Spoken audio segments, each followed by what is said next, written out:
everyone, Novels Wonderland here. Thank you all for the love and support you've shown me and the channel. Naruto, Building Insect Kingdom, Chapter 53 to 89. Not everyone values the bonds of family. 1188 words at its core. Earth Grudge Fear Jigenryu is a form of biological symbiotic modification. It uses jutsu to forcibly merge a human with the Earth Grudge Fear organisms, modifying and strengthening the host's blood vessels until they transform into black threads. These vascular tentacles can steal young hearts and usurp the chakra natures of others, granting the user a form of grotesque immortality. Shui left his workbench and quickly located the records concerning this technique on his bookshelf. However, after a period of intense study, he realized that a successful modification would take an immense amount of time, something he didn't have. It would require countless trials and a level of biological engineering he hadn't yet mastered. Furthermore, a simplified version of the technique wouldn't grant the ability to steal hearts or achieve immortality. Those weren't properties of the jutsu itself, but unique traits of the Earth Grudge Fear organisms. Then there was the hurdle of biological instinct. The instincts and will of the Earth Grudge Fear organisms are incredibly low. They exist like fungi, merely absorbing nutrients from the earth to persist. But the symbiotic Kikaichu were true insects. Their desire to consume and reproduce was overwhelming. Even if a perfect symbiosis was achieved, this primal hunger remained a ticking time bomb. Worse yet, once merged, the insect might drain every drop of energy from both itself and the host just to produce a single clutch of eggs. To succeed, the human would have to act as the dominant pilot, using a powerful survival instinct to utterly suppress the insect's biological programming.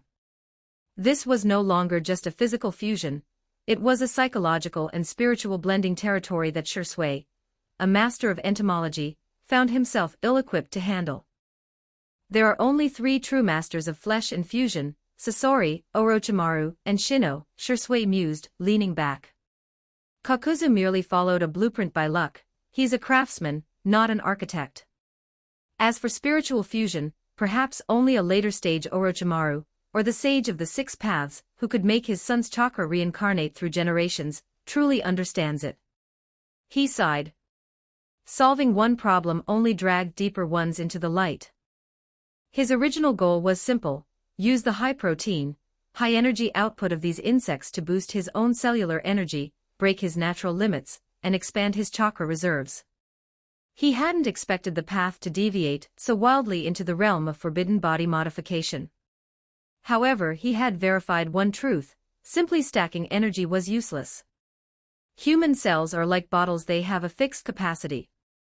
No matter how much water you pour in, the excess just spills away. The method to expand the bottle was right in front of him, but he had to master the symbiosis to continue his research into extracting insect pheromones for himself. So much trouble. Maybe I should just let them die. Shui realized he was looking at a year or 2 of research for a jutsu he himself didn't even need, all to save a handful of subordinates he had controlled on a whim. They were expendable mere test subjects. Logically, he only needed to study their corpses to find the pheromone extraction method. He had only intended to use them for a year or 2 anyway, and the shinobi world never lacked for desperate men to replace them. Yet they hadn't betrayed him. They hadn't failed. For the past few months, his peaceful life of research, his steady supply of materials, and his freedom from village politics was entirely thanks to their tireless work in the outside world. In the end, I'm the one who has to do the hard work. Shui closed his eyes, contemplating. He realized that exploring these theoretical boundaries was a necessary part of his growth. Like useless academic subjects that later become the foundation for a breakthrough, this was a gap in his knowledge that needed filling. But the human-insect fusion had to wait. If he spent months researching a perfect jutsu, his subordinates would be mummified husks long before he finished. He looked at the hairless, unconscious Chunin on the slab, his mind racing through alternatives. Surgical extraction. His medical skills weren't precise enough to peel the parasite away from the nervous system without causing a fatal reaction. Fuinjutsu. He had tried it; at best, it was a temporary suppression. His sealing skills were adequate but far from master level. He was forced to admit a humbling truth: outside of his mastery of insects, he was a jack of all trades, master of none. Over the next few days, as corpse after corpse was fed to the swarm, he crossed out his theories one by one. Some were dead ends, others failed due to his own lack of technical skill. He did manage to make 2 test subjects survive, but they were broken. Their chakra pathways were shredded, their muscles atrophied. They could no longer mold chakra or perform ninjutsu. This was a failure. He didn't just want them to live, he wanted to preserve the tools they had become. The only silver lining was that his surgical precision improved drastically. Practice, it seemed, was indeed the ladder to progress. 7 days passed. Shirsui's main body remained in the basement, while a clone acted as his proxy in the village. Takigakure remained harmonious on the surface, though the few jonin who suspected the truth lived in a state of constant, quiet dread. One night, one of these jonin decided he had enough. He quietly gathered his valuables, intending to abandon his family and flee the village under the cover of darkness. At the edge of the Takigakure barrier, the ninja looked around nervously. He began a series of complex hand seals, pressing his palms against the shimmering wall. He expected a gap to melt open, allowing him a silent exit. The barrier didn't budge. It had been subtly altered without anyone noticing. "And where do you think you're going?" A clone made of gray insects rose from the shadows of the barrier's edge. The ninja spun around, his hair standing on end, unable to finish a sentence. "Abandoning your wife and children is a poor habit," the clone said tonelessly. "However, considering your skills in fuinjutsu are decent, I'm willing to give you a second chance." The clone raised its hands, presenting a single gray insect egg. "This is a treatment usually reserved for the 4 elders." The ninja gripped his kunai, a flash of defiance in his eyes, but it died instantly. He slumped to his knees, head bowed. "I won't leave." It was a moment of madness. "Please, spare me." "Am I not sparing you?" The insect clone pointed toward a nearby ravine. Deep in the shadows lay several sets of bleached white bone skeletons of those who had tried to run before him, frozen in their final moments of flight. The story is already written, waiting to be unleashed.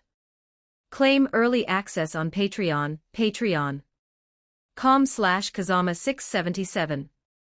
You hold the keys to bonus chapters. 10 reviews ignite 1 bonus chapter, 100 power stones summon another. Your power determines how fast the tale unfolds. Chapter 54, The Utility of Emotion. 1062 words. Several hours later, another test subject was added to the basement. In truth, Shirsui felt that controlling the high-ranking officials of Takigakure and eliminating those who opposed him was merely a necessary evil. Who told them to become obstacles? Why did they insist on leaving such a peaceful village, even attempting to expose his personal information? The world outside was a meat grinder, consumed by war. Even a jonin wandering alone risked being swallowed by the chaos, ending up as a nameless corpse in a ditch. In Takigakure, they didn't have to do anything, they just had to be obedient. Was the freedom he provided not enough? Experiment 14, Failure. Next method, using insects to cure insects. The hive nesting method. Shirsui looked at the last few methods recorded in his notes. He hadn't expected that after all his research, he would return to the original secret techniques of the Aburame clan. Standard Kikaichu, of course, were insufficient. They lived solely on chakra and produced only a weak signature in return. To perform the first hive nesting, he needed a more ferocious breed, an insect capable of rapidly devouring the symbiotic Kikaichu attached to the host's internals. Under normal circumstances, breeding such a specialized hunter would take years of trial and error. But Shirsui had the petri dish. For months, aside from the energy used to recultivate the aluminum iron insects, he hadn't touched the stored energy in the dish. Instead, he had used the Dao Dao community to hunt bandits and underground organizations, using their remains to fuel the dish. The energy count had surpassed the 2,000-point mark, though the accumulation speed had slowed as the land of waterfalls was gradually cleaned. Shui harvested the tissue from the insect corpses and took them to a separate laboratory. The equipment here looked worn, but it represented the peak of current technology scavenged by Ruji Ida from various nations and smuggled in under the guise of regular trade goods. 3 hours later, the properties of the tissue were fully mapped. Shui was confident. In other fields, he might be a mere amateur, but in entomology, he was the world's foremost expert. Within hours, he drafted an induction mutation plan, combining the previous Type 2 corpse eaters with the offspring of primitive Kikaichu and erosion bugs. By forcing these hybrids to compete and devour the symbiotic Kikaichu, he accelerated their evolution. After pouring in 100 units of raw energy, a new type of Kikaichu specifically designed to devour internal parasites was successfully bred. This breed was aggressively exclusive. Once it established a symbiotic bond with a host, the host could only ever harbor this one type of insect. Any other parasite, insect, or even certain large bacteria attempting to enter the body would be treated as an enemy and eliminated. The host's body effectively became a pure vessel. The only drawback was that these insects could never leave the body. Once the hive was built, they would constantly breed and consume the host chakra. However, they possessed a primal restraint. They understood the symbiotic relationship. If the host died, the hive died. Thus, they maintained a delicate internal balance. They wouldn't assist in ninjutsu. They ignored everything except for their primary duties, cleaning out parasites, toxins, and metabolic waste. No matter. Nothing is perfect. These are purely for emergency stabilization. Shui returned to the lab with the new breed. A day later, the Jonin from the barrier was revived. His fear hadn't vanished, instead, it had transformed into a profound, unshakable submission. He had seen the consequences of failure in the pits of the labyrinth. He could feel that the terrifying symbiotic insect was gone, replaced by a multitude of tiny, grayish-white specks. They were invisible from the outside, but he could feel his vitality returning. He felt healthier than he had in years. Furthermore, the physical enhancements granted by the first insect remained even after its death. He felt strong enough to take on several versions of his former self. Is this a blessing? You're just lucky you were part of a successful treatment, Shui said, his hands blurring through seals as he slammed a few injutsu onto the man's forehead. He then produced a small, white insect and let it crawl into the man's nostril. As it entered, the Jonin felt the gray-white swarm in his body turn frantic, rushing toward his brain to eliminate the intruder, only to be held back by the barrier of the seal Shui had just applied. Moments later, the internal swarm retreated. What is your name? Murakami. I'm sending you out. You are to speak of this to no one. Not even your closest family. Act as if nothing happened. Shui struck the back of Murakami's neck, knocking him unconscious. When Murakami woke up, he was lying in a rice paddy within the village. He let me go. He used 2 types of insects to chain me forever. Terror gripped his heart, but he had no choice but to follow Shui's orders. He composed himself and walked home. Upon entering, he found his wife, usually a source of constant irritation and rage, waiting for him. After her usual barrage of scolding and shouting, she suddenly pulled him into a tearful embrace. You heartless man. I thought you had abandoned me. But you stayed, you didn't run off with the money. You haven't eaten in days, have you? What do you want? I'll cook for you right now. Murakami was stunned by the sudden tenderness. Anything, as long as you make it, I'll love it. His wife glanced back with a rare smile and tapped his head with a wooden spoon. Slowly, a strange sense of happiness began to bloom in Murakami's chest. Perhaps his wife wasn't so terrible after all. Perhaps she truly loved him. And the children, even if they didn't look much like him, it was probably just his imagination during a bad mood. A wave of intense guilt washed over him. I'm a monster, he thought. How could I have even thought of running away and leaving such a beautiful, kind, and gentle wife alone in this hive? The story is already written, waiting to be unleashed. Claim early access on Patreon, patreon.com/Kazama677. You hold the keys to bonus chapters. 10 reviews ignite 1 bonus chapter. 100 power stones summon another. Your power determines how fast the tale unfolds. Chapter 55, Consolidating the Merchant Caravan. 1167 words. A few days later, a fully recovered Ichiro Kurosaki stood by Shirsue's side. In the depths of the underground labyrinth, over a dozen new guards had been stationed, each possessing strength comparable to a jonin. These shinobi still carried the latest generation of symbiotic Kikeichu. Even with artificial hormonal acceleration, it would take at least a year before the insects reached their burst phase. During this period, their physical limits would continue to grow slowly. Shirsue refrained from converting them into permanent hives for now. Doing so would waste their developmental potential. Moreover, they served as vital living laboratories for Shirsue's 2 ongoing projects, the extraction of insect pheromones and the integration of a modified, Earth Grudge Fear-style jutsu. I thank you for saving my life, Lord. From this day forth, my loyalty belongs to you until death, Ichiro said, bowing deeply. Do not thank me, Shirsue replied tonelessly. Thank Ruji Ida. Had he not rushed you back and begged for your life, you would be a hollow husk by now. Ichiro hesitated, then asked in a low voice, Lord Shirsue. Ruji knows the truth of my condition now. Does he also need to undergo the modification? He doesn't know the full truth. Shirsue shook his head. He knows your body failed and correctly guessed that I am the only one with the means to fix it. But he doesn't know what I am or the specifics of my methods. To him, I am simply Takigawa Shoei-mun of terrifying power and endless means. As for the modification, we'll skip it for him. He is a merchant, Shirsue continued. He will inevitably encounter shinobi from the great villages, some of whom are sensory masters. A traveling merchant who suddenly gains massive chakra and physical strength would draw far too much unwanted attention. Let him remain a civilian. You're coming with me today. I have business to attend to. Shirsue ordered the others to guard the palace, and used advanced Fuinjutsu to lock down his primary laboratories.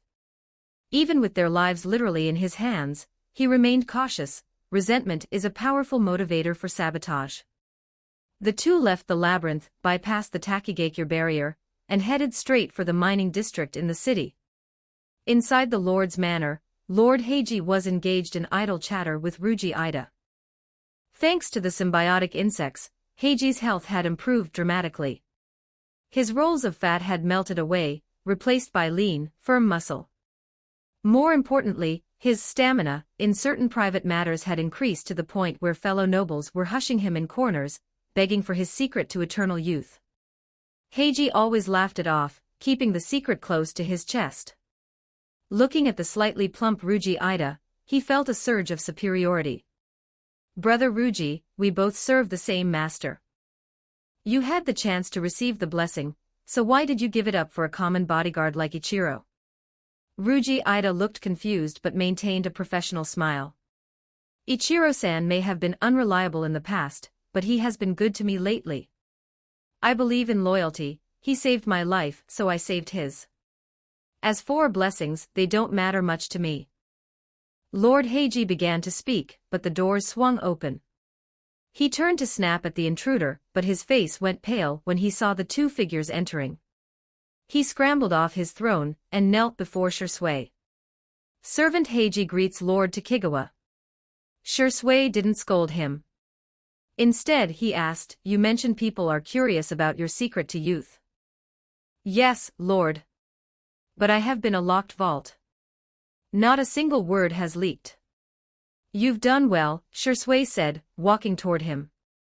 However, I have no intention of spreading this method further.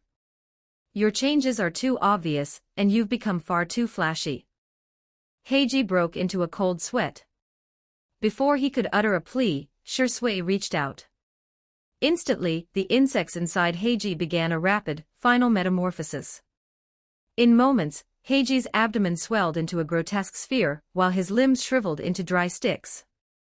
Shirsue leaned down and, with a gentle flick, pierced the distended belly. 3 gray insect eggs rolled out of the rupture, small, dull things, barely half the size of a quality specimen. Ruji Ida, watching from the side, was drenched in sweat. For the first time, he saw the horrifying reality of the men behind the curtain. The partnership he thought he had was an illusion, there was only submission. Takigawa-sama. Shursui glanced at him. Do you want one too? Ruji shook his head violently, then, realizing that might be an insult, nodded frantically. Since you want it, take them. Shursui picked up the 3 eggs and instantly deactivated them, a faint, cooked aroma wafting from the shells. He handed them over. Don't worry, they're cooked. Eating them will only repair your physical exhaustion and give you a bit more strength. They won't take root in your belly or grow into monsters. Thank you for your grace, Lord. Ruji swallowed the eggs, officially cementing his place in the hierarchy. At that moment, the long-absent butler Matsumoto entered, leading a teenage boy. The boy was Heiji's illegitimate son, born to a common concubine. Heiji had always doubted the boy's lineage and treated him like a servant. Shursui's goal today was to clean up the parasite corruption. Heiji's temperament was too poor, giving him power only invited trouble.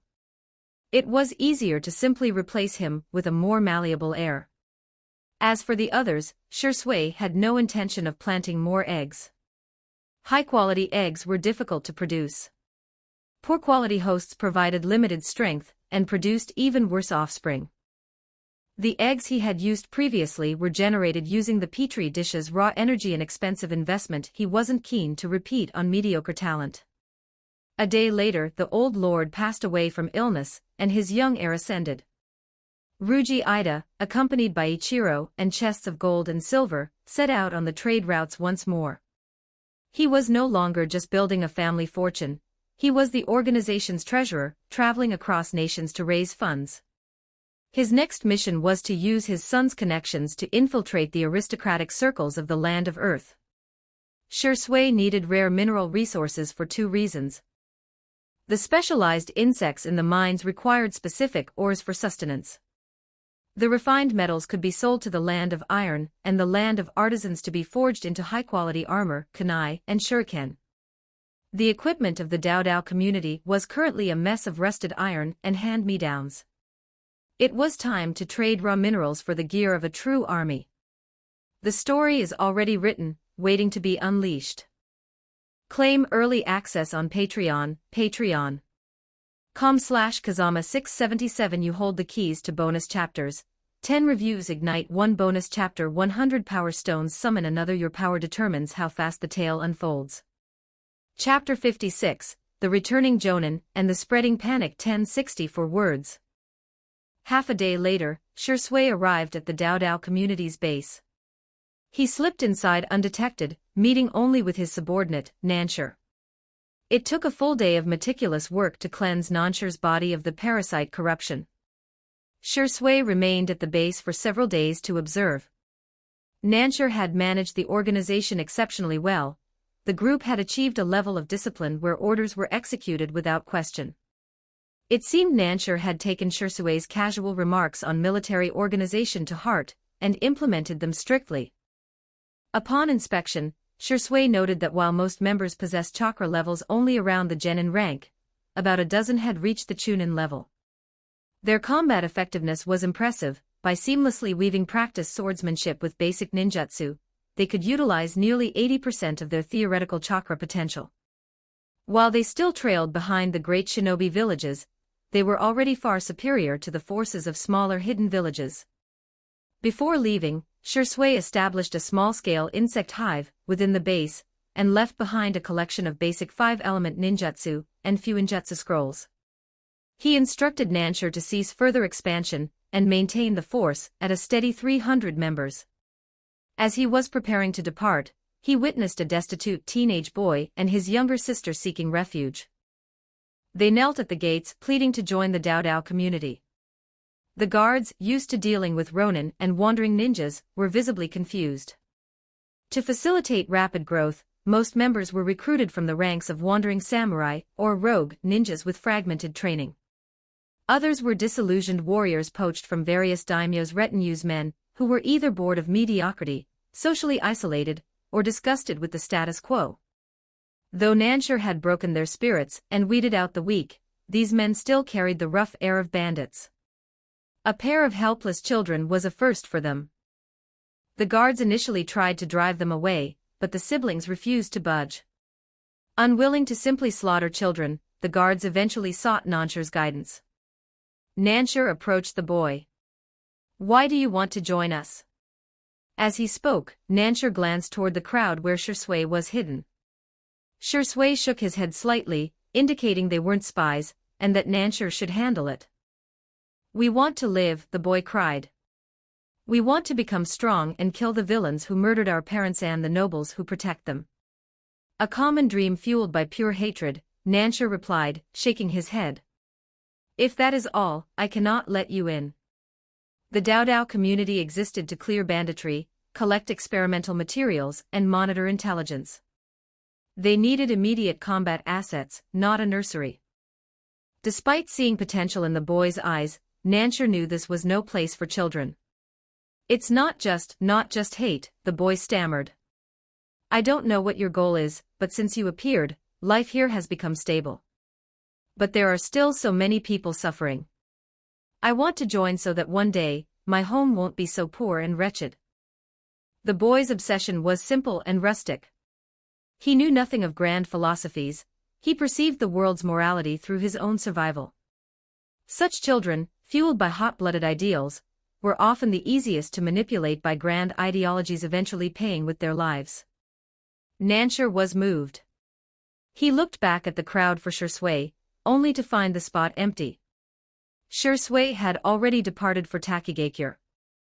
Shui didn't care whether the children were accepted or not. He only knew that if Nansher disobeyed his core directives, the man would eventually die a miserable death, buried alongside his unrealistic fantasies like a moth drawn to a candle. In a mundane world, such an organization might change history. But this was not a mundane world. This was a world of bloodlines and overwhelming individual power that could eventually level mountains and part the heavens. Without absolute strength, Shui sought only one thing: a comfortable, quiet life where he could adapt in peace. 3 days later, Shui returned to the village and dispelled his shadow clones, absorbing their memories. The village had been quiet. No major incidents had occurred, though a few jonin had contemplated fleeing with their families. After being visited by an insect clone, in the dead of night, they had completely abandoned such thoughts. Some had lost their spirit entirely, becoming lethargic husks of their former selves. The average villager and ninja, however, remained fine. They went about their daily lives with a mild lack of enthusiasm, but free of worry. Sitting in his home, Shui contemplated. The ninjas who knew the truth seemed to be suffering from a form of persecution mania, constantly wary that he would harm them, or their loved ones. "It seems I need to be clearer with them. I'm not out to get them." That night, Shui visited the Togo shrine. The high priestess, Ziying, was kneeling in prayer. When she heard the door creak, she turned and trembled violently. "My lord, why are you here?" "I don't know what peace of mind you're seeking from that statue," Shui said. "I've been here for nearly half a year. I told you from the start, I came here to join this village, to live here. Why are you all so terrified, as if I'm a plague?" "No, Lord," Ziying stammered, though her heart raced. How could they not be? To realize their home was controlled by a powerful monster that consumed its own kind, and purged dissenters, it was a miracle they hadn't all gone mad already. "Tell them, they have no reason to fear me," Shui said calmly. "As long as you don't plot against me or try to resist, I will do nothing to you. I am a member of Takigakure now. I will not lift the village lockdown, and I will be modifying the barrier further. The war outside is chaotic. I simply don't want any of you running out and disrupting the rhythm of my life." With that, Shui turned and left. He sighed softly into the night air. He hoped they would believe him. After all, he was telling the truth. The story is already written, waiting to be unleashed.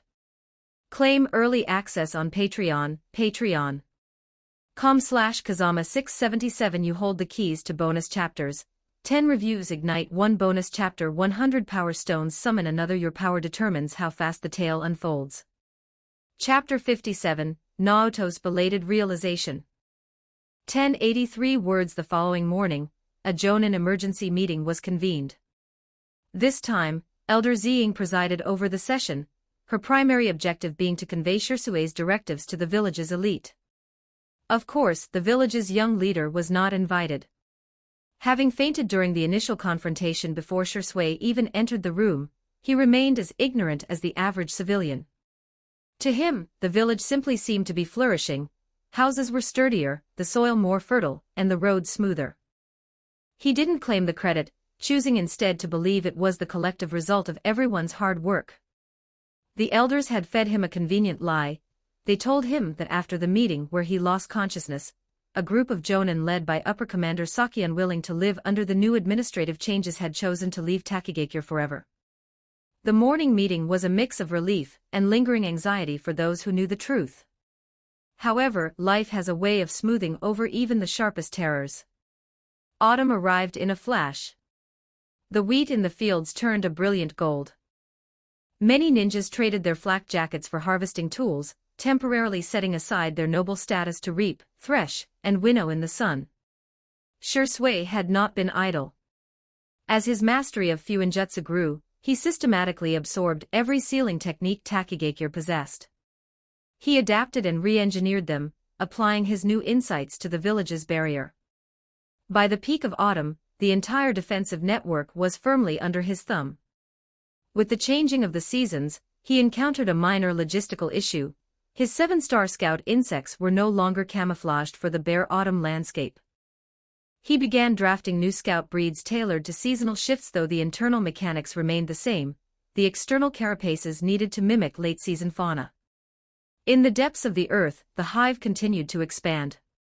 Propelled by the rapid reproduction of the construction insects, the underground facility grew to 25 levels. The massive roots of the great tree, the potential source of the hero's water, had been carefully excavated around, leaving the tree appearing as if it were suspended over a vast, subterranean cathedral. Shirsue also observed a fascinating mutation. A group of erosion bugs that had fed on the tree's sap produced offspring that were undergoing a metamorphosis. They were growing larger and darker, evolving into a form resembling stag beetles. Their specific abilities remained a mystery. Shirsue refrained from using the petri dish to force this evolutionary line to its limit, as duplicating the god tree sap required a prohibitive amount of raw energy. Draining the tree to fuel thousands of insects risked killing the village's primary resource. For now, he allowed the mutation to proceed at a natural, leisurely pace. His primary focus remained the symbiotic Ikechu and the study of the 2 white Zetsu specimens. These rare materials had sat in his lab for months. Only his fear of wasting them had kept him from dissecting them sooner. Within Takigakure, Naoto's squad found themselves in a strange limbo. With the harvest over, most genin were unemployed, while a few chunin squads were reorganized for domestic patrols. The official word from the 4 elders was that while the barrier kept out civilians and genin, enemy chunin and jonin, especially sealing masters, could still slip in undetected. Though Naoto's original squad had technically disbanded, they were not the type to sit still. They spent their days helping the elderly with farmsteads, repairing roads, or disciplining shiftless ninjas who mistreated their families. Shirsue kept a constant watch on them. He never intervened, choosing instead to silently observe Naoto's every move. Winter faded into spring. Shirsue's experiments finally yielded a breakthrough. By synthesizing his research on white Zetsu cells, he successfully cultivated 2 revolutionary insect breeds. Plankton insects, microscopic, dust-like organisms that can float in the air for extended periods or dive into the earth using earth release. This granted Shirsue his first true flight and burrow capability. If he ever encountered an unbeatable foe, he could simply vanish into the crust of the earth. Mimicry insects, inheriting white Zetsu's signature transformation ability, these could perfectly replicate a target's appearance and chakra signature, and even briefly mimic behavioral habits. The old scout insects were officially obsolete. But the crowning achievement was the completion of the refined Earth Grudge Fear, perfected after the sacrifice of several test subjects. As the months passed, Naruto began to notice the wrongness in his own body. At first, it was a blessing. His chakra flowed with unnatural ease, and his physical strength skyrocketed. During a house repair, he had single-handedly lifted a stone block that usually required 10 grown men. Naruto was righteous, but he was not a fool. He had initially suppressed his doubts out of trust for Shisui, but as the changes stacked, he could no longer ignore them. Most terrifying was his appetite.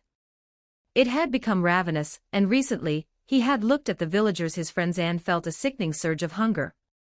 He felt himself becoming a monster, a man-eater. No matter how much normal food he consumed, the void in his stomach only grew. Inside the village's only small tavern, Arisu and Naruto had just finished training and stopped for a meal. The noise, the heat of the crowd, and the scent of humanity triggered a primal urge in Naruto that he could barely suppress. He stared down at his plate of meat, finding it utterly tasteless, his hands trembling.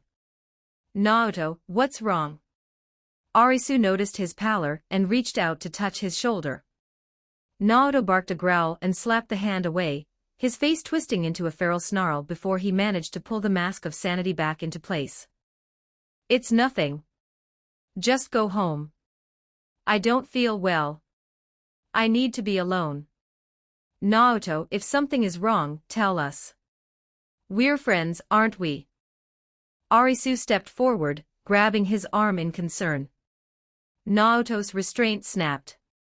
He spun around, seized Arisu by the throat, and slammed him against the wooden wall with bone-crushing force. Hearing his friend's choked gasps, Naruto's eyes cleared. He let go instantly, horror dawning on his face. Without a word of explanation, he turned and sprinted out of the tavern into the night. The story is already written, waiting to be unleashed. Claim early access on Patreon, patreon.com/Kazama677. You hold the keys to bonus chapters. 10 reviews ignite 1 bonus chapter. 100 power stones summon another. Your power determines how fast the tale unfolds. Chapter 58. The Showdown of Truth. 1082 words. Naruto didn't know how long he had been running, or where his feet were taking him. As the night deepened, guided by a frantic instinct, he found himself standing before the door of Takigawa Sho. He hesitated for a long time, his breath ragged in the cold air, before finally knocking with a trembling hand. Inside the hive, Shisui had already sensed his arrival through the mimicry insects. "Have you finally found the courage to face it?" Shisui murmured to himself. This time, he did not send a clone. He left the hive in his true body, and stepped into the living quarters. The door creaked open. Naruto looked up, meeting Shisui's eyes directly for the first time, with a piercing clarity. "The changes in my body, it was you, wasn't it?" It sounded like a question, but his gaze was absolute. Shisui paused for a beat, offering no denial. "It was me." Naruto's voice turned sharp, his throat tight with suppressed fury, not because of the power he had gained, but because of the betrayal of his trust. "Because you possess a rare quality. I apologize, Naruto, I exploited your trust to turn you into a specimen. You aren't Takigawa Sho, are you?" "You should have realized that a long time ago," Shisui answered truthfully. He stepped aside, inviting Naruto in, and poured a concentrated, high-quality liquid into a cup. "Come in and drink. I believe this will help with what you're feeling right now." Naruto wanted to refuse, but the rich, nutritional scent wafting from the cup made his mouth water uncontrollably. Finally, he stepped into the familiar room, a step that felt like walking through a gateway into an irreversible abyss. He downed 2 cups of the liquid greedily. Shisui refilled them with measured, calm movements. "You should have seen it. My strength, my experience, they far exceeded anything the real Takigawa Sho was capable of. I thought that by slowly revealing my hand, you would see the reality. But you are just like someone I once knew. You trusted me blindly until the end." With the nutritional fluid in his system, the gnawing hunger in Naruto's gut finally subsided. He looked up. Where is the real Takigawa-Nizan? He was weak and was abducted by bandits. By the time I found him, he was drawing his last breath. Then why did you? I needed a new identity to evade the pursuit of Konoha. I am not a villain in the traditional sense, Naoto. You've seen that yourself. Naoto fell silent. He couldn't deny it. Their interactions had felt genuine, and the village had been improving. He wasn't blind, he saw the sturdier walls, the fertile earth, and the high-end supplies brought in by the merchant Ruji Ida, goods usually reserved for nobles, sold at prices commoners could afford. But he also knew the dark side. The thugs who vanished overnight, the bodies of the elderly that disappeared before burial, the departure of the Jonin 6 months ago, and the eerie silence of the elite after the spy rebellion.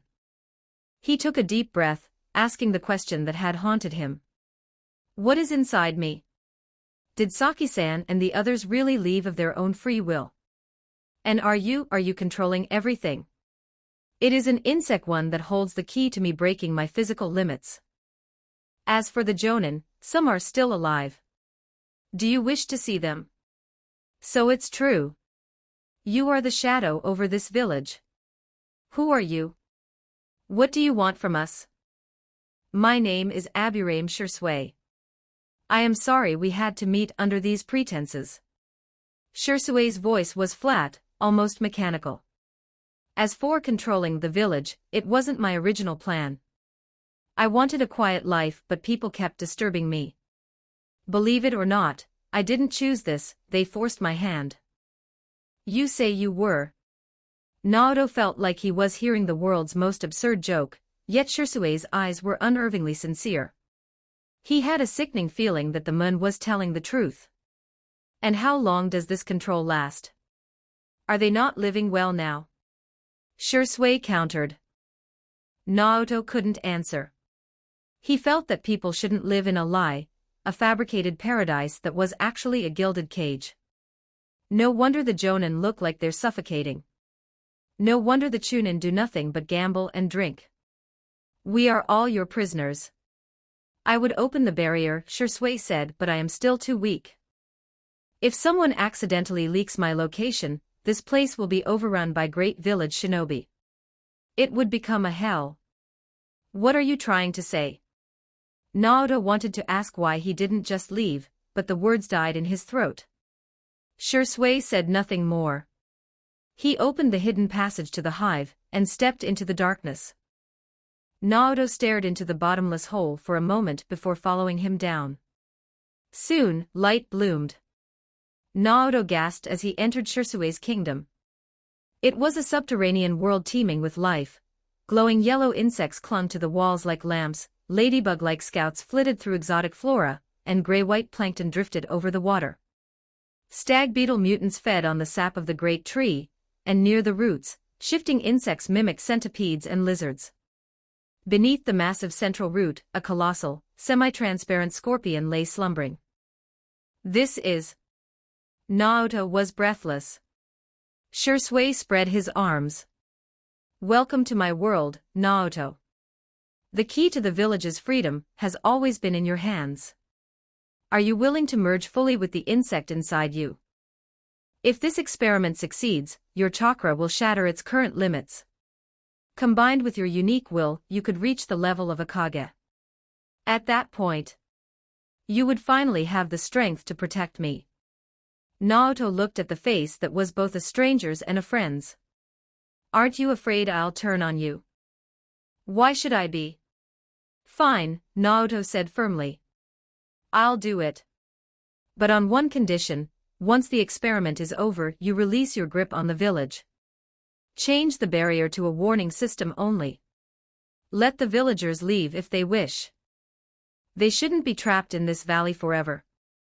The story is already written, waiting to be unleashed. Claim early access on Patreon, patreon.com/Kazama677. You hold the keys to bonus chapters, 10 reviews ignite 1 bonus chapter, 100 power stones summon another. Your power determines how fast the tale unfolds. Chapter 59, The Birth of the New Secret Technique.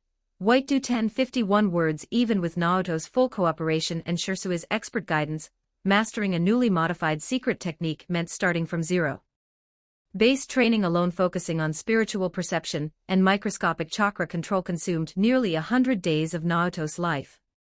Following that came the arduous study of Fuinjutsu, human anatomy, and the biological principles of body modification.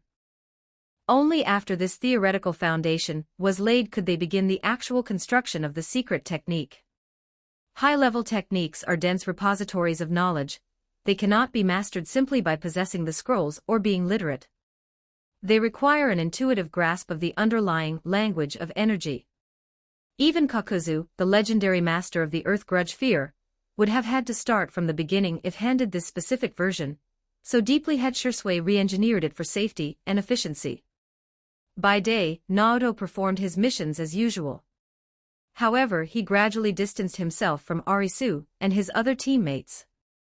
It wasn't out of coldness but protection. Given their average talent, the less they knew of the darkness beneath Takigakure, the safer they would be. He realized that the friends of the strong are few. If he was to become a guardian, he could not allow his past bonds to become his future weaknesses. Distance was the only mercy. September, year 36 of Konoha. 18 months had passed since Shirsue's defection. The Second Great Ninja War was estimated to have only a year and a half remaining. Shisui felt a faint prickle of urgency. Once the war ended, Konoha would undoubtedly begin settling old scores. While his escape had been successful, he didn't underestimate the village's ability to eventually track him down.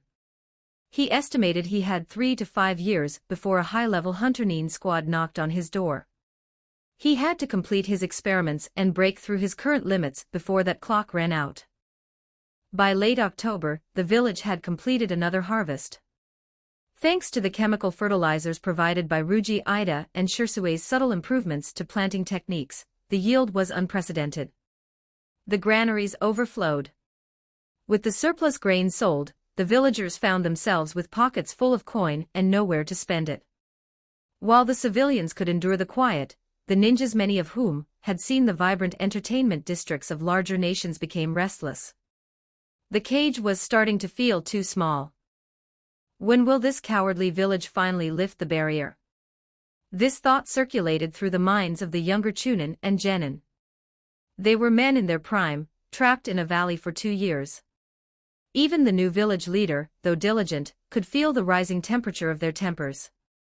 Early November. Deep within the underground kingdom, the air hummed with the sound of insects and pulsed with bioluminescence. Naoto sat cross-legged beneath the massive central root, his face as pale as parchment. For 6 months, he had lived in this sunless palace, enduring a mental and spiritual agony far worse than physical pain. He discovered that the knowledge he once craved could be a heavy, burning burden. Shisui stood nearby, a cloud of mimicry insects hovering in the air to monitor Naoto's vitals in real time.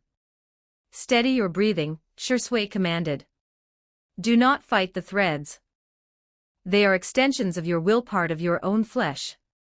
Naoto gritted his teeth, the veins in his forehead bulging. He could feel his blood vessels mutating, stretching out into countless soft, white tendrils that slithered between his muscle fibers like thousands of tiny, living snakes. He finally let out a low, guttural roar. Shisui frowned but didn't stop. A brownish-red insect landed on his shoulder. The stench bug can only dull 30% of the pain. You must carry the remaining 70% yourself. He didn't tell Naoto that he could dull more, but doing so would flood the system with pheromones that might sabotage the delicate fusion process. Naoto panted heavily, sweat dripping from his chin, and hissing as it hit the floor, the salt packed with the discarded impurities of his high-energy transformation. "Take it." Shisui nodded. Naoto had exceeded his expectations. The boy had a trait that wasn't exactly talent or raw willpower, it was a kind of obsessive tenacity. He was remarkably like someone Shisui used to know. 3 days later. In the heart of the hive, Naoto slowly opened his eyes. He looked down at his hands. On the surface, they looked like the hands of an ordinary teenager, but beneath the skin, he felt a tectonic shift. Chakra surged through his pathways like a river in spring, thawing, torrential, and seemingly endless. Before, he felt like he was carrying a bucket of water. Now he felt like he was standing before a vast, silent lake. It's a success. Shirsue's voice came from behind, carrying a rare note of satisfaction. This project had spanned 2.5 years of trial and error. Finally, it was time to reap the rewards. Naruto stood up, his bones popping like small explosions. Every muscle contraction felt packed with explosive force. I feel like I've changed bodies. You haven't changed it, you've shattered its limits. Shirsue stepped forward and handed him a mirror. In the glass, Naruto saw the same face, but the eyes were different. The uncertainty and timidity were gone, replaced by a clarity forged in the fires of power. Try to condense it, Shirsue said. Naruto closed his eyes, following the complex mental pathways he had studied for months. He focused the strange, surging energy toward his palm. After a moment, a single white tendril sprouted from his skin, and at its tip, a drop of white dew formed. The liquid glowed with a faint, ethereal light. Just looking at it made one's skin tingle with the sheer pressure of its life force. This is the dew. Shirsue nodded, carefully collecting the drop into a specially crafted jade vial. That single drop just consumed 30% of your current energy reserves. Go to the dining hall. I've had a 3-day feast prepared for your recovery. The story is already written, waiting to be unleashed. Claim early access on Patreon, patreon.com/Kazama677. You hold the keys to bonus chapters. 10 reviews ignite 1 bonus chapter, 100 power stones summon another. Your power determines how fast the tale unfolds. Chapter 60, The Little Kakuzu. 1102 words, only 3 days of food. You will soon understand, Shirsue replied calmly, why it is 3 days. Naruto entered the dining hall, and followed Shirsue's gaze. Only then did he notice the staggering mounds of high-energy provisions, rows of dried meat, crates of specialized military rations, and several large vats filled with thick nutritional fluid. 3 days later, the meaning of Shirsue's words became visceral. The amount Naruto consumed in those 72 hours was equivalent to 60 days of his previous intake. As the food entered his body, the white tendrils within his flesh instantly absorbed and converted the nutrients into raw energy reserves. He had done almost nothing but eat, digest, and repeat. While the technique did not grant him immortality, or the legendary 5 hearts of Kakuzu, it provided something potentially more terrifying: the potential for limitless physical growth, and the ability to awaken all 5 elemental natures through energy refinement. This growth was gradual and capped by the strength of his own spiritual control. However, as his body strengthened, his spiritual energy would passively increase through training, creating a slow but steady feedback loop of power. Shirsue observed the fully recovered Naruto. Every drop of white dew requires a colossal amount of energy. Your constitution is better than I expected. You recovered faster than my projections. Shirsue didn't mention the efficient alternative. While the original Earth Grudge Fear could pluck hearts, this new version could technically drain biological energy directly from living beings. The white threads were capable of siphoning the life force of corpses, or the dying A method far faster than eating dried meat. But for now, Shirsue chose not to expose Naruto to such a gruesome reality. Naruto wiped his mouth, a new fire in his eyes. By the way, didn't you say you wanted to spar? I'm ready. Shirsue allowed himself a rare, thin smile. You seem confident. Let's find out. The underground training ground, 2 shadows blurred across the cavern, the hum of insects clashing with the whistle of displaced air. 10 minutes later, Naruto was on one knee, gasping for breath. His clothes were riddled with tiny tears marks left by the mandibles of Shirsue's hive. Shirsue stood several paces away, his expression unruffled. Your chakra volume now exceeds that of most elite jonin, Shirsue appraised. The density is also impressive, but you are still a world away from the true top-tier powerhouses. He walked over and extended a hand. Do you know what you're missing? Naoto took the hand and pulled himself up. Shisui looked him dead in the eye. Your ninja way is not yet firm. You have the power, but your will hasn't fully caught up. That requires time to temper and experiences to settle the soul. Naoto remained silent, nodding slowly. Coming from a man from a great village who possessed such terrifying knowledge, the advice felt like gospel. Furthermore, Shisui continued, you are currently only utilizing about 40% of your body's potential. In the coming months, you still have much to learn. At the mention of learning, Naoto felt an instinctive internal resistance. For the next several months, he remained in the subterranean palace, spending 90% of his life away from the sun. However, this phase of study wasn't the brain-melting theory of before, it was the practical application of ninjutsu. Shisui's teaching wasn't a forced infusion of facts, but a guided evolution. He taught Naoto the mechanics of various jutsu, the theory behind shape and nature transformation, and the fundamentals of sealing. Shisui placed a thick stack of handwritten manuals before him. I do not use the 5-element styles myself, but coming from Konoha, I understand the underlying theories. Whether you can master them is up to your own effort.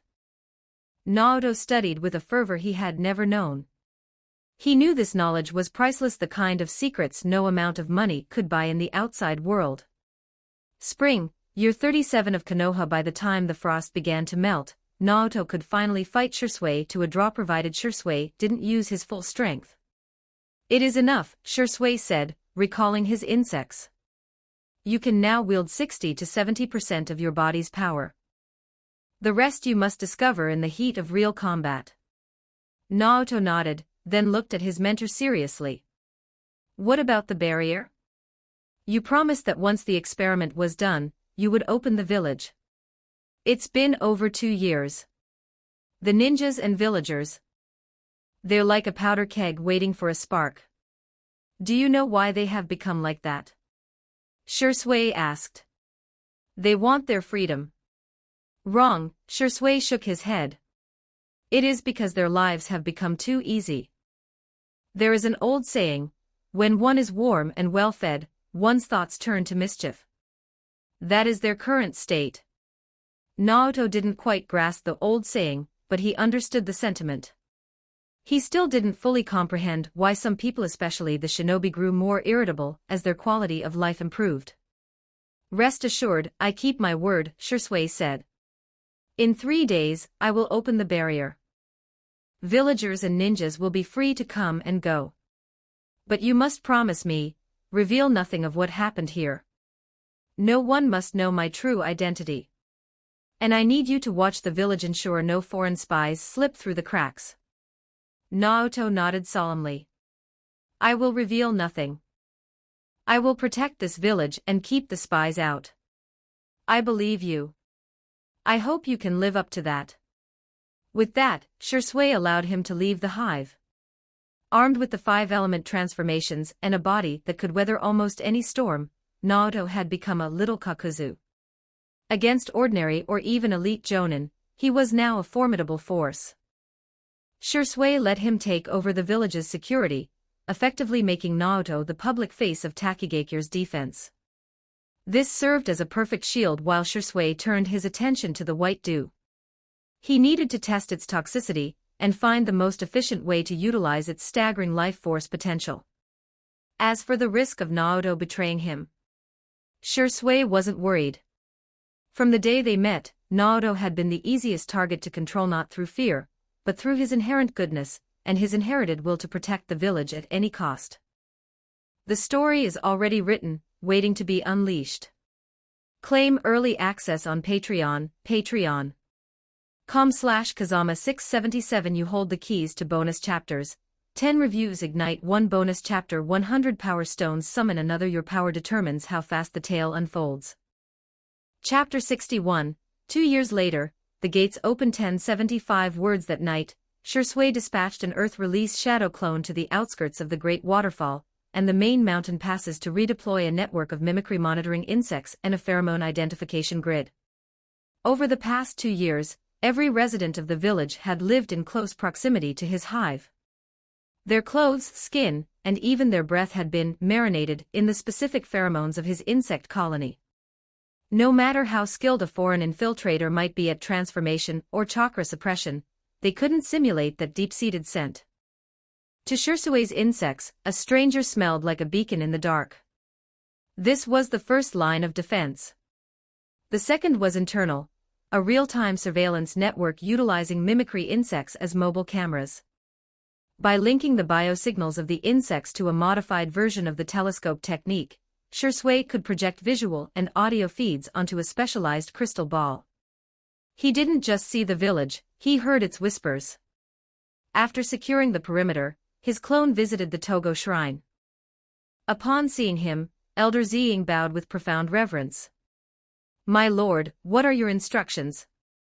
"The village will open soon," Shirsui said.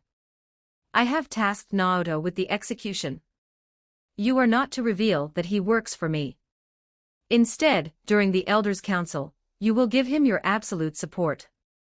"My lord, are you planning to make him the leader?" "He will be the heroic figurehead of Takigakure," Shirsui replied.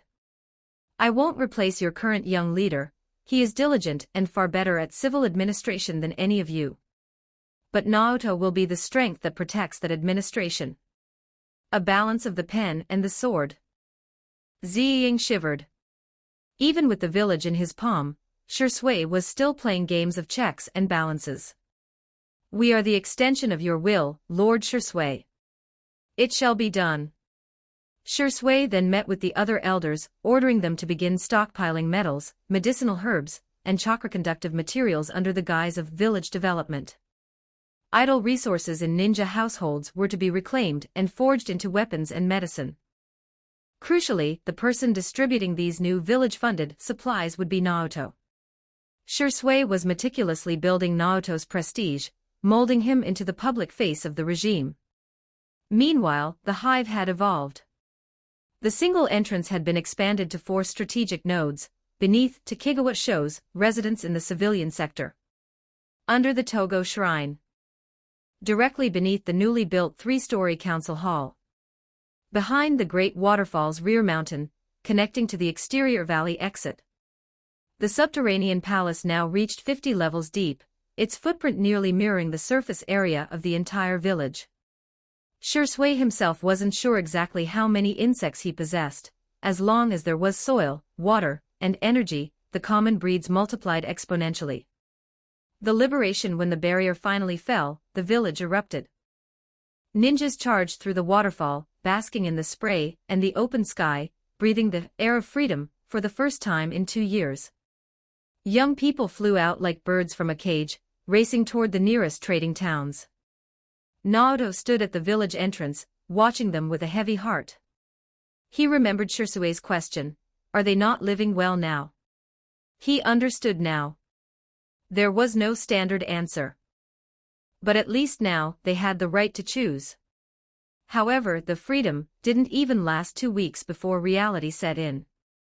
A group of villagers out on a shopping trip were ambushed and robbed. Naoto led a squad to intercept the culprits, quickly subduing a dozen bandits. Under interrogation, the truth came out. The bandits were just local thugs from a nearby town. They had seen Takigakure villagers spending money like nobility in gambling dens and taverns, flashing wealth without a care.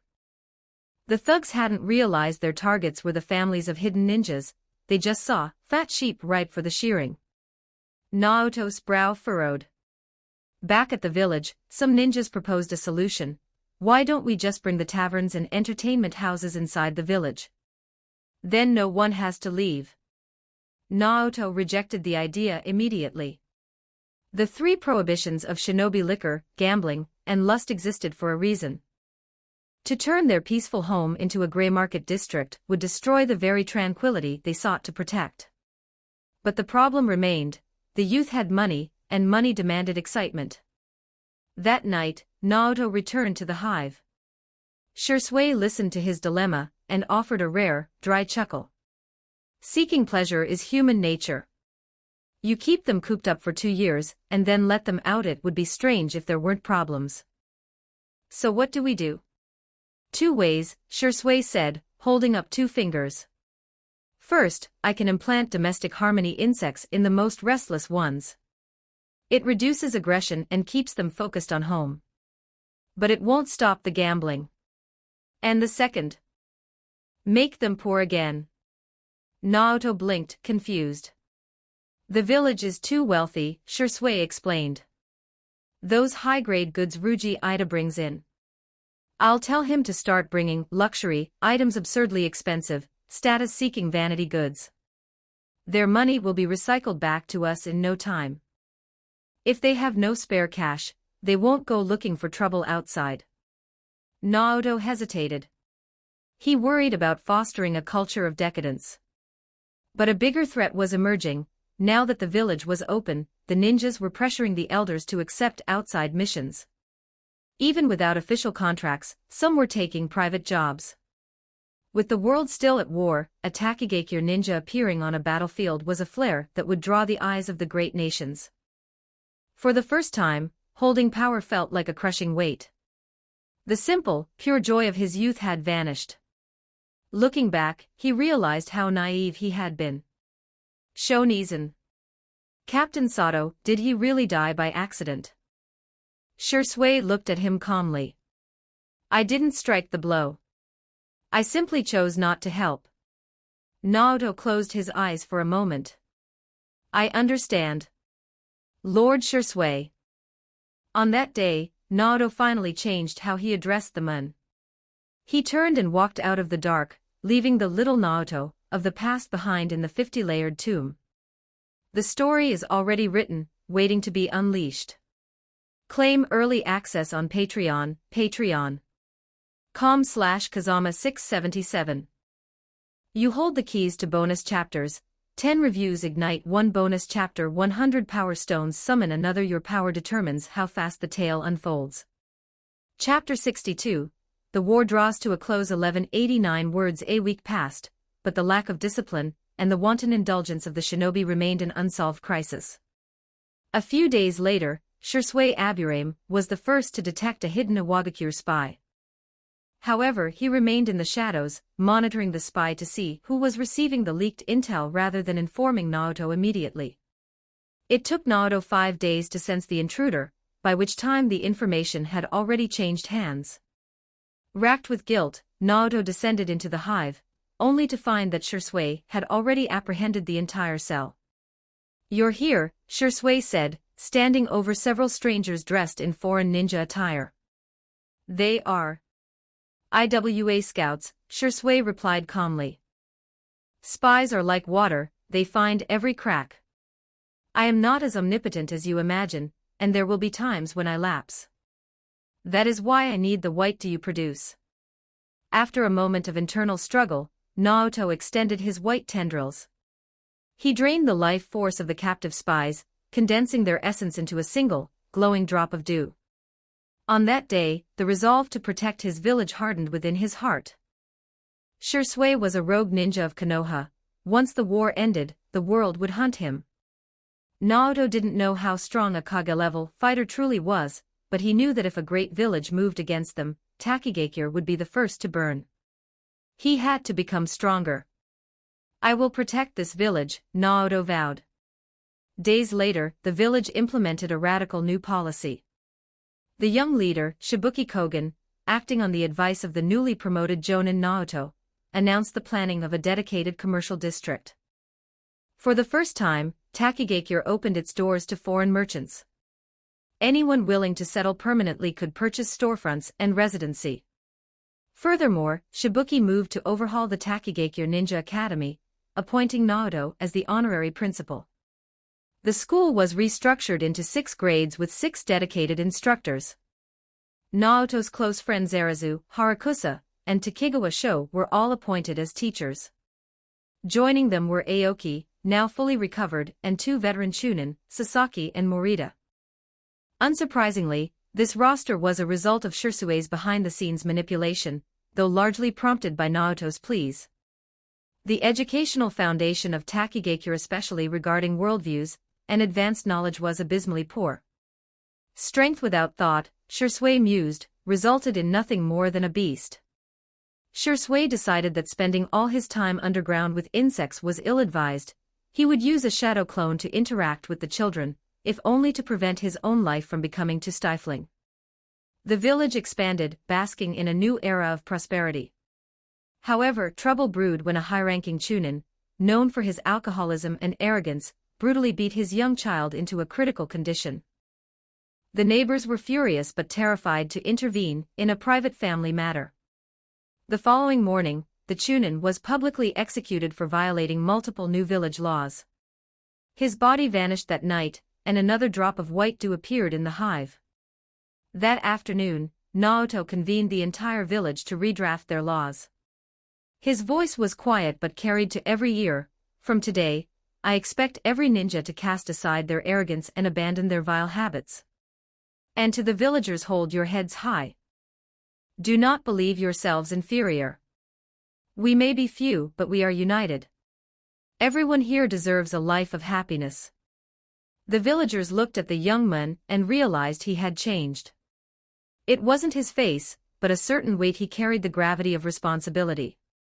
Soon, Naruto led the villagers in processing a specialized type of military ration. He realized that a luxurious life wasn't the danger was losing the will to fight, and having no vision for the future. He wanted the village to break free from the control of nobles and daimyos, to be economically independent and wealthy, no longer reliant solely on grain or Shusui's hidden support. In the depths of the hive, things were also shifting. By diluting 2 drops of white dew into a medicinal oil and absorbing it through a medicated bath, Shui finally shattered his physical limits. His long stagnant strength, stamina, and speed began to climb again, dragging his chakra capacity upward with them. As someone who could already utilize chakra with 200% efficiency, this surge allowed him to finally research high-consumption insects. He turned his eyes toward the creature he had held for over 2 years, the tailed beast. It was time to use it for his breeding experiments. The tide of war in the lands south of the land of waterfall, the rain country battlefields, were reaching a turning point. April, year 37 of Konoha. The hidden mist village of the land of water was the first to withdraw, beginning a period of isolationism and implementing the brutal, bloody mist graduation policy, a historic step backward for their strength. September, the hidden sand village declared defeat. The third Kazekage, his face grim, conceded that years of war had hollowed out the land of wind's economy. To continue was to invite the collapse of the village itself. October, the hidden stone village withdrew. Anoki stood at the border, surveying the scarred earth, and sighed as he ordered the retreat. Now, only Konoha and the hidden rain remained.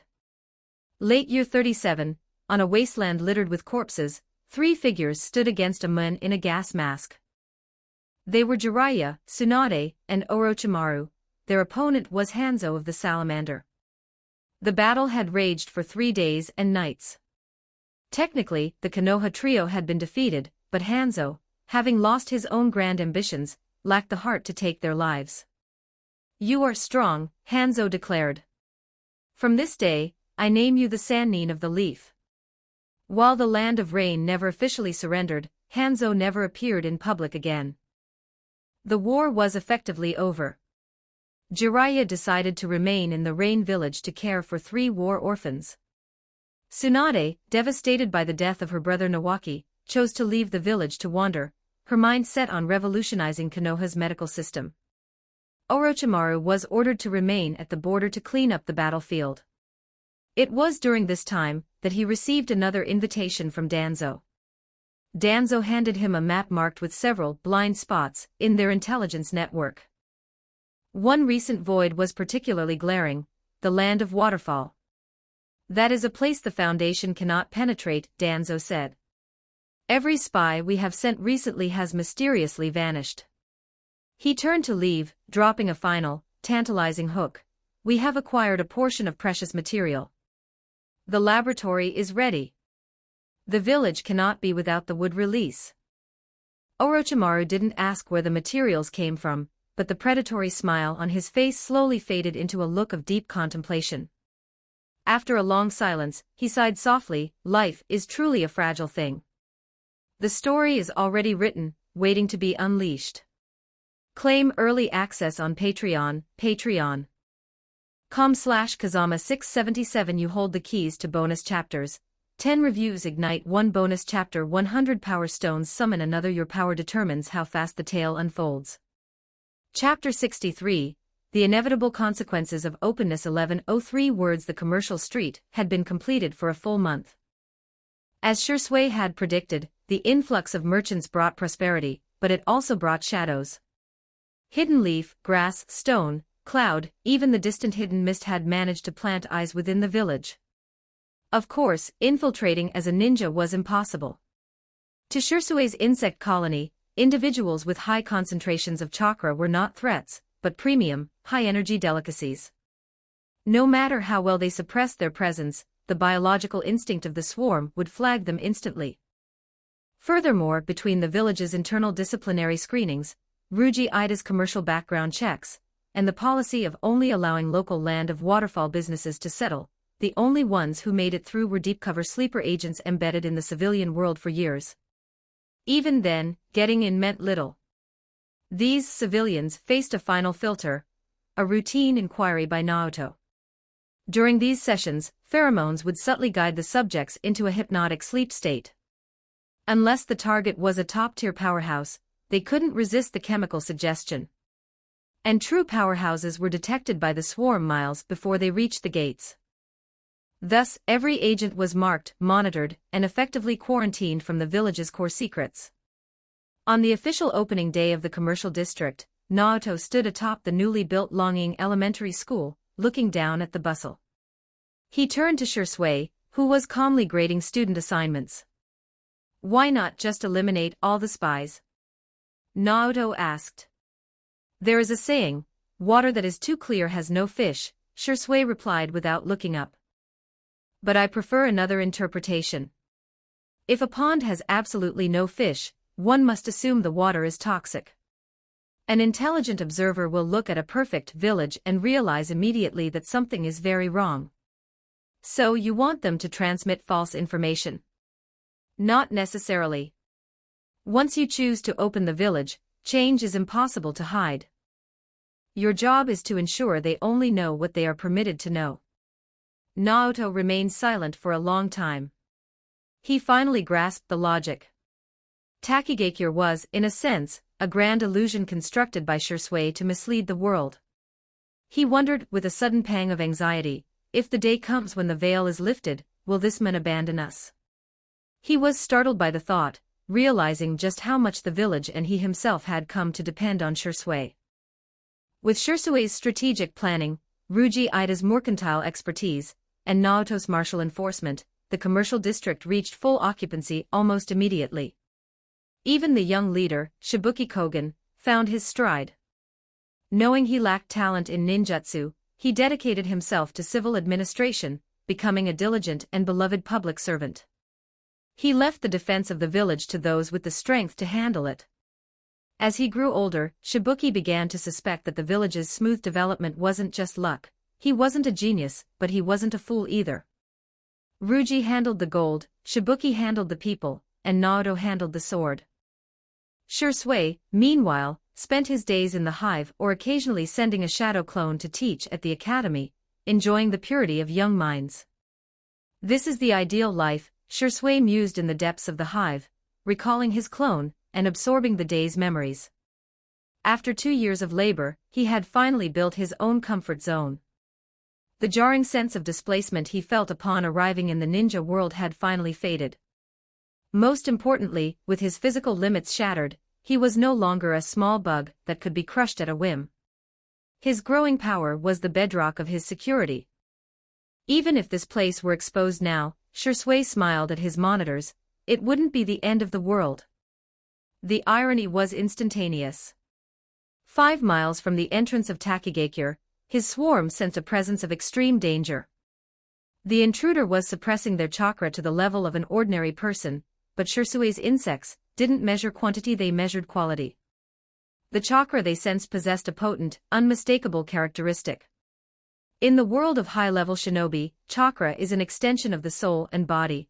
The more one masters their path, the more distinct their flavor becomes. There were many distinct flavors in the world, but only one was this cold, this predatory, and this sinuous. Orochimaru. Shisui sat upright in his command chair. Though they were miles apart, he knew the Sannin's speed. He had expected this eventually. Danzo's route had lost too many men here for Konoha to remain indifferent. He just hadn't expected Danzo to successfully goad Orochimaru into investigating personally. Was it curiosity, or had Danzo offered a price the snake couldn't refuse? Likely the latter, Shisui thought. Given the timeline, Nawaki is dead. Orochimaru is beginning to feel the fragility of life.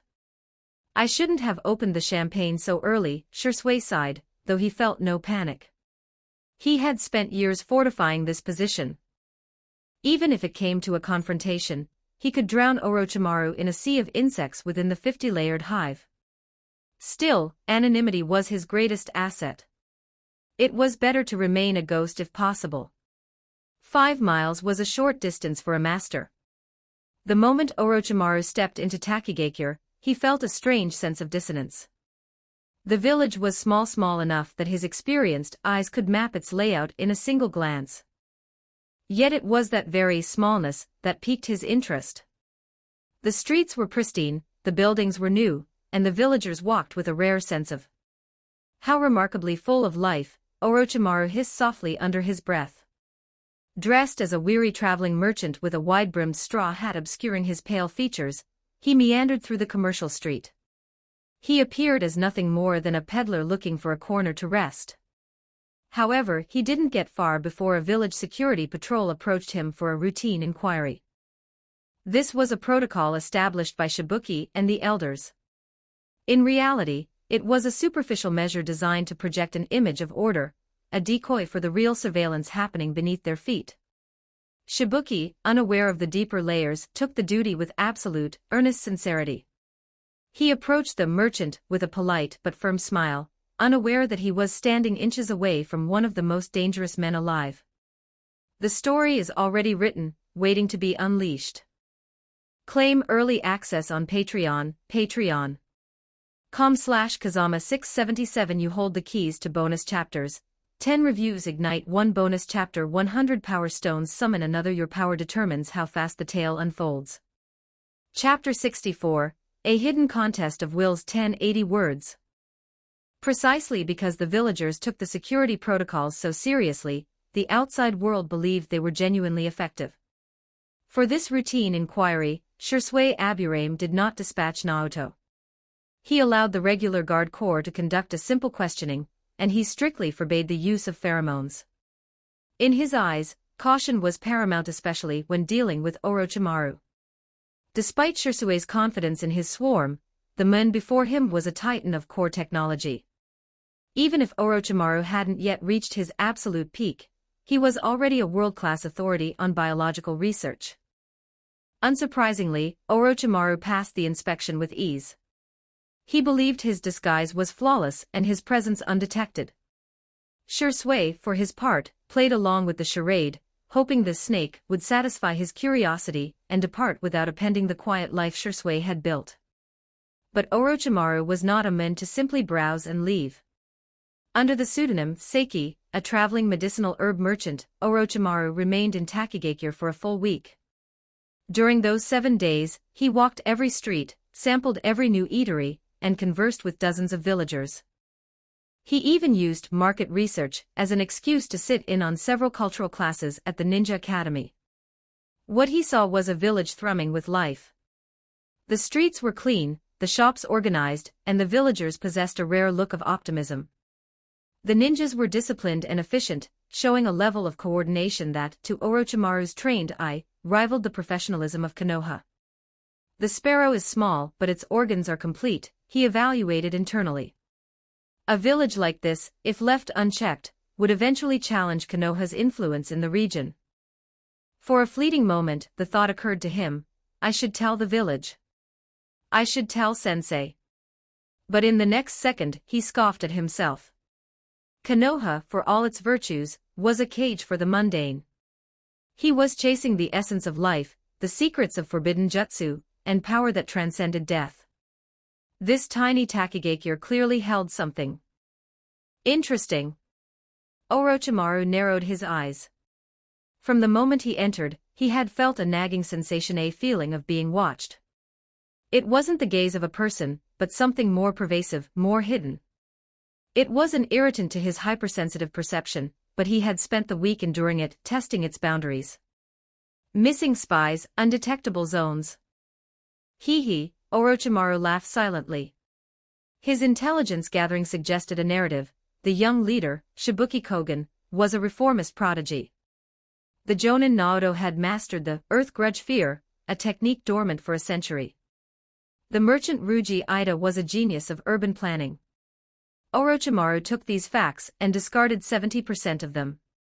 A person's vision is shaped by their environment as much as their intellect, he mused.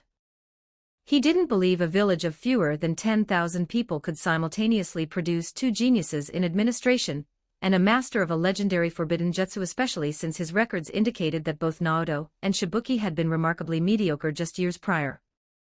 Orochimaru licked his lips, his eyes gleaming with predatory excitement. There is someone behind them. Someone watching everyone in this village. I want to know who. He did not strike immediately, and Shursui did not intervene. Both were patient, watching each other like two beasts across a void, waiting for the first crack in the other's resolve. After a week, Orochimaru had exhausted the public information. His patience, already frayed by the psychological changes following the last Great War, and bolstered by his recent breakthroughs in power, finally snapped. He decided to break the stalemate. I wonder what kind of beast you are, to outlast a snake in a contest of patience, Orochimaru whispered, tilting the brim of his hat as he looked around. His target, an elite chunin in his 30s. This man's position ensured he had access to secrets the average villager did not. Late that night, in the shadows of a quiet alleyway, Orochimaru intercepted his prey. My deepest apologies, he said, his voice devoid of any real regret. I must borrow the information in your mind. His pupils shifted into golden vertical slits. Genjutsu, sly mind effect technique. As the chunin's eyes glazed over, Orochimaru prepared to delve deeper. Suddenly, a black shadow plummeted from the sky. An exquisite kunai whistled past his face. Only his preternatural reflexes saved him, though a few strands of his pale hair were severed. Naruto landed with clinical precision. With a blur of three hand signs, he unleashed a gale palm, the shockwave targeting Orochimaru's chest and forcing him to release his hostage. Naruto caught the unconscious chunin and tossed him to safety. His hands blurred into a second set of signs as four thick, white tendrils erupted from his back. Earth release, hardening technique. A simple C-rank jutsu, but in Naruto's hands, it transformed the soft, vulnerable threads of his Earth Grudge Fear into rigid, spear-like appendages. The inherent elasticity of the threads, combined with the stone-like hardening, made them lethal and unbreakable. With these four spears, Naruto effectively became a six-armed combatant, lunging into close-quarters combat before Orochimaru could fully reset his stance. Though he had lost the initiative, Orochimaru was a veteran of 1,000 battles. He twisted his body like a serpent, dodging for successive thrusts before sliding backward several meters. So this is the Earth Grudge Fear. Orochimaru hissed. Symbiosis with a mysterious organism, truly a subject worth studying. Who are you? Naruto demanded. He gripped two of the hardened spears in his hands, while the two emerging from his back hovered like cobras. It wasn't that he couldn't produce more, it was that his current mental focus capped his precise control at 4. Just a curious traveler, Orochimaru's voice was raspy and playful. But it seems I've been exposed. Did the person behind you tell you I was here? The question was a casual probe, but Naruto's expression flickered for a split second. He nearly took the bait. Remembering Shursue's warning to never engage in conversation with a master, Naruto tightened his grip and lunged forward again. Ah, you didn't fall for it, Orochimaru sighed with mock disappointment. Very well. Let me see the caliber of Takigakure's #1 expert. The story is already written, waiting to be unleashed. Claim early access on Patreon, patreon.com/Kazama677. You hold the keys to bonus chapters. 10 reviews ignite 1 bonus chapter. 100 power stones summon another. Your power determines how fast the tale unfolds. Chapter 65. The gap in the details of mastery. Hand signs blurred as the battle erupted in the narrow confines of the alleyway. Naruto struck first, utilizing a fluid combat style that alternated between long-range thrusts and short-range stabs with his hardened spears, a strategy perfectly suited for street fighting.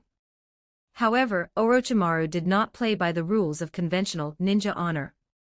He unhinged his jaw, regurgitating the legendary Kusanagi sword. Against its divine edge, a mere C-rank hardening jutsu was like parchment before a razor. Within a few exchanges, Naruto's spears were severed, forcing him to leap back and recalibrate. Orochimaru scanned his surroundings, his gold eyes darting to every roof and shadow. He was perplexed. Nearly 30 seconds had passed since the engagement began, yet no other ninjas had appeared. More unsettling was that persistent, ghostly gaze. He could feel it watching, yet even with his heightened senses, he couldn't pinpoint its origin. How fascinating, Orochimaru hissed, gripping his sword. Does your village have no other shinobi? Why do they not come to your aid? Naruto understood the bait. A man of Orochimaru's caliber didn't fear a swarm of Chunin. To him, numbers were irrelevant. If anything, Naruto had kept the others away to prevent pointless slaughter. Takigakir's growth was fragile, and he refused to let his comrades become collateral damage. I am enough, Naruto declared. He bit his thumb, blood spraying into a cluster of tiny, writhing tendrils. His hands wove signs at a blinding speed. The tips of the threads petrified into jagged, dart-like points before snapping off, trailing long, nearly invisible filaments of transparent silk. While the symbiotic destruction insects weren't natural silk producers, the tendons they grew were exceptionally resilient. Modified by the earth grudge fear, they became a unique weapon. Secret technique, black thread stratagem.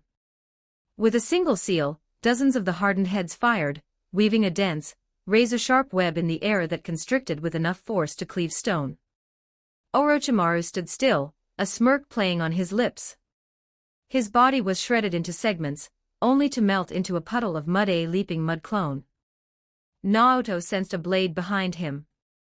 He spun, his fingertips flashing through 2 signs as he unleashed a wind release, vacuum wave that slammed into the incoming sword. He retreated instantly, his hand signs increasing in complexity and speed, dragon hair, tiger rat, dragon hair. 3 seconds later, a titanic pressure of wind descended from above, the sheer force grinding the cobblestone street into dust. Orochimaru's movements were pinned. Simultaneously, 4 elders in ancient robes appeared at the cardinal points, their chakra signatures flaring. The air grew heavy and stagnant. Sealing jutsu. Though the technique wasn't sophisticated, the combined effort of 4 veteran jonin was enough to paralyze a master for a heartbeat. I thought this was a one-on-one, Orochimaru chuckled dryly. Only a fool believes a thief's terms. Die, intruder, the great elder shouted. Fire release, pressure damage. As the flames roared forth, fueled by the vacuum of the wind, Orochimaru bit his thumb. Summoning, Rashomon. The colossal, demonic gate erupted from the earth, absorbing the brunt of the inferno. As it vanished, Orochimaru stood free, surveying the 5 men surrounding him. He realized he had underestimated the village's hidden teeth. I've slighted Takigakir, it seems, he said, turning his gaze toward the empty air. And since you, the master of this house, refuse to show yourself, I shall take my leave. Summoning, giant snake. With a puff of white smoke, a massive serpent appeared. Orochimaru vaulted onto its head, the beast smashing through the perimeter defenses. Farewell, he called back to Naruto. We shall meet again. Don't let him escape. Enraged by the destruction of their hard-earned streets, Naruto and the 4 elders gave chase, pursuing the beast into the forest. But 3 miles out, the trap snapped shut. Orochimaru, ostensibly fleeing, suddenly leapt from the snake's head, spinning in midair. Gray vipers erupted from his sleeves like living arrows hidden shadow many snake hands. Elder Shishue, leading the charge, was caught off guard. Just as the fangs were about to sink into his skull, Naoto grabbed his shoulder and hauled him back. Naoto blew a sharp wind blade from his mouth, severing the snake heads, but the wind could not stop the Kusanagi sword hidden within the mass of serpents. The blade pierced Naoto's chest, entering near his left collarbone and exiting through his back. Naoto grabbed the blade with his bare hands, his back erupting in a forest of hardened spears that lunged at the Sannin. Orochimaru laughed, ripping the sword free and slicing the spears to ribbons before kicking Naoto dozens of meters away. Naoto hit the ground, blood gushing from the wound. Orochimaru stood atop his serpent, looking down with a mocking smile. Your strength is commendable, but your experience is shallow. A true shinobi never lets himself be led into an ambush. The pain cleared Naoto's head. He remembered Shirsue's order, if he wants to leave, let him. You cannot hold him. But Orochimaru wasn't looking at him anymore. He was shouting at the empty forest. Are you still going to hide? Naoto struggled to stand, but his wound refused to close. The blood flowed freely, uninhibited by his usual regenerative abilities. Don't waste your energy, Orochimaru said. There is a special toxin on that blade. Your healing won't work so easily today. He performed one more set of signs. Summoning, myriad snake formation. Tens of thousands of venomous snakes flooded the forest floor. Orochimaru's voice turned cold. If you don't come out now, these precious ninjas you've spent so much effort cultivating are going to die right here. The story is already written, waiting to be unleashed. Claim early access on Patreon, patreon.com/Kazama677. You hold the keys to bonus chapters, 10 reviews ignite 1 bonus chapter, 100 power stones summon another. Your power determines how fast the tale unfolds. Chapter 66. Appearance and conflict with Orochimaru. 12-20 words as Manda and the swarms of snakes appeared, screaming for sacrifices and threatening to tear the world apart. Shisui Aburame knew the other man was done playing games. Orochimaru was forcing a confrontation, determined to drag the shadow out into the light. Why must it come to this? A long, weary sigh echoed through the air. The voice was calm, yet it seemed to vibrate from all directions at once. In the village not far away, civilians and ninjas alike suddenly felt a strange sensory dullness. It was as if their hearing had been muted. They began to subconsciously ignore the distant commotion. Though they continued their tasks, they felt a sudden, inexplicable urge to return home, check on their loved ones, or perhaps settle down for an early afternoon nap. As the voice faded, Orochimaru snapped his head toward the distance. Countless swarms of insects were surging from every direction, humming with a low, rhythmic vibration. They emerged from the earth, from the walls of the valley, and condensed out of the very air. They were diverse and terrifying, some shifted like liquid ink, others flowed like sludge. The ordinary snakes stood no chance. Under the relentless gnawing of the swarm, they were reduced to bleached bones in seconds. The larger giant snakes fared better, lashing out with raw physical power, but even Manda was becoming visibly irritated by the sheer persistence of the insects. Orochimaru. For this, the sacrifice must be increased by 100 people. No, 1,000. Manda roared. But Orochimaru didn't move. He didn't even blink. His slit-like pupils were locked onto the distance, watching as the swirling mass of insects gradually coalesced into a human silhouette. Black clothing, dark glasses, and a shimmering aura of buzzing wings. A young face, wearing an expression as calm and undisturbed as a pool of still water. Orochimaru's pupils contracted slightly. He recognized that face. So it's you, Shisui Aburame. I never imagined that the unremarkable insect user from Konoha would grow to such a height. It makes sense now, everything explains itself. His gaze swept over the surrounding swarms, his eyes burning with a feverish, intellectual hunger. Your talent is truly breathtaking. To think you broke the shackles of the Aburame clan, and elevated the art of insect mastery to a completely new dimension. Nearby, the chaotic battle between insect and serpent raged on. While the swarm couldn't pierce Manda's thick scales, the great serpent had fallen into a trap set by the earth construction insects. Their self-detonating bodies released a viscous, sludge-like mud that acted like a yellow swamp of the underworld, pinning Manda's massive form into a sticky pit. Both masters stood watching their summons clash, neither having made a direct move yet. Orochimaru continued to study Shisui with a look of pure, unadulterated fascination. No wonder I felt watched. It wasn't a person tracking me, but these insects. I'm curious, how did you engineer them to blend so perfectly into the local fauna? And how do you bridge the cognitive gap to have them transmit everything they see and hear directly back to you? To Orochimaru, insects were low-intelligence organisms. The standard Kakachu could collect scents and return with vague information, but that was the known limit of the Aburame. To see that limit shattered by someone he had once let slip through his fingers was a mystery he desperately wanted to dissect. Shisui, or rather, Shisui's insect clone, did not respond to the flattery. He spoke with a detached coldness. Would it not have been better for us to test one another's boundaries and then part ways? Lord Orochimaru, I recall you being a man who values personal space. You loathe it when others probe your secrets. Why, then, were you so confident as to force my hand? Shisui's hands began to weave signs. The earth began to tremble as untold billions of insects surged from the four corners of the battlefield, closing in on Orochimaru. Is this the arrogance of the strong? Arrogance? The smile vanished from Orochimaru's face. It is merely curiosity. His hands blurred into a countersign. More giant snakes erupted from the ground to meet the swarm. Vipers spat venom to dissolve flying insects, while the bugs crawled into the snakes' orifices to devour them from the inside out. Orochimaru unleashed various elemental ninjutsu, creating a perimeter of fire and wind to incinerate any insect attempting to bridge the gap. The battlefield had become a restricted zone.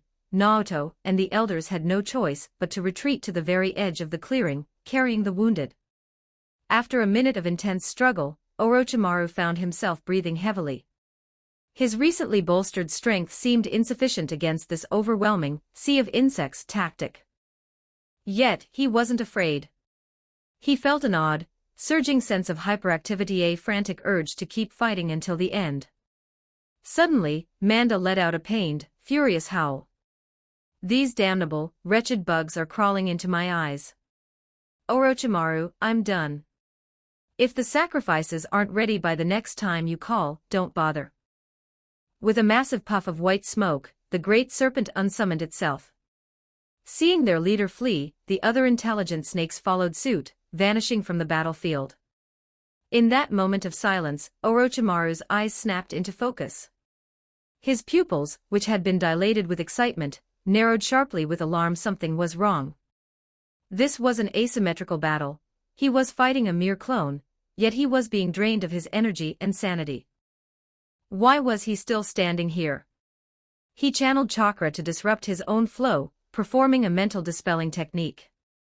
The fog in his mind cleared, but the physical hyperactivity, the racing heart, and twitching nerves remained.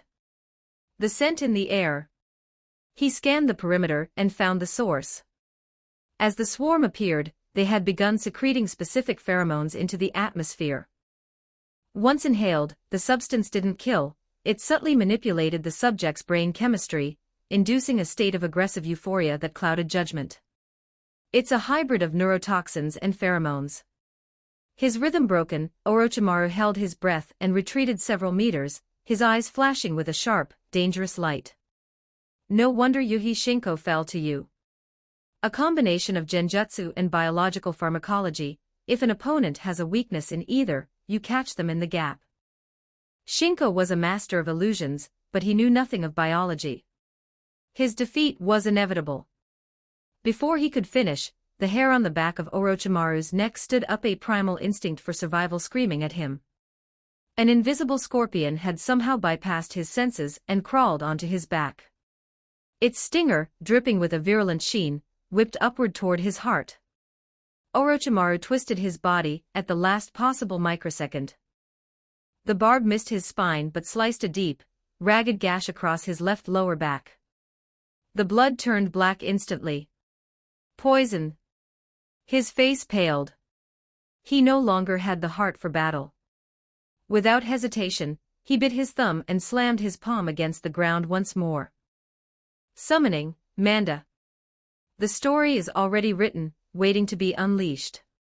Claim early access on Patreon, patreon.com/Kazama677. You hold the keys to bonus chapters, 10 reviews ignite 1 bonus chapter, 100 power stones summon another. Your power determines how fast the tale unfolds. Chapter 67, His Interpretation of Freedom. 1178 words. The massive purple serpent manifested once more. Orochimaru, I told you, I'll give you 1,000 more people. Just be quiet, swallow me, and get out of here. Looking at the swarm of insects closing in from all sides, Orochimaru felt a flicker of panic for the first time. Manda didn't waste time arguing further. He snapped his jaws shut, swallowing Orochimaru whole.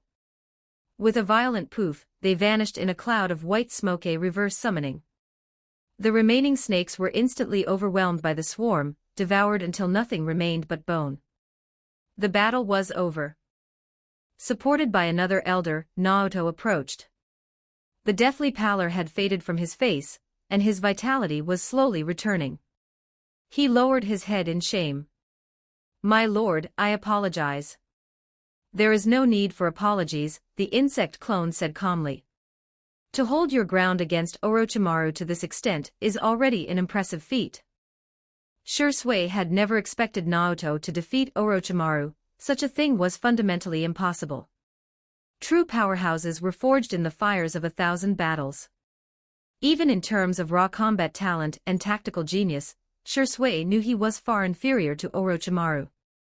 That was precisely why he chose to suppress him with overwhelming force and psychological pressure rather than engaging in a direct duel with his true body. Although his physical constitution had undergone a metamorphosis possessing strength, endurance, and speed that far surpassed the current pre-modification, Orochimaru, a controller, stays behind the scenes. Why risk the king when the pawns are winning? He hadn't expected Orochimaru to play such a calculated game of provocation, nor did he expect the Sannin to display his full strength just to force a confrontation. But it made sense. Orochimaru had just led Konoha to victory, his fame was at its zenith, and his strength was at the peak of what his natural body could achieve. In the entire ninja world, there were very few who could claim a definitive victory over him. Such power naturally breeds a certain level of arrogance. Should we station guards here? They say the exit point of a reverse summoning remains fixed, an elder asked. The insect clone waved a hand, causing the swarm to disperse. He looked at the nearly recovered Naruto. However, from now on, you should keep 1 or 2 drops of the condensed dew within your body. If you suffer such injuries again, you will be able to heal instantly rather than having your combat effectiveness crippled by toxins. Also, you must begin regular toxin exposure. Slowly build your body's resistance to all poisons. Naruto lowered his head further, his voice firm. Understood. What happened today is not to be spoken of. I have already used pheromones to ensure the villagers and other ninjas ignore this area. Restore the battlefield to its original state immediately. As for whether his existence would be leaked to the outside world, that depended entirely on when and how Orochimaru chose to speak. Yes, sir. With the orders given, the insect clone dissolved into a cloud of countless flying bugs, vanishing into the wind. Deep within the true underground palace, Shursui Aburame's main body opened his eyes. A crystal ball before him flickered with the final image of Orochimaru's retreat. As the saying goes, water that is too clear has no fish. In the past, he had scrubbed the village too clean. The total absence of spies was actually a red flag that invited higher-level scrutiny. Orochimaru's arrival was the inevitable result of that perfection. He raised his hand, staring at his palm. Feeling the power that grew with every passing day, he realized he was finally approaching his ideal version of freedom. Shursui's interpretation of freedom differed from most. Even in his previous life, He was a man who preferred solitude, a man who only wanted to do what he loved. To others he might have seemed lonely, detached, or socially inept. But to him, true freedom was the luxury of solitude, not having to expend mental energy on suspicion, intrigue, or the whims of others. The silence, the lack of interference, and the absence of forced directives, that was the freedom he craved. The power to refuse anyone without hesitation. The power to say no. Had he stayed in Konoha, such a life would have been impossible. First, his cheat required the consumption of high-quality life force and energy to accumulate its primal power. In Konoha, he would have had to move with extreme stealth. During the war he could scavenge the dead, but what about peacetime? Where would the energy come from? Not to mention his research into insects, experiments that were essential to breaking his limits. Konoha stood as a bastion of justice. The moment he showed even a flicker of unrighteous methods, the village would have deemed him an evil to be purged. It wasn't that he couldn't play the game. He had considered playing the role of the loyal Konoha shinobi, brainwashing himself with the will of fire to appease the leadership. But that would have been exhausting. There is a vast difference between voluntary disguise and forced performance, and he was no actor. Furthermore, Hiruzen Sarutobi was the professor. You don't hold the title of Hokage for decades by being naive. No matter how clever Shisui was, would a few words really make the Hokage trust him blindly? Would a man like that ever truly believe Shisui was a tool he could fully control? The leaders of the world are like the bosses of small companies. In his past life they possess a keen eye for character. Even if they can't see through you, they will choose to remain wary. Even if his acting had been flawless, what then? As his strength climbed to its current height, he would have been swept up in the tides of power. If he didn't make a choice, others would make one for him. Orochimaru would have guarded against him, Danzo would have plotted against him, and even Hiruzen would have watched him with suspicion. In the eyes of the powerful, a man who is strong and walks alone is a dangerous variable. They see no weaknesses, no ties, and therefore, no way to control him. Eventually, feeling the leash slip, they would have used every means necessary to eliminate him. His resistance would have sparked a cycle of suppression and pursuit, until either he or the village bled out. Or perhaps, they would have tried to bribe him with status and power, attempting to bind him to their war machine, and slowly corrode his will until he became just another gear in the system. So, since the departure was inevitable, it was better to leap off the board early. Better to leave the cage before the bars were reinforced. The story is already written. Waiting to be unleashed. Claim early access on Patreon, patreon.com/Kazama677. You hold the keys to bonus chapters. 10 reviews ignite 1 bonus chapter. 100 power stones summon another. Your power determines how fast the tale unfolds. Chapter 68, A Nest Cannot Be Lone. 1159 words. The 2 years he had spent observing from the sidelines, accumulating strength, were the reward for the desperate choice he had made to leave Konoha. Reflecting on the recent battle, Shisui knew that if his main body had intervened coordinating the swarms, the toxins, the pheromone-induced illusions, and the hidden predatory insects, there was a 70% chance he could have kept Orochimaru there forever. It was a pity he lacked a powerful sealing technique. The major hidden villages all maintained specialized sealing teams. When facing an elite of that caliber, they would employ barriers specifically to prevent the target from escaping via reverse summoning. What a shame. It felt so close to a total success, Shisui mused, closing his eyes to reconstruct every detail of the skirmish. Today also exposed critical flaws. He began his mental debrief. The insect swarms were a lethal threat to ordinary ninjas and even jonin, but their effectiveness plummeted against colossal summoning beasts like Manda. Their hides were too thick, their scales too resilient to be breached instantly. Furthermore, the natural energy inherent in such ancient creatures made them resistant to the standard biological interference of ordinary insects. The invisible scorpion's venom could wound Orochimaru, but unless it was a sneak attack, hitting a master of his level was nearly impossible. The pheromone illusions were less effective against high-alert targets with extensive biological knowledge. Shisui had anticipated this, which is why he had opted for a slow, atmospheric infiltration rather than an instant cast. He wanted the influence to be subconscious. However, it had still fallen just short. Moreover, this tactic was a one-trick pony, against top-tier experts. Once they were aware of the mechanism, it wouldn't work a second time. I need armor-piercing species, Shui noted, tapping his finger on the desk as he recorded his findings in his experimental log. Carapace penetrators. Acidic corrosives.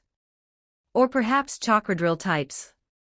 He paced the room, his mind already churning with genetic possibilities. The Tachygachier nest was now compromised. While relatively safe for now, there was no guarantee it wouldn't face a collective siege in the future. One shouldn't put all their eggs in one basket. I should establish several more nests. If danger arrives, I can relocate instantly. A wily hare has 3 burrows.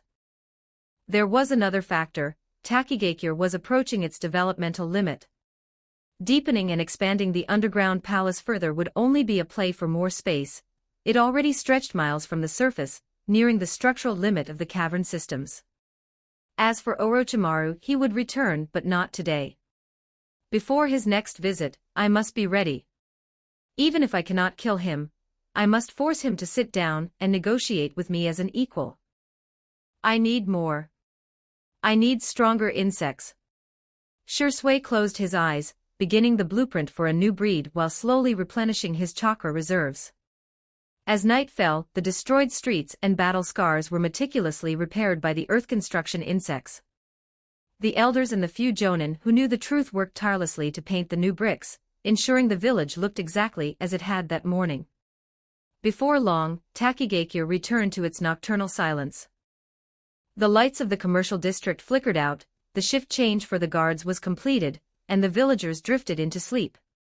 Beneath the placid surface, the invisible swarms continued their flight, as if the day's events had never happened. On the border between the land of grass and the land of waterfalls, Orochimaru emerged from the forest, crawling out of the mouth of a smaller snake.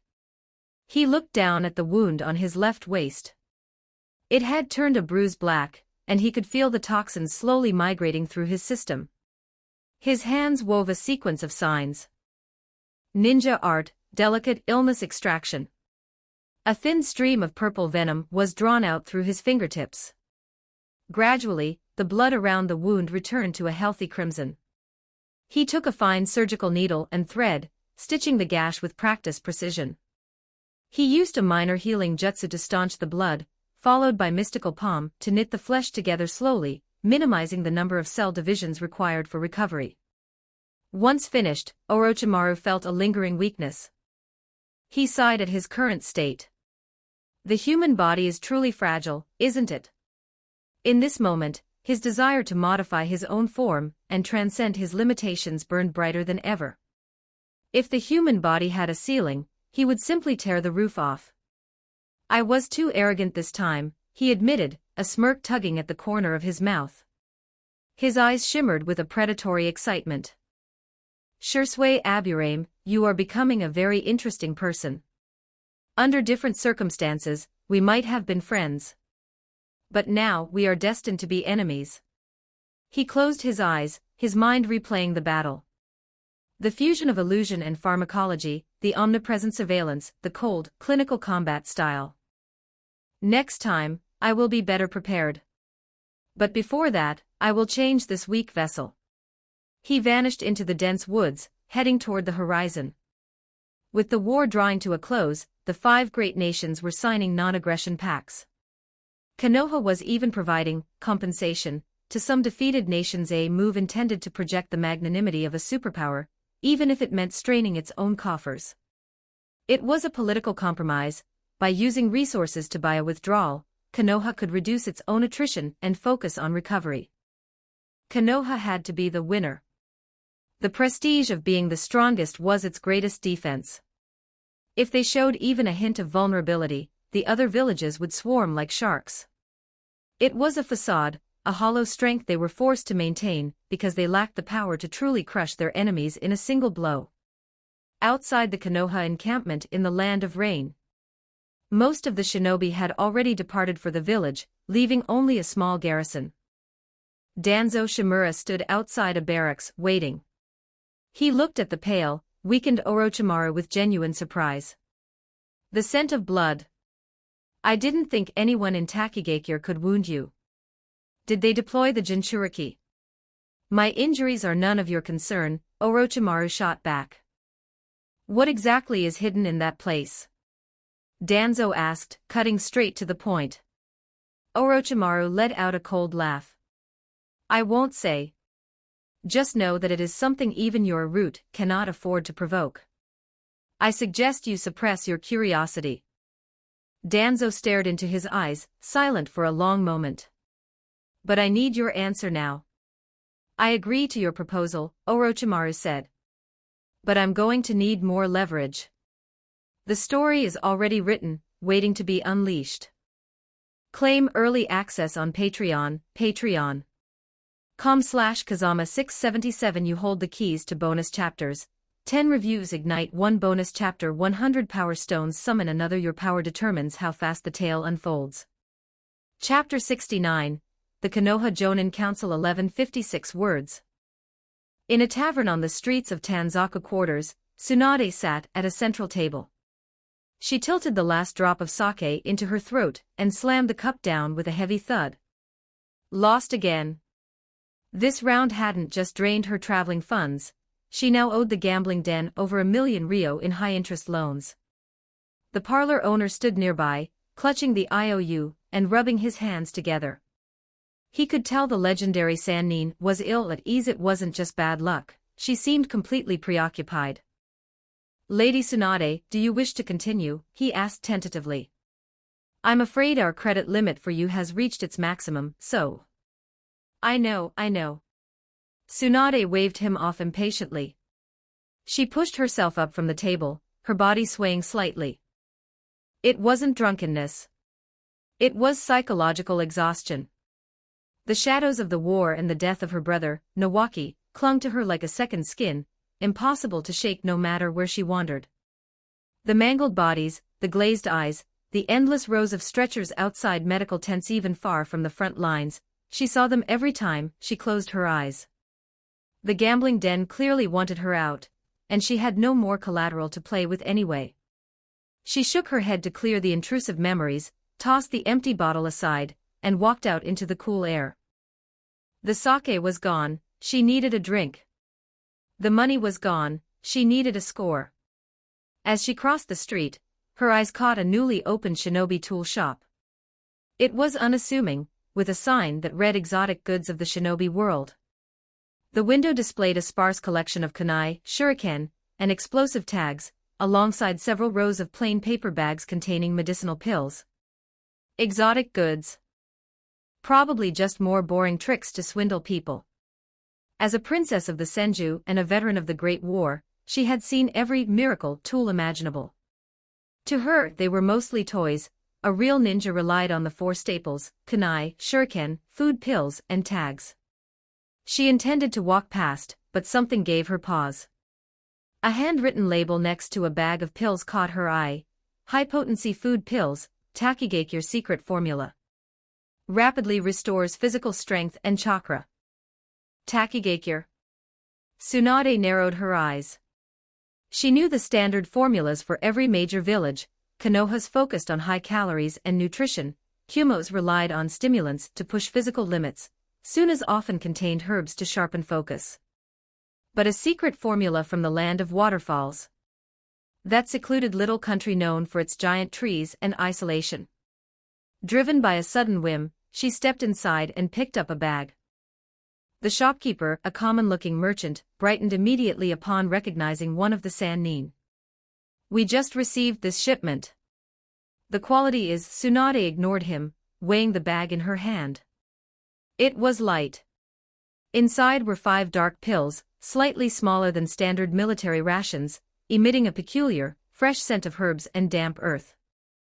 She scraped a tiny bit of powder off with her fingernail, rubbed it between her pads, and brought it to her nose. Her brow furrowed, then smoothed out as a flash of genuine disbelief crossed her eyes. The ingredients weren't just standard fillers. She identified extracts from rare fungi known for extreme cellular activation and energy conduction, along with several protective herbs. But there were 2 or 3 ingredients she couldn't place at all. Without thinking, she moved to buy them, only to find her pockets entirely empty. "Put it on my tab," she grunted. "If you ever fall ill, consider me your one-time physician." Before the merchant could protest, she popped a pill into her mouth. The taste was surprisingly pleasant compared to the chalky bitterness of standard rations, and it provided an immediate sense of satiety. But more importantly, while most food pills squeeze the body's reserves to wring out chakra, this one felt as though it was slowly replenishing cellular depletion. The effect was subtle, but as the world's premier medical ninja, her perception was peerless. This formula was sophisticated. It wasn't something the traditional tachygakure could produce. The pharmacological logic and refining techniques were closer to Konoha's level, perhaps even more advanced in its use of raw materials. If Konoha's ninjas had these during the war, how many lives could have been saved? How many wouldn't have collapsed from exhaustion? The thought flickered for a second before a wave of self-loathing washed over her. Why was she still thinking like a soldier? Why was she calculating benefits for a village that had taken everything from her? She put the bag down and scoffed internally. She wasn't the Hokage, why should she care? War was war. She just wanted it to end. Perhaps if she could build a global medical system, she could at least ensure fewer people died in the next one. A figure flickered into existence beside her, kneeling. It was a Konoha messenger. "Lady Tsunade, an urgent order from the Hokage. You are requested back at the village immediately for a Jonin council meeting." How annoying returning to a meeting right after losing all my money. Konoha council chambers. The long conference table was packed with the elite of the village. New faces mingled with veterans, many still bearing the scars and weariness of the front lines. As Tsunade took her seat, Hiruzen Sarutobi scanned the room. "Orochimaru. Where is Jiraiya?" Orochimaru offered a faint, thin smile. "I couldn't say. Likely off teaching his so-called child of prophecy." The mention sparked a wave of hushed murmurs among the Jonin. Elder Koharu, sitting to the left, slapped the table in anger. "Abandoning the village for a damn fairy tale. Hiruzen, this is the prize student you raised." "He is being willful, it seems," Hiruzen replied calmly, effectively ending the debate. "No matter. Even if he cannot attend, we shall begin." The first half of the meeting was standard procedure, post-war summaries, pointing out tactical errors, and highlighting systemic flaws that were rarely fixed. Then came the somber part, the reading of names for commendations and the list of the fallen. Quiet sighs echoed through the room as familiar names were struck from the active roster. The second half, however, was where the real tension lay. This was about the future. The war was ending, and the cake of Konoha was about to be redistributed. Positions left vacant by the dead needed to be filled, underperforming departments faced cuts, and new divisions were being proposed to address the village's weaknesses. For the Jonin present, the real battle was just beginning. The story is already written, waiting to be unleashed. Claim early access on Patreon, patreon.com/Kazama677. You hold the keys to bonus chapters. 10 reviews ignite 1 bonus chapter. 100 power stones summon another. Your power determines how fast the tale unfolds. Chapter 70.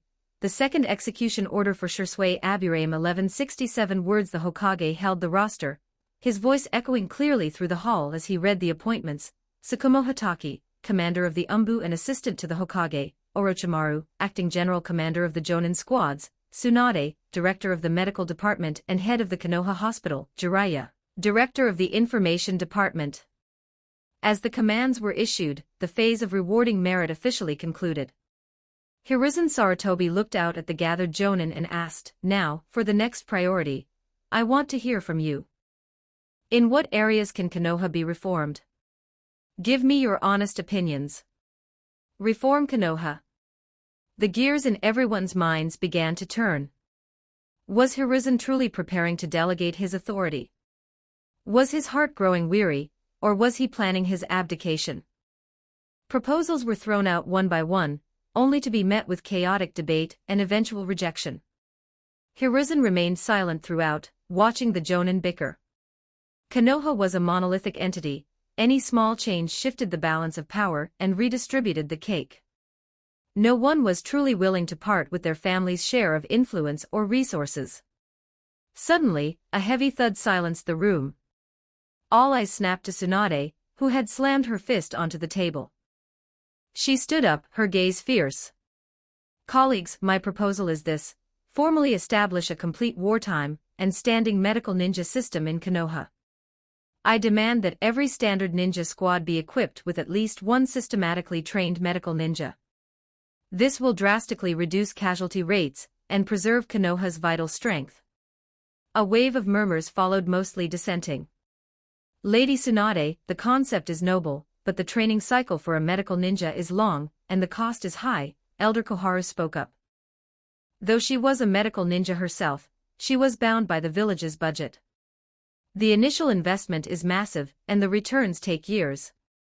It might be more practical to simply purchase better medical supplies. Mitokado Hamura added, "Indeed. The war just ended, the treasury is tight. Where will we squeeze out that kind of money? Equip every squad. Even D-rank patrol and reconnaissance teams. That's a waste of talent. The current medical class and hospital system are sufficient, aren't they? Why not just strengthen what we have?" The objections piled up, but they all boiled down to one word: money. Tsunade's brow furrowed, her fists clenching under the table. She had expected resistance, but hearing it so bluntly filled her with a sense of powerlessness and irritability. Then, a gentle voice broke through the noise. "I support Lady Tsunade's proposal." Everyone turned to see Dan Kato. He looked at Tsunade, a warm, encouraging smile on his face. "I was once severely wounded on a mission. It was a medical ninja who brought me back from the brink. I know better than anyone what it means to have a reliable medical companion in a squad. It isn't a waste, it is the most basic guarantee for the lives of our comrades. It is an investment in Konoha's future. Financial difficulties can be overcome, but lives, once lost, never return." His personal testimony caused some of the dissenters to pause. Tsunade looked at Dan, surprised that someone would stand so firmly by her side against the crowd. Their eyes met briefly, and she felt the knot of irritation in her chest loosen. Hiruzen Sarutobi took it all in. He tapped the table to regain order. "Tsunade's proposal is far-sighted. Dan's words are heartfelt. However, the concerns raised are also a reality. A full-scale rollout is currently beyond our means. Let us compromise. We will begin by assigning dedicated medical ninjas to elite squads, specifically those performing high-risk missions. Simultaneously, we will expand basic medical ninjutsu education and encourage talented children to choose this path. How does that sound?" Seeing the Hokage had spoken, the Jonin nodded in agreement. They knew this wasn't just about the medical system, it was a win for the Hokage's faction, and they had to yield. "Very well," Hiruzen said, his tone shifting. "Since there are no other topics, we must address the issue of the missing nin." The room fell into a heavy silence. Everyone knew that during the latter half of the war, the number of Konoha ninjas who had deserted was unprecedented and scandalous. Since Shursui Aburame's successful desertion 2 years ago, there have been over a dozen incidents of Chunin and special Jonin attempting to defect. Though most were caught by the Umbu or border guards, the impact has been disastrous, shaking the very foundations of the village. We must strike back decisively to make an example of them. Regarding the pursuit of these traitors, especially the potential loose ends and hidden forces behind them, does anyone have a recommendation for a leader? The silence stretched. Hunting missing nin, especially those potentially linked to a dangerous variable like Shursui, was a high-risk, high-reward mission that few wanted to gamble on.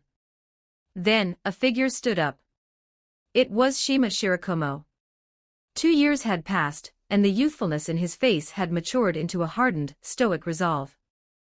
Lord Hokage, Shisui Aburame's desertion was, at its root, my failure. For 2 years, I have trained day and night, never forgetting that shame. If you trust me, I wish to lead the investigation into the missing Nin. Give me a squad specialized in tracking and intelligence, and I will do everything in my power to bring these threats to justice and redeem my past mistake. He stood straight, head bowed. Hiruzen didn't answer immediately. Instead, he looked toward the shadow where Orochimaru sat. Orochimaru, do you know exactly where Jiraiya is? Seeing his sensei ask again, Orochimaru didn't hide the truth. He is still in the land of rain, teaching those interesting war orphans he found. The room exploded. The war is over and he's staying in enemy territory. Teaching orphans of the land of rain. That is a complete lack of priority. What on earth is Lord Jiraiya thinking? Most of the Jonin were shocked by Jiraiya's logic. Teaching enemy orphans was one thing, but staying behind to do it. To many, there was little difference between that and desertion itself. The path of a medical ninja. To understand Tsunade's proposal, one must understand the unique role a medical ninja plays within a squad. Unlike combat specialists, their primary focus is chakra control and biological knowledge. Shirsui's influence, the butterfly effect. Shisui Aburame's departure wasn't just a loss of a single ninja, it was a crack in the ideological shield of Konoha. His ability to vanish without a trace provided a blueprint for others who felt disillusioned by the war, leading to the surge in desertions that the village was now desperately trying to quell. The story is already written, waiting to be unleashed.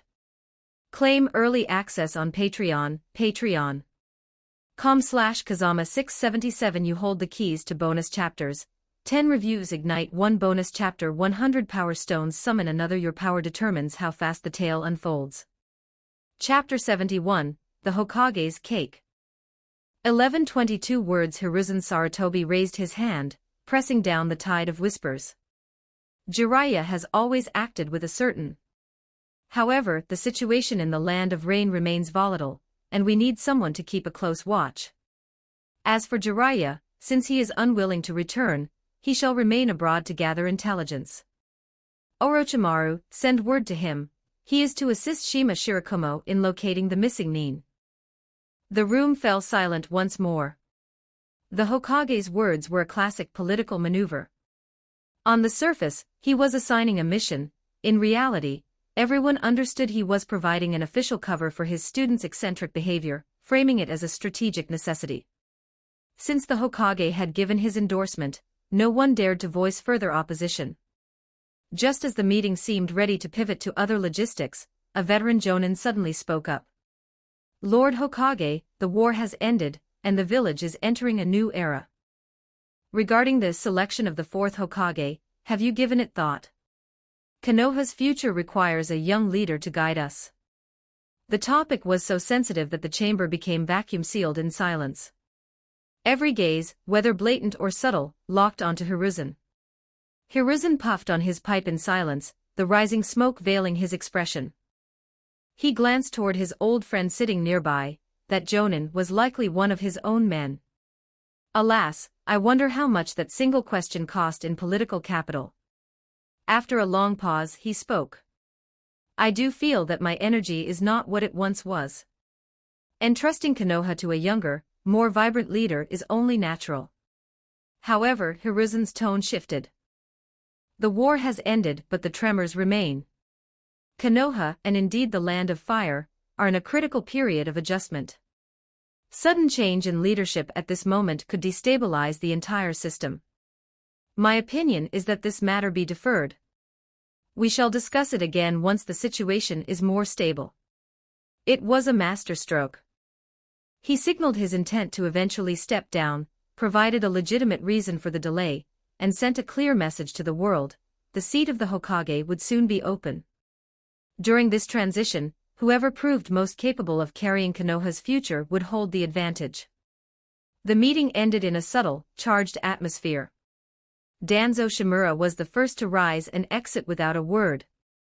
The other Jonin, meanwhile, were already shifting their gazes toward the high-achieving officers of the war. Chief among them, in terms of both seniority and prestige, was the White Fang of the Leaf, Tsukumo Hatake. Shadows in the small nations meanwhile, in the distant lands of Earth and Lightning, the high commands of Iwagakure and Kumogakure received nearly identical emergency reports. The reconnaissance teams sent into the land of waterfalls to probe its internal state had vanished without a trace. Even the deep-cover intelligence officers disguised as tourists had disappeared. Paradoxically, those who entered openly under the banner of their respective villages were treated as normal guests and remained unharmed. Takigakure again. There is definitely something wrong with these reports. Anoki, the third Tsuchikage, looked at the string of losses with growing unease. He had a premonition that Takigakure was becoming the next Amigakure, hidden power rising in the cracks between giants. Continue the infiltration. Use more discreet methods. We must know what is happening there. The situation was much the same in Kumogakure, though expressed with far more violence. The Raikage's office had already gone through several desks this week. Deep within the underground palace, Shisui Aburame cared little for the political machinations of the outside world, or rather, he had already anticipated them. Certain historical beats were inevitable. In his laboratory, he opened a notebook, meticulously recording the number of failed experiments. Beside it lay a scroll containing the sensory records of generations of Takigakure ninja, who had consumed the hero's water before their deaths. After extensive study, Shisui had demystified the miracle. It was essentially a crude, volatile extract of natural energy. The great tree condensed a mixture of natural energy and chakra. It wasn't quite Senjutsu chakra, but it was far from pure chakra either. The sudden surge in the user's reserves came from natural energy, but the resulting output was purely destructive chakra. Furthermore, the hero's water heavily taxed the user's life force. A small vial wasn't enough to trade for that much power without burning the candle at both ends. People died because their bodies and tenketsu could not withstand the violent, untamed nature of the mixture.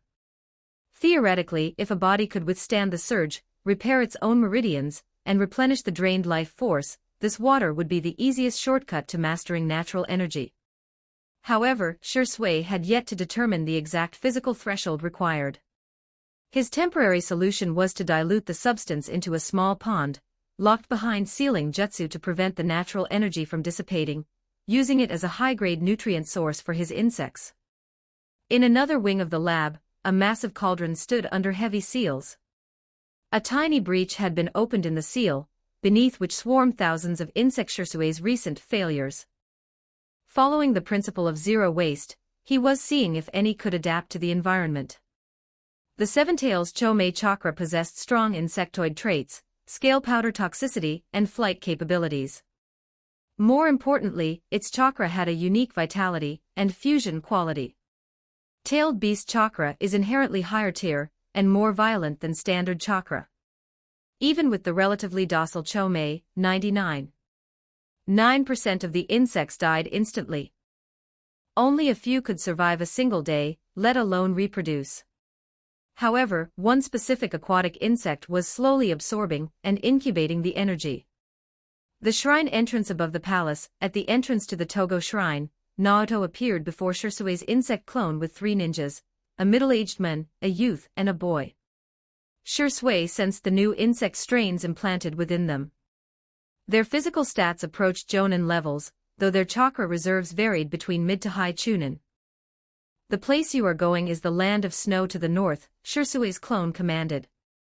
Your mission is to survive, gain a foothold, and establish identities. Remember, from this day forward, you are not my men. You are not Takigakure ninjas. You are wandering shinobi, merchants, or refugees. Your past is a blank slate, your future is yours to write.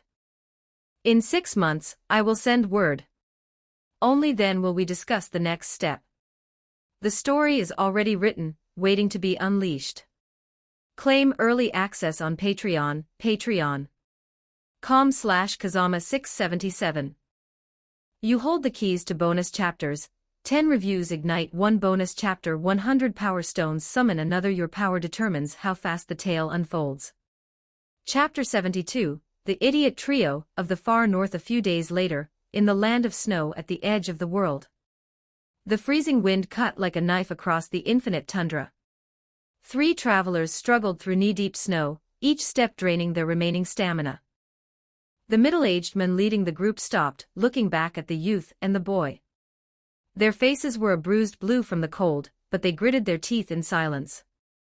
"There's a cave up ahead. We'll rest there tonight." His voice was shredded by the gale, but the other 2 nodded and pressed on. Inside the small cave, the men skillfully started a fire while the youth pulled out frozen, rock-hard rations to thaw over the flames. The boy, huddled in a corner, stared at the flickering light. "Are we really going to survive this?" The men didn't answer. The youth glanced at the boy and said flatly, "The Lord said to live. So we live." They had initially thought this infiltration mission would be simple. The land of snow wasn't known for powerful shinobi. They were wrong. The high altitude, extreme cold, and crushing atmospheric pressure had crippled their effectiveness. Worse, they were terrible actors. They looked nothing like the merchants they claimed to be. In the land of snow, the political system was tight-knit. The Yukigakure snow village and the daimyo's court lived almost as one, bound by marriage and blood. The daimyo's younger brother was himself a formidable ninja. Despite the nation's isolation, they were fiercely xenophobic and united. Lacking spy training from Takigakure, the trio had been quickly spotted. When the local authorities moved to detain them for questioning, they fought back. To their shock, while the snow ninja lacked basic depth, they wore specialized chakra armor and utilized unique ice-style Hayaton jutsu that thrived in the environment. The trio had been beaten back, losing their cargo and fleeing into the wilderness. Now they were suffering from snow blindness and starvation. "We can't keep going like this," the middle-aged man muttered. "We are supposed to be jonin of Takigakure." Their status was somewhat artificial, bolstered by Shirsue's experimental insects, but those very insects had fallen into a deep hibernation the moment they hit the sub-zero temperatures of the north. "Chengche, use the insect cocoon jutsu on me," the youth said suddenly. "Let the bugs evolve inside me. I can't hold out much longer." "But what about your foundation?" "That's a one-way trip." "It doesn't matter. We have a mission." The youth shook his head. "I finally understand why the Lord taught us that secret technique before we left. We were just too ignorant to see it." With no other choice, the older men began the hand signs. The youth's internal parasites were forcibly awakened, beginning a rapid parasitic maturation. "My chakra is returning," the youth gasped. "Open the insect gourds. We're building the base here. In the middle of nowhere. It's perfect. We've already failed as merchants. Our rations are gone. If we don't find food, we die. We build a hive. If we have to, we'll eat the insects to survive." They unsealed the gourds. Thousands of insects swarmed out, only to freeze to death instantly. The earth construction insects died in droves, the permafrost contained no minerals they could process, and the ice was too hard to chew. Just as despair set in, the erosion insects, the most violent and least numerous, underwent a rapid mutation. Within a day, a subspecies emerged that could feed on the natural energy within the ice. Hope flickered. A few days later, the boy accidentally performed a water-style jutsu and realized the water froze instantly into specific shapes. He finally understood why Shirsue had specifically chosen 3 water-style users for this mission. "Captain, the storm has stopped. Should we hunt for food?" "Don't call me captain," the moon corrected him. "I am much older than you. From now on, I am your father, and he is your brother." He had realized their mistake. Running was what made them look like spies. If they were caught again, they would claim to be refugees. If they played their cards right, they might even be absorbed into the snow village. "From today, we aren't Takigakure ninja. We are drifters who fled to the north to escape the war. Remember that. No matter what, never let go of that lie." Takigakure, the deep palace. Naoto stood before Shisui, his brow furrowed. You want me to leave and take missions? Shisui sat cross-legged on a stone dais, his tone level. The village is stable. With Shibuki and the others here, things won't fall apart. You need to go out into the world. To do what? To make a name for yourself. Shisui looked up. You are the strongest in Takigakure, but that title only matters within these walls. Outside, nobody knows who Naoto is. Naoto fell silent. He knew Shisui was right. Takigakure was tiny, a mere speck on the map. Its resources and population were capped. To truly grow, they needed influence, and influence required a legend. The era of the Third Great War is ending, but the era of the individual is beginning, Shisui continued. Become a name that makes the 5 great nations hesitate. That is the best protection you can give this village. The story is already written, waiting to be unleashed. Claim early access on Patreon, patreon.com/Kazama677. You hold the keys to bonus chapters. 10 reviews ignite 1 bonus chapter. 100 power stones summon another. Your power determines how fast the tale unfolds. Chapter 73. The daimyo's request. 1015 words. Furthermore, the commission is a practical necessity. Shisui Aburame continued, his voice calm and methodical. For the village to grow, the taxes from a single commercial street won't suffice.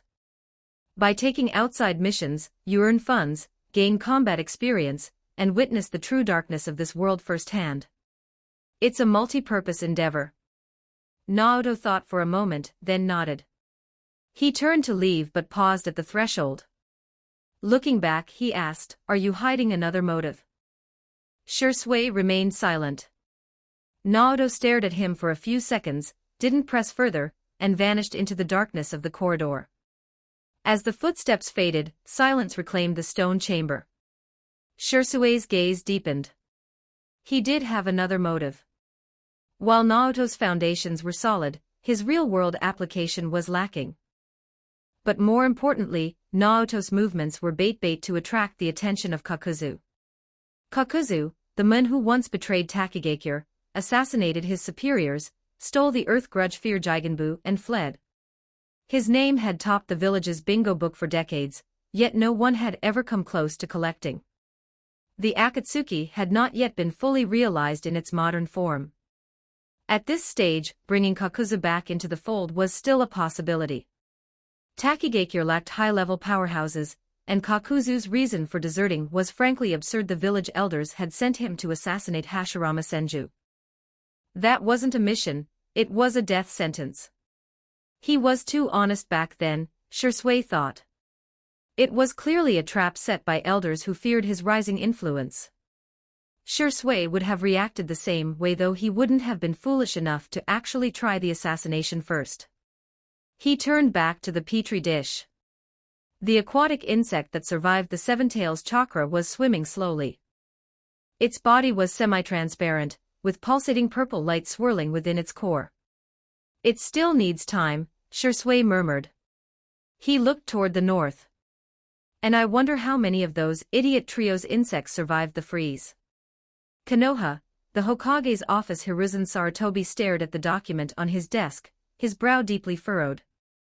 It was a joint request from the daimyo of the Land of Waterfalls and several high-ranking nobles. They wanted to hire Konoha to cleanse a group known as the Daodaozhong, the Blade Bearers. The stated reason: the group was kidnapping youths and spreading subversive knowledge, causing domestic instability. It was the first major contract since the war ended, but Hiruzen hesitated. He summoned his 3 old teammates to the office. Kohara Yutane and Hamura Mitokado arrived first, and Hiruzen handed them the file without waiting for Danzo. 100 million ryo. Kohara's eyes widened as she read the reward. That is a staggering sum. The timing is perfect, Hamura noted. The medical pilot programs, the academy expansion, the pensions, we are bleeding funds. This would solve our immediate crises. Hiruzen puffed his pipe. The problem is geography. The land of waterfalls is a buffer zone between the land of earth and us. If we send troops in, what will Inoki think? Furthermore, the Daodaozhong clearly has internal political backing. This looks less like a bandit cleanup and more like a civil power struggle. If we interfere, we risk being accused of meddling in another nation's internal affairs. Suddenly, the door swung open. Danzo Shimura walked in, his presence cold and imposing. Hiruzen, you are too soft. He didn't sit. We take the money. We do the mission. What Inoki thinks is his business. As for meddling, as long as the job is done cleanly, who will know it was us? He leaned over the desk, his one visible eye locked on Hiruzen. If the Hokage doesn't want the blood on his hands, my route will take the mission. Hiruzen's frown deepened. Don't worry, Danzo interrupted. I will send elites. Fast and decisive. When it's over, the glory belongs to Konoha, the responsibility belongs to Root. It has nothing to do with you. Hiruzen sighed, defeated by the logic of the village's empty coffers. Proceed, but act with caution. As Danzo turned to leave, he dropped a final bombshell. By the way, Hiruzen. Orochimaru has applied to join Root. Hiruzen's face paled. A true Hokage candidate should not be immersed in the darkness. And how long do you expect your student to wait? Danzo sneered. I know your thoughts. You want to keep him close, yet you refuse to give him real power. You deny him authority, and you deny him freedom. There is no such bargain in this world. I am doing what is best for Konoha, Hiruzen snapped. Orochimaru still has much to learn. Then let him learn with me, Danzo chuckled coldly. You are the one pushing him away, Hiruzen. I am merely opening my arms to catch him. Danzo slammed the door behind him. The other two elders remained silent, eventually sighing, and leaving the Hokage to his smoke. The land of waterfalls, a hidden valley in a secluded valley, the Daodaozhong camp was buzzing with life.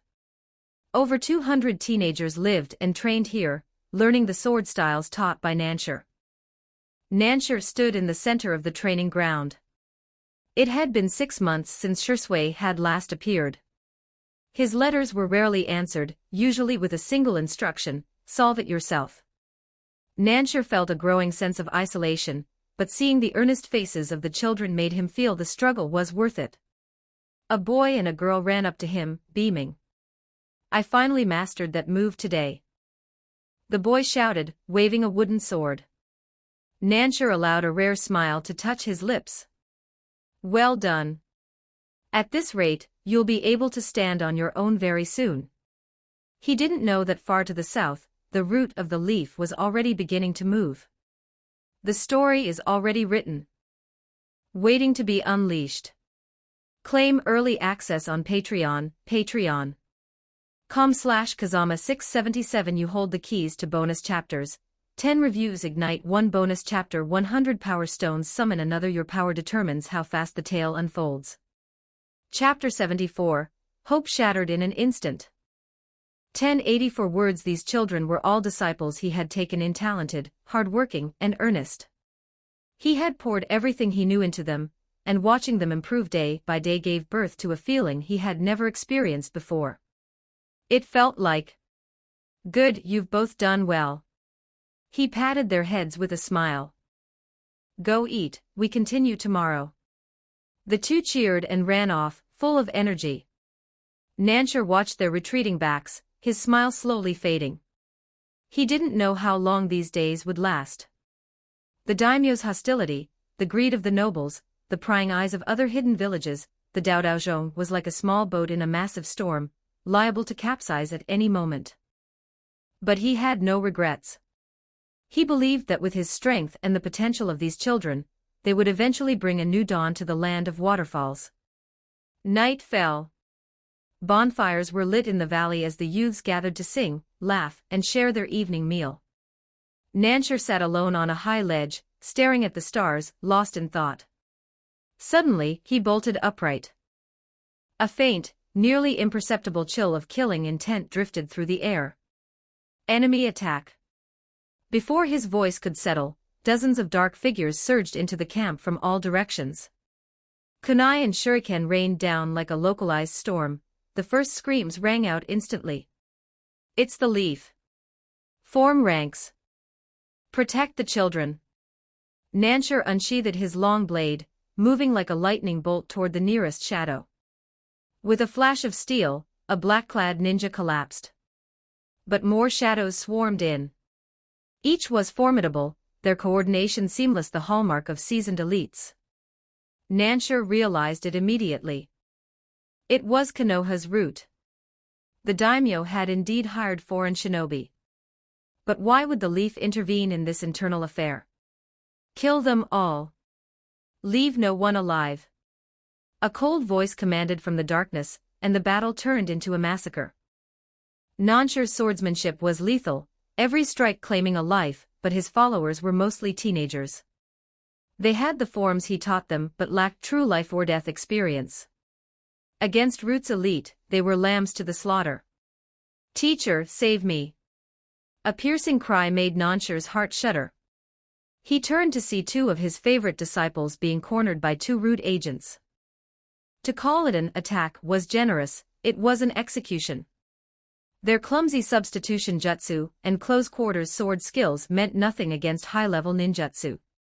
In an instant they were torn apart, their broken bodies falling into the mud. Nanshur charged like a madman, his blade sweeping in a wide arc to force the killers back. He reached for his disciples, but their bodies were already cold, mangled beyond recognition. "Don't die." Nanshur's voice trembled, his eyes turning a feral, bloodshot red. He exploded into motion, his blade becoming a blur of silver as he cut down the three closest Root agents. Yet the slaughter continued. The Root ninjas were emotionless machines, ignoring pain as they systematically reduced the number of surviving youths to a mere handful. The screams, the clash of steel, and the roar of fire blurred into a chaotic white noise. Nanshur felt a crushing realization: he had been wrong. He had been wrong from the very start. It wasn't until his old veterans, stationed near the insect holes, arrived that the tide finally turned. The battle raged until dawn. When the first light touched the valley, the world was silent, carpeted in corpses. Of the 200 teenagers, fewer than 5 remained. Nanshur's original core members were at half strength. On Root's side, of the 24 elite sent, only the 4 strongest jonin managed to break out, and even they were severely wounded. Nanshur stood in the middle of the carnage, leaning on his sword for support. He was soaked in blood, none of it his own. His eyes were hollow. He had won. He had traded half his veterans' lives to take down 20 of the enemy's best. But there was no joy. These children, some not even 10 years old, were supposed to be the future. Now there was no after. He knelt slowly and closed the eyes of the girl he had praised just the day before. A weak voice called out. One of his original followers crawled toward him, covered in wounds. "Leader, what do we do now?" Nanshur was silent for a long time. "Relocate. Move the base." He looked toward the direction of Takigakure, but he couldn't bring himself to move toward it. He couldn't jeopardize the plan, and he was too ashamed to crawl back and beg for help. "Leader, aren't you going to find that lord?" the follower asked. Nanshur shook his head and said nothing. As the survivors retreated, the morning sun illuminated the pale bodies. Soon, swarms of insects emerged from the hidden hives, consuming everything: flesh, bone, clothes, and armor. By noon, the valley was empty, as if the battle had never happened. Konoha, a commercial street Ruji Ida, stood in front of a new storefront, smiling at the bustling crowds. Yesterday, he had finally passed the village's screening, and as a cross-border merchant, purchased the rights to a shop, the Myriad Nations Boutique. "Don't push. There's plenty for everyone." As expected of the land of fire, he muttered, counting his earnings. "Rich enough to bleed gold." Ichiro Kurosaki pushed through the crowd, his face grim. "Ruji, we have a problem." Ruji's heart skipped a beat. He led him inside. What is it? Root, Ichiro whispered. Danzo sent 24 elites to wipe out the Daodaozhong. 20 died. Only 4 returned, heavily wounded. Word is, Danzo is in a towering rage. Ruji gasped. 20 elites dead. Was Nansher truly that powerful? And then? Ichiro's expression darkened further. Danzo is passing the contract up to the main office. The candidate being discussed to lead the next strike on the land of waterfalls is the White Fan. Ruji's face turned paper white. Tsukumo Hatake. The legend. The Mun whose blade was said to be faster than the Sharingan. The Mun with a 100% mission success rate. The Mun who made the great nations quake. If the White Fan was going, Nansher was as good as dead. The story is already written, waiting to be unleashed.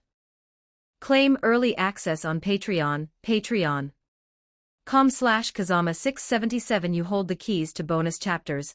10 reviews ignite 1 bonus chapter. 100 power stones summon another. Your power determines how fast the tale unfolds.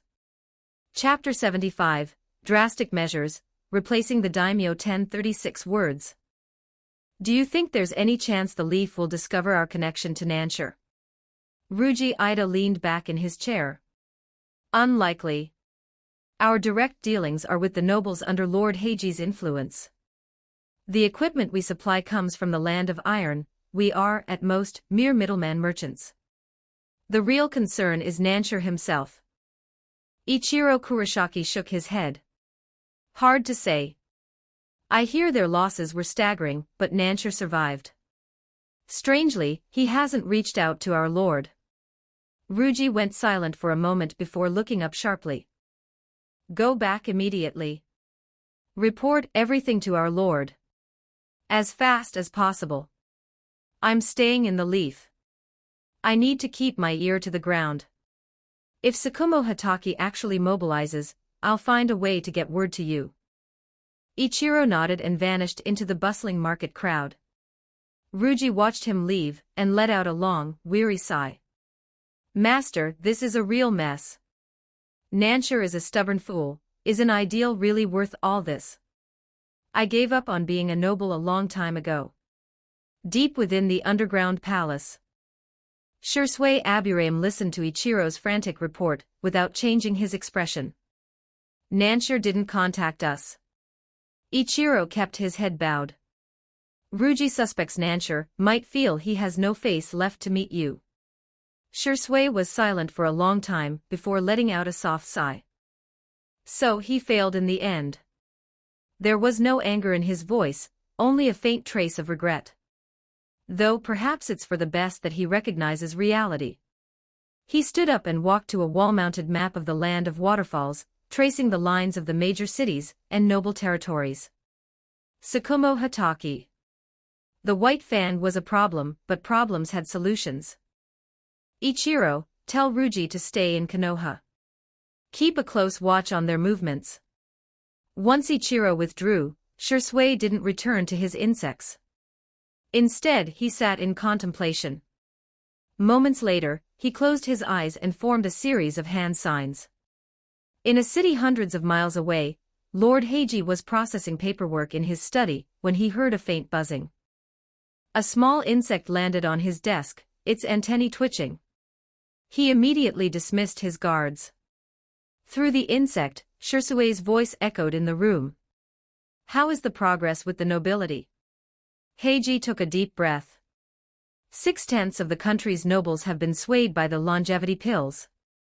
Furthermore, we have reached a preliminary cooperation agreement with the representatives of the underground 6 families. The 6 families? Heiji's voice carried a hint of awe. They control the exchange offices, the black markets, and the various shadow industries across the continent. They don't fight for territory between the great nations, but in the smaller ones, their influence can be greater than that of a daimyo. They are the rulers of the underground. The communication insect was silent for a heartbeat. Then, Shursui spoke. Then let's move. We'll put you on the throne. The sooner, the better. Heiji's heart hammered against his ribs. My lord, you mean? Overthrow the current daimyo. You will take his place. Once you do, issue a public decree. The Daodaozhong has been granted amnesty, and is now the official guard of the daimyo's Ministry of Council. Heiji's eyes widened. It was a masterstroke pulling the rug out from under the entire conflict. Can it be done? Shui asked calmly. Heiji nodded fervently. Days later, a bloodless coup shook the land of waterfalls.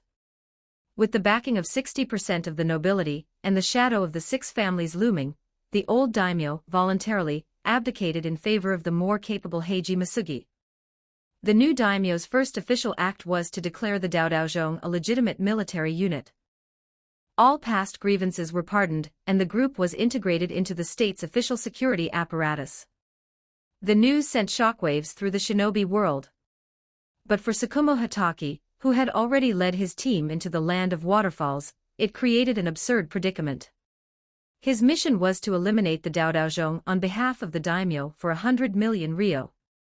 But the man who issued the contract was no longer the daimyo. The current daimyo claimed the targets were his own regular army. Captain, what now? A team member asked. Tsukumo looked at the official decree in his hand and sighed. We withdraw. Konoha, the Hokage's office. Hiruzen Sarutobi looked at the report, caught between a grimace and a laugh. This is... The new daimyo did this on purpose. Koharu snapped. Hamura shook his head. Intentional or not, we no longer have a justification to act. To attack now would be a direct invasion of a sovereign nation's military. Furthermore, with the six families backing the new regime, the black market would make things very difficult for us if we crossed them. The door burst open, and Danzo walked in, his face livid. Hiruzen, Tsukumo Hatake's hesitation led to the failure of this mission. Konoha has lost 100 million ryo. There must be accountability. Danzo, you can't blame Tsukumo, Hiruzen countered. The situation changed completely. Withdrawing was the correct tactical decision. Danzo sneered. If he had struck before the decree was finalized, the Daodaozhong would be ash. Would the new daimyo have brought the dead back to life? Tsukumo's indecision cost us our reputation and our gold. Hiruzen remained silent. He knew Danzo was looking for a scapegoat, but he also knew that in the eyes of the village, a failed mission was still a failed mission. Within days, rumors began to poison the streets of Konoha. Did you hear? White Fang failed his mission. He didn't even draw his sword. He just turned back. They say he hesitated. He missed the window and let a fortune slip through the village's fingers. The whispers spread like wildfire, fanned by an unseen hand. The story is already written, waiting to be unleashed. Claim early access on Patreon, patreon.com/Kazama677. You hold the keys to bonus chapters. 10 reviews ignite 1 bonus chapter. 100 power stones summon another. Your power determines how fast the tale unfolds. Chapter 76, Rumors in Konoha, and Kakuzu takes the bait. 1121 words. The ripple effect in Konoha was immediate. Many ninja clans and smaller families who had once been staunch supporters of Tsukumo Hatake began to waver. 100 million ryo was no small sum. For a village recovering from a world war, it was a loss that cut deep into the bone. Tsukumo remained silent throughout the ordeal.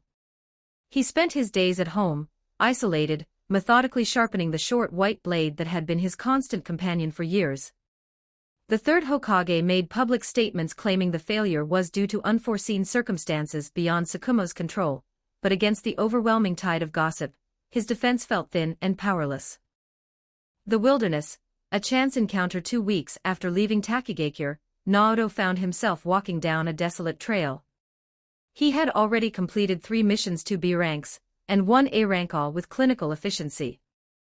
The pay was good, and the village coffers were benefiting, but the reputation Shui spoke of hadn't quite materialized yet. In the vast shinobi world, a few successful A-rank missions for a minor village like Takigakure were barely a footnote. "I need something bigger," he muttered. Suddenly, he stopped. Perched on a massive boulder ahead was a mun. He wore a heavy black cloak and a mask that covered most of his face, leaving only a pair of cold, emerald-green eyes visible. The air around him felt heavy and stagnant, saturated with a disturbing, predatory aura. Naoto's pupils contracted. He recognized the mun, or rather, the forehead protector he still wore, crossed out with a deep horizontal gash. The mun hopped down from the rock, cracking his neck with a dull thud. "You know me. Your bounty is the highest on Takigakure's list," Naoto said, slowly lowering his center of gravity into a combat stance. "Why are you here?" Kakuzu didn't answer immediately. Instead, he scanned Naoto with a clinical, almost appreciative eye.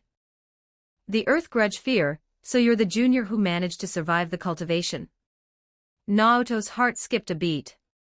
This wasn't a coincidence, Kakuzu had come looking for him. Kakuzu let out a dry, rasping chuckle. "The Jigenbu is mine. I killed those useless elders and stole the scrolls. I didn't think anyone else would have the compatibility to master it after all these years." He seemed momentarily lost in thought. To Kakuzu, the Earth Grudge Fear was a unique, singular path. Seeing it in someone else was jarring. He didn't sense the exact same flavor of chakra. Naoto's aura was different, but the mechanical nature of the technique was unmistakable. They were of the same species, though they had integrated different materials. "Let's see how well you've mastered my technique." Before the sentence finished, Kakuzu vanished. Naoto's instincts screamed. White tendrils erupted from his body, weaving into a thick defensive shield in front of him. A split second later, Kakuzu's fist slammed into the barrier. The impact sent Naoto skidding backward, his boots carving deep furrows in the earth for over 10 meters before he regained his balance. "Good reaction." But too slow, Kakuzu's voice drifted from his flank. This time, Kakuzu's arm distorted, the skin splitting as 5 black threads shot out like harpoons. "Earth Grudge Fear, Tentacle Punch."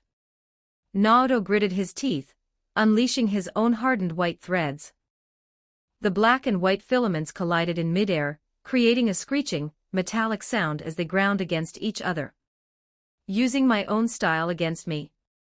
Kakuzu's eyes flashed with interest. He noted Naoto's bounty. It was still too low to bother harvesting. He needed to grow this junior a bit more. "Let's see whose threads are harder." The wilderness erupted into a blur of monochromatic violence. Naoto was strong, but facing the original master of the technique was like a student fighting a textbook. Kakuzu had lived and breathed this art for decades. Naoto had barely practiced for 2 years. The gap was immense. However, Naoto had the advantage of youth and a specialized mutation. Because of Shirsue's previous toxicity experiments, Naoto's threads were coated in a subtle, paralyzing neurotoxin. With every clash, a trace amount was injected into Kakuzu's system. Gradually, Kakuzu noticed a slight lag in his joints. His chakra flow was becoming turbulent. He narrowed his eyes, backing off several yards. "Interesting. Where did a Takigakure brat learn such underhanded tricks?" Naoto didn't answer, preparing his next strike. Kakuzu suddenly relaxed his stance.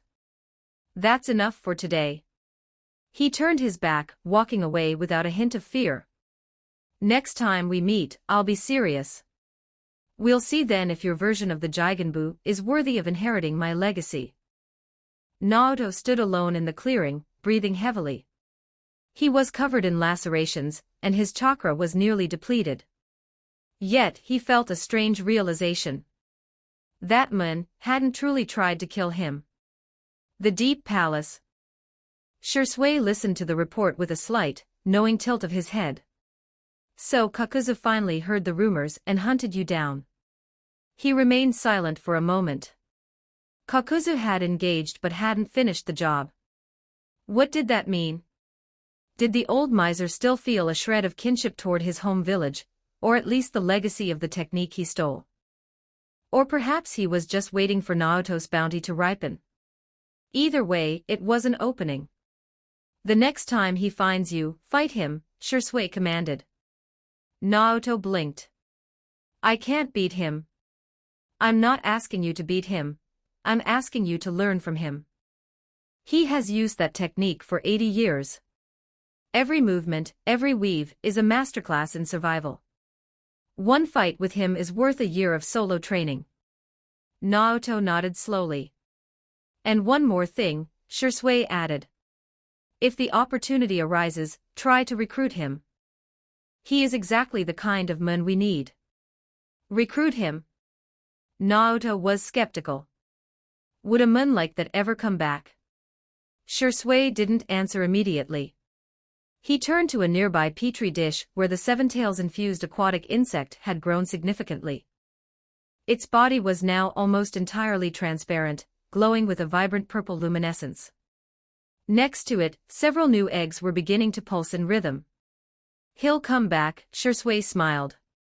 The fact that he spared you proves he's not as hollow as he pretends to be. As Naoto left the chamber, he looked back at the glowing insects. Shisui seemed more enigmatic than ever, his plans stretching out like an invisible web over the entire continent. The story is already written, waiting to be unleashed. Claim early access on Patreon, patreon.com/Kazama677. You hold the keys to bonus chapters. 10 reviews ignite 1 bonus chapter. 100 power stones summon another. Your power determines how fast the tale unfolds.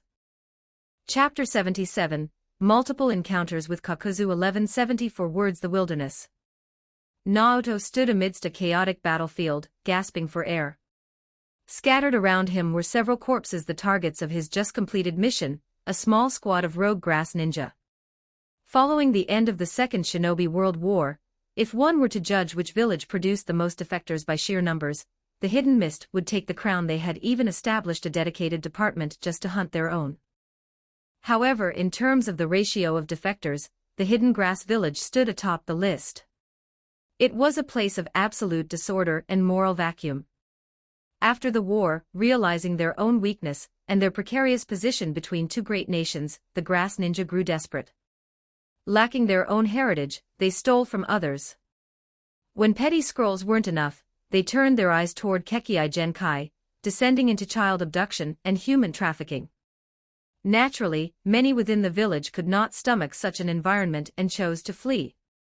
32,000 Rio. A low, familiar voice vibrated from behind. Naoto didn't even turn, his white tendrils lashed out in a reflexive strike. Kakuzu tilted his body, letting the threads whistle past. Reaction was 0. 3 seconds faster than last time, he noted tonelessly. Naoto retracted the tendrils and turned to face him. This was the 4th time they had crossed paths in this wasteland. The first time, Kakuzu had ambushed him. The second, he had intercepted Naoto mid-mission. The third, Kakuzu had appeared just as Naoto collected a reward, acting like a self-appointed tax collector. Each time, Kakuzu would drop a few words of instruction during the fight, snatch the bounty head and vanish. You're late this time, Naoto said, wiping blood from his cheek. The mission is done. I've already collected the fee from the client. Kakuzu walked to the bodies and kicked one. But these heads are the currency for the underground exchange. Did you not know? Naoto froze. Kakuzu sneered. You use the earth grudge fear well enough, but you are illiterate when it comes to the rules of the world. In bounty hunting, the body is a double profit. The client pays once, the exchange pays again. You've lost at least 500,000 Rio in the last 2 weeks alone. Naoto remained silent. Kakuzu knelt, expertly decapitating the corpses and wrapping the heads in cloth before standing up. The timing of your hardening is still off.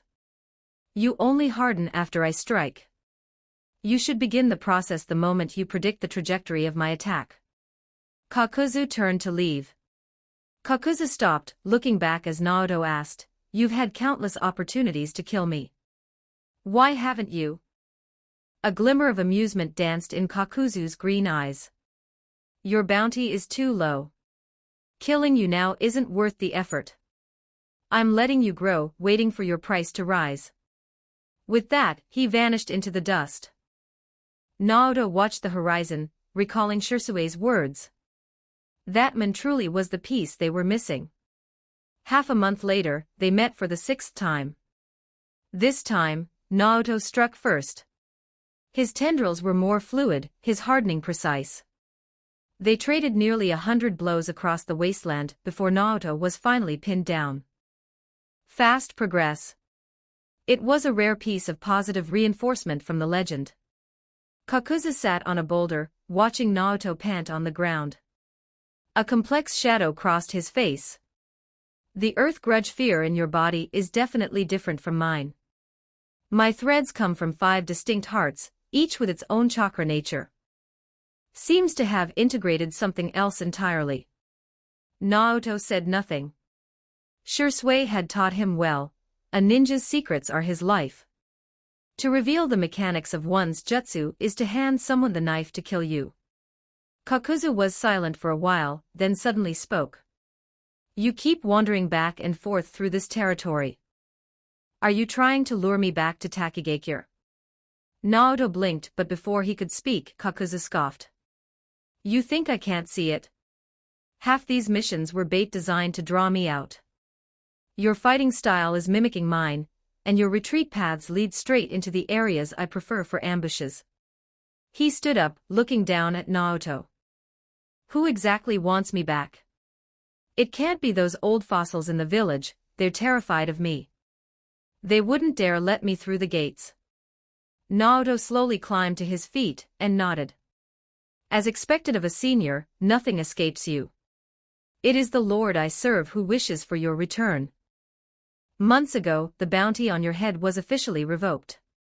You are no longer a rogue ninja. You can come home, Kakuzu. You are still a man of the waterfall. Kakuzu was silent for a long time. The wind howled through the crossroads of rock, grass, and waterfall, kicking up yellow sand.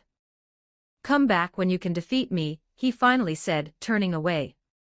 This time, his back didn't seem quite so cold to Naoto. For a moment, he reminded Naoto of the stubborn, grumpy old men his niece used to draw in her sketchbooks. The land of rain in a hidden valley, 3 simple wooden huts stood against the mountain. In the small courtyard, 3 children were practicing. A red-haired boy sat with his hands in a seal, struggling to mold chakra. A girl with purple hair stood beside him, whispering encouragement.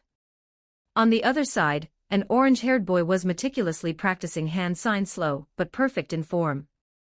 Jiraiya lay on the roof, a stalk of grass in his mouth, staring at the leaden sky. Suddenly he sat up. A figure emerged from the tree, lean tall, pale, with a familiar, thin smile. It's been a long time, Orochimaru's voice rasped. Orochimaru. Jiraiya hopped down, eyes wide. How did you find this place? And your voice? You sound old. Are you sick? Orochimaru didn't answer. His voice wasn't due to illness, but the recovery period from several minor surgeries. He had performed on himself procedures that would soon make his body far superior to the fragile shells of ordinary men. He wouldn't be like Jiraiya, whose bones would crack from a single punch from Tsunade. How could people like us get sick? Orochimaru mused.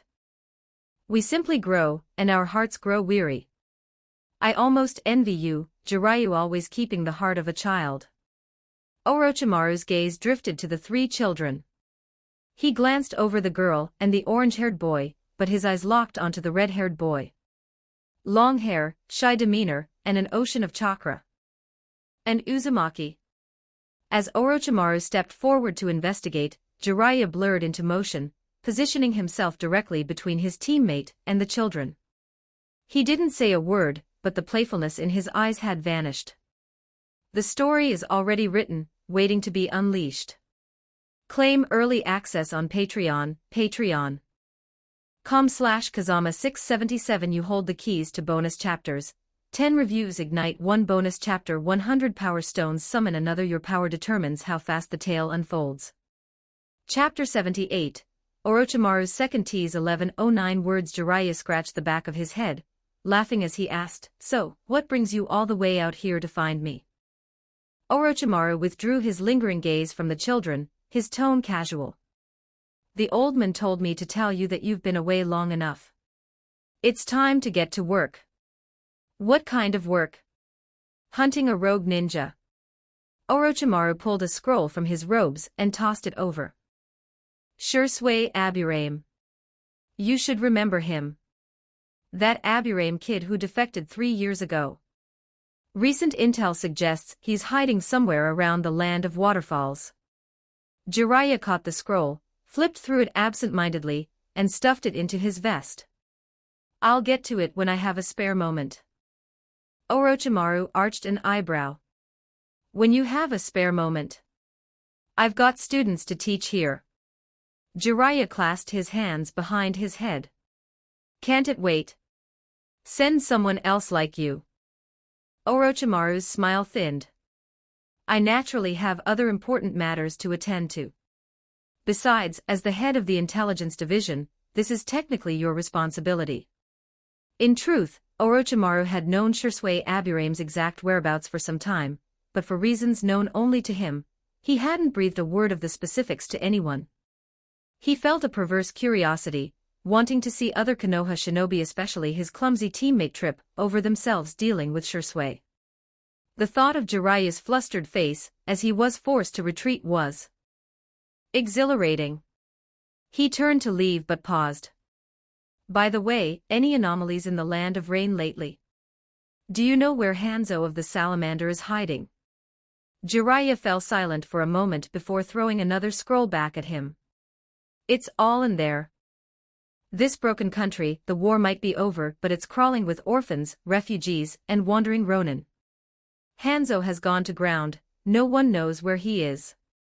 Plus, the Rain nobility and the samurai factions are at each other's throats. It's a mess." As he spoke, Jiraiya felt a pang of guilt. The catastrophe in the land of rain was deeply intertwined with Konoha's actions. Even as a Sannin, he felt a profound sense of powerlessness, able only to take in a few orphans while the rest of the country suffered. His gaze drifted toward Nagato, and a spark of hope returned to his eyes. It will be over soon. Once the child of prophecy emerges, he will build a bridge between people. They will understand each other, communicate, and let go of hatred. Peace will be permanent. However, as he looked at Nagato, his eyes occasionally flickered toward the orange-haired boy, Yahiko. During their time together, Yahiko seemed more like the child spoken of in legends. He had inherited Jiraiya's will perfectly, and possessed a natural charisma, a leader's magnetism. Sometimes, Jiraiya wondered if there might be two children of prophecy. Orochimaru snatched the scroll out of the air. After a quick scan, he muttered, "Thanks." Then he vanished into the woods. The three children stood frozen, having heard every word of the exchange.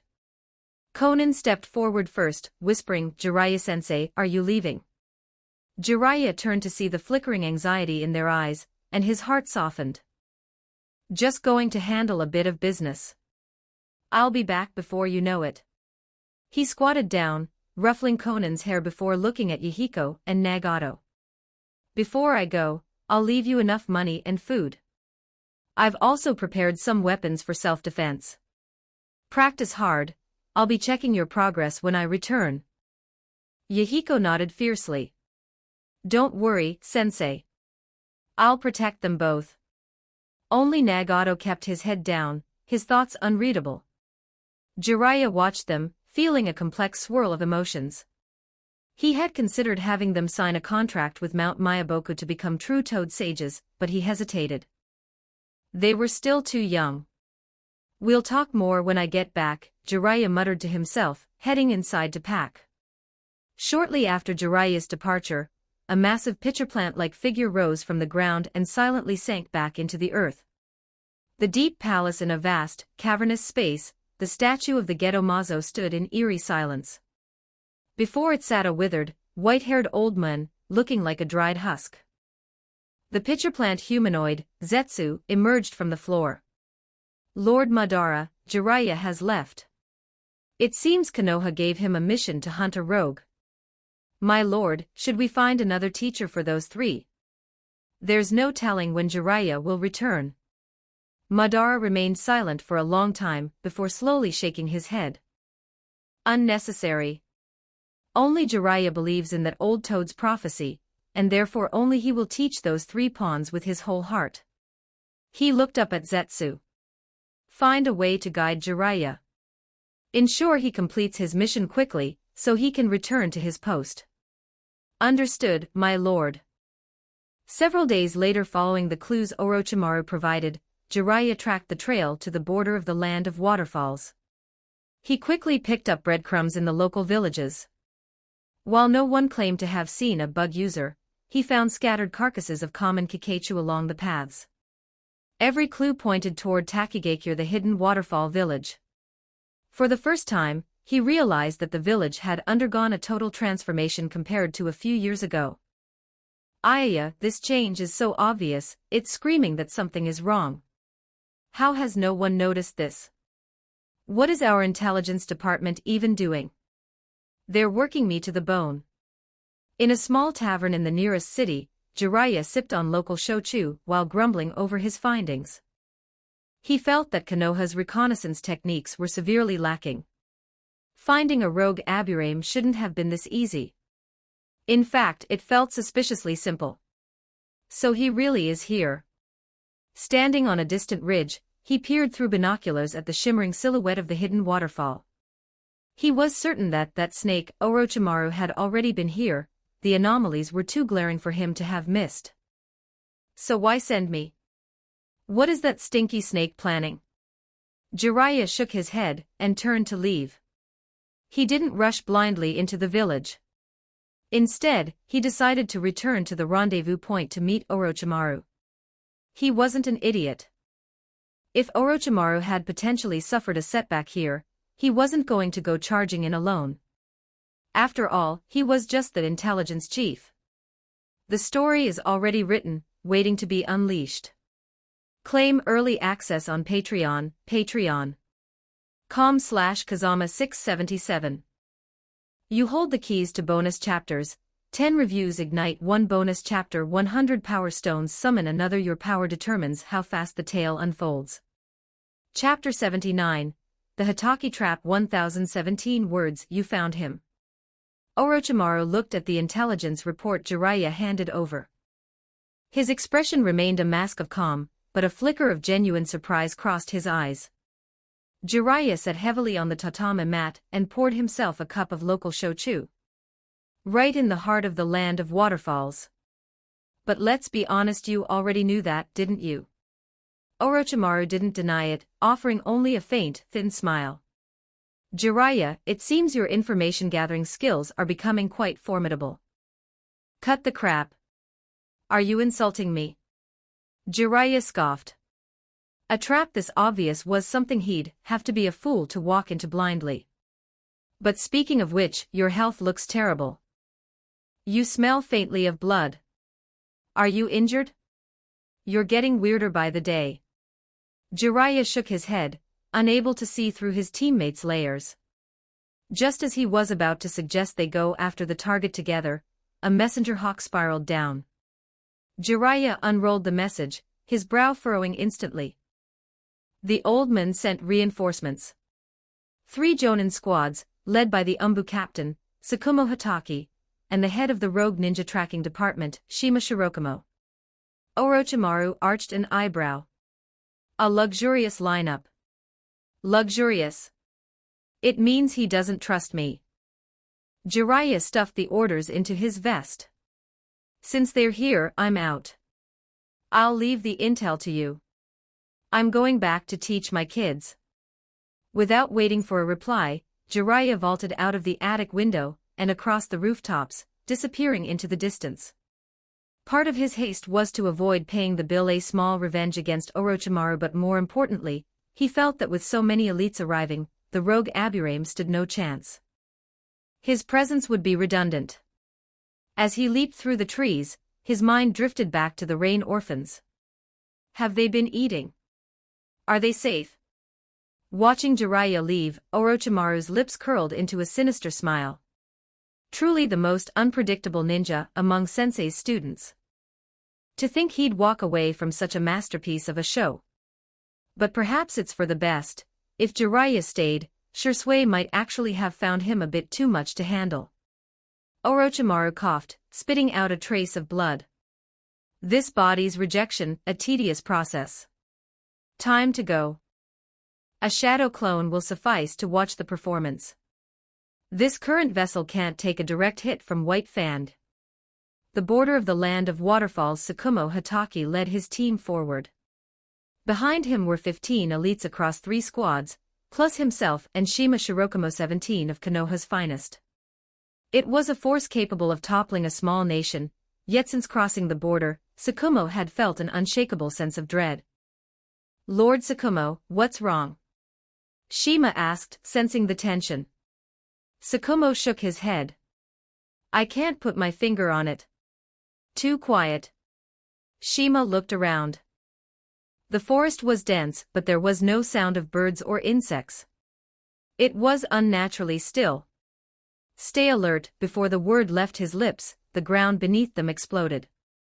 Countless white tendrils shot out like spears.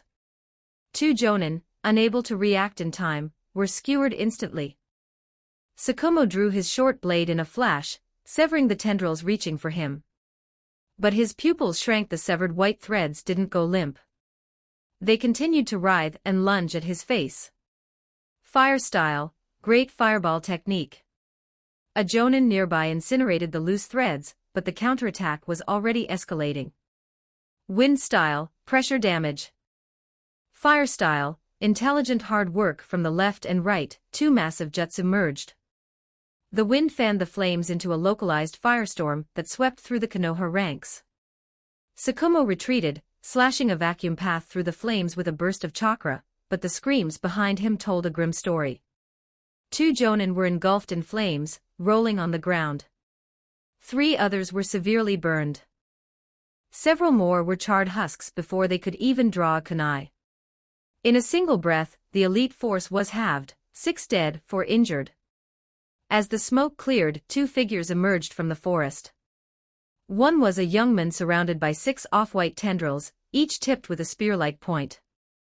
The other was a masked man in black with a crossed-out takigakure forehead protector. Tsukumo gripped his blade, his eyes darting between them. Naruto, the pride of the waterfall. And Kakuzu, the rogue with a 90 million ryo bounty. He gritted his teeth. Why is a loyalist of the waterfall working with one of its most hated criminals to slaughter Konoha shinobi? You invaded our territory, Naruto said coldly. I am simply protecting my home. Kakuzu let out a rasping laugh. Working together? Who said I was with him? He pointed a gnarled finger at Naruto. I don't know the brat. I just heard White Fang was coming, and wanted to see how much your head would fetch at the exchange. Tsukumo didn't believe a word of it. Their coordinated attack had been too seamless for strangers. But his priority was survival. We are here on official orders to apprehend the rogue Shisui Aburame. Do not interfere with Konoha business, or you will be treated as enemies. Before he could finish, a vibration hummed through the soles of his boots. Tsukumo leaped mid-air, he sliced through several black threads erupting from the dirt. His team wasn't so lucky. Those already injured or slow to react were skewered from below, their hearts ripped out in a shower of gore. Kakuzu chuckled darkly. We've already killed half your men. Aren't we enemies already? Konoha sure is forgiving. Naruto stepped forward, his white thread swaying. Your authority ends at the border. You cross over and hunt whoever you wish. Is this the arrogance of the strong nations? That our small home exists only for you to trample through whenever you please? The story is already written, waiting to be unleashed. Claim early access on Patreon, patreon.com/Kazama677. You hold the keys to bonus chapters, 10 reviews ignite 1 bonus chapter, 100 power stones summon another. Your power determines how fast the tale unfolds. Chapter 80, the waterfall border station 1186 words. Naoto stared directly into Tsukumo Hataki's eyes, his tone laced with sharp irony. Tell me, White Fang, why is it that when a foreign ninja steps into the land of fire, they are met with immediate interrogation or execution? I recall that when Stone and Sand Ninja merely crossed your borders, they were driven out or slaughtered without hesitation. He took a step forward, his white tendrils swaying like cobras. What we are doing now is protecting our sovereign soil, no different from what you do. Why is it that when we defend our home, it is labeled as obstructing Konoha? Tsukumo opened his mouth to retort, but found his voice trapped in his throat. He was a soldier, a man of cold logic and duty, but the hypocrisy of the great nations was a mirror he wasn't prepared to look into. Before he could find an answer, the rhythmic thud of marching boots echoed from the woods. Tsukumo's face paled. Hundreds of samurai, clad in uniform steel armor, surged from the tree line, encircling the Konoha survivors. These were not the ragtag ronin of the past. They held precision crossbows, carried long blades, and were equipped with specialized ninja tool pouches and explosive tags. They moved with the terrifying discipline of a modern army. At their head stood a man with eyes like frozen iron. Nansher. Nansher didn't waste words. He simply raised his hand and slashed it downward. A storm of hundreds of bolts hissed through the air, each trailing a sizzling explosive tag. They wove a tapestry of white smoke and lethal intent across the sky. Tsukumo roared, his blade a blur as he deflected the bolts aimed at his remaining men. But the sheer volume of explosives was overwhelming. The ground erupted in a deafening chain of blasts, turning the battlefield into a sea of fire. Nansher drew his blade and led the samurai into the fray. The battle turned white-hot instantly. Though the Konoha ninja were elite, they were drowning in numbers. The samurai fought with terrifying cohesion. Crossbowmen provided suppressive fire, while the frontline infantry moved in phalanxes, grinding down the ninjas' maneuvering space. Tsukumo's short blade moved like lightning, reaping a life with every stroke. But he soon realized the horror of his situation. These men fought without fear of death. For every 10 who fell, 20 more surged forward to fill the gap. Naoto and Kakuzu were not idle. They drifted through the chaos like ghosts, picking off isolated jonin. Kakuzu's black threads lashed out in 5 directions at once, while Naoto's white spears carried a debilitating neurotoxin that slowed the reflexes of anyone they grazed. We can't hold. A blood-soaked jonin screamed. Tsukumo gritted his teeth, forcing back 3 samurai with a single sweeping strike. He turned his eyes toward Shima Shirokamo. Shima was locked in a deadly dance with Nansher. Both were masters of the blade. Sparks flew as steel met steel in a frantic blur.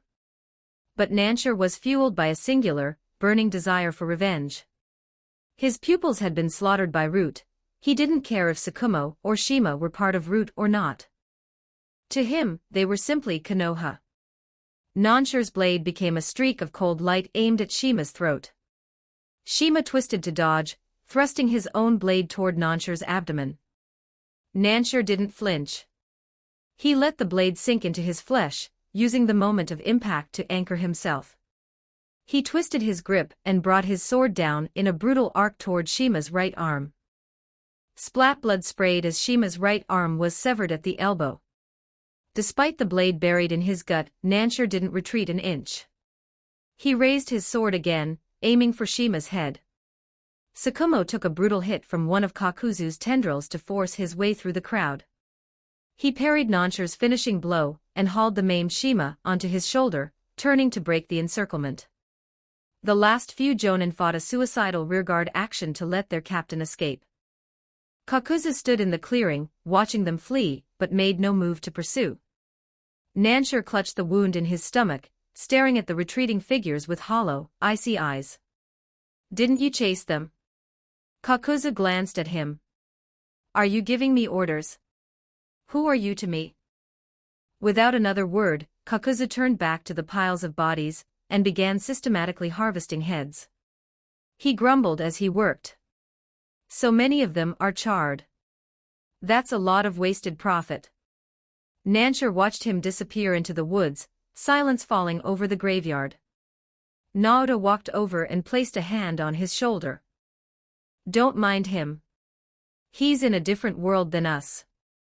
In this battle, of the 17 Konoha elites, only 3 escaped with their lives. The newly formed samurai corps had paid a heavy price, with over 100 casualties. Nansher took a step forward, coughed up a spray of dark blood and collapsed. The trade he had made with Shima had pierced his lung and grazed his heart. He had been standing on sheer willpower alone. Was it worth it? Naruto asked, looking down at the wound. Nansher didn't answer. He stared at the path the Konoha ninja had taken. There was no joy in his eyes, only a vast, echoing void. He closed his eyes, feeling the warmth of his life slipping away. But soon, he felt someone tearing open his armor and ripping his clothes. A familiar, raspy voice grunted in his ear. Who taught you how to stitch? A veterinarian. Move over. If I wait any longer, he actually will die. Nansher opened his eyes to see black threads probing into his chest. In an instant, his ruptured heart and lungs were being perfectly, mechanically sewn back together. Kakuzu retracted his threads. Your head is worth a decent amount too. Consider this surgery a down payment on your own bounty. When Tsukumo Hatake led the 3 survivors back to the village 3 days later, Konoha was paralyzed with shock. Shima Shirokumo's arm was treated, saving his life, but his career as an elite ninja was effectively over. Another Jonin had to have both legs amputated due to severe necrotic damage, forcing an early retirement. The mission was a catastrophic failure. They hadn't even laid eyes on Shisui Aburame before being decimated.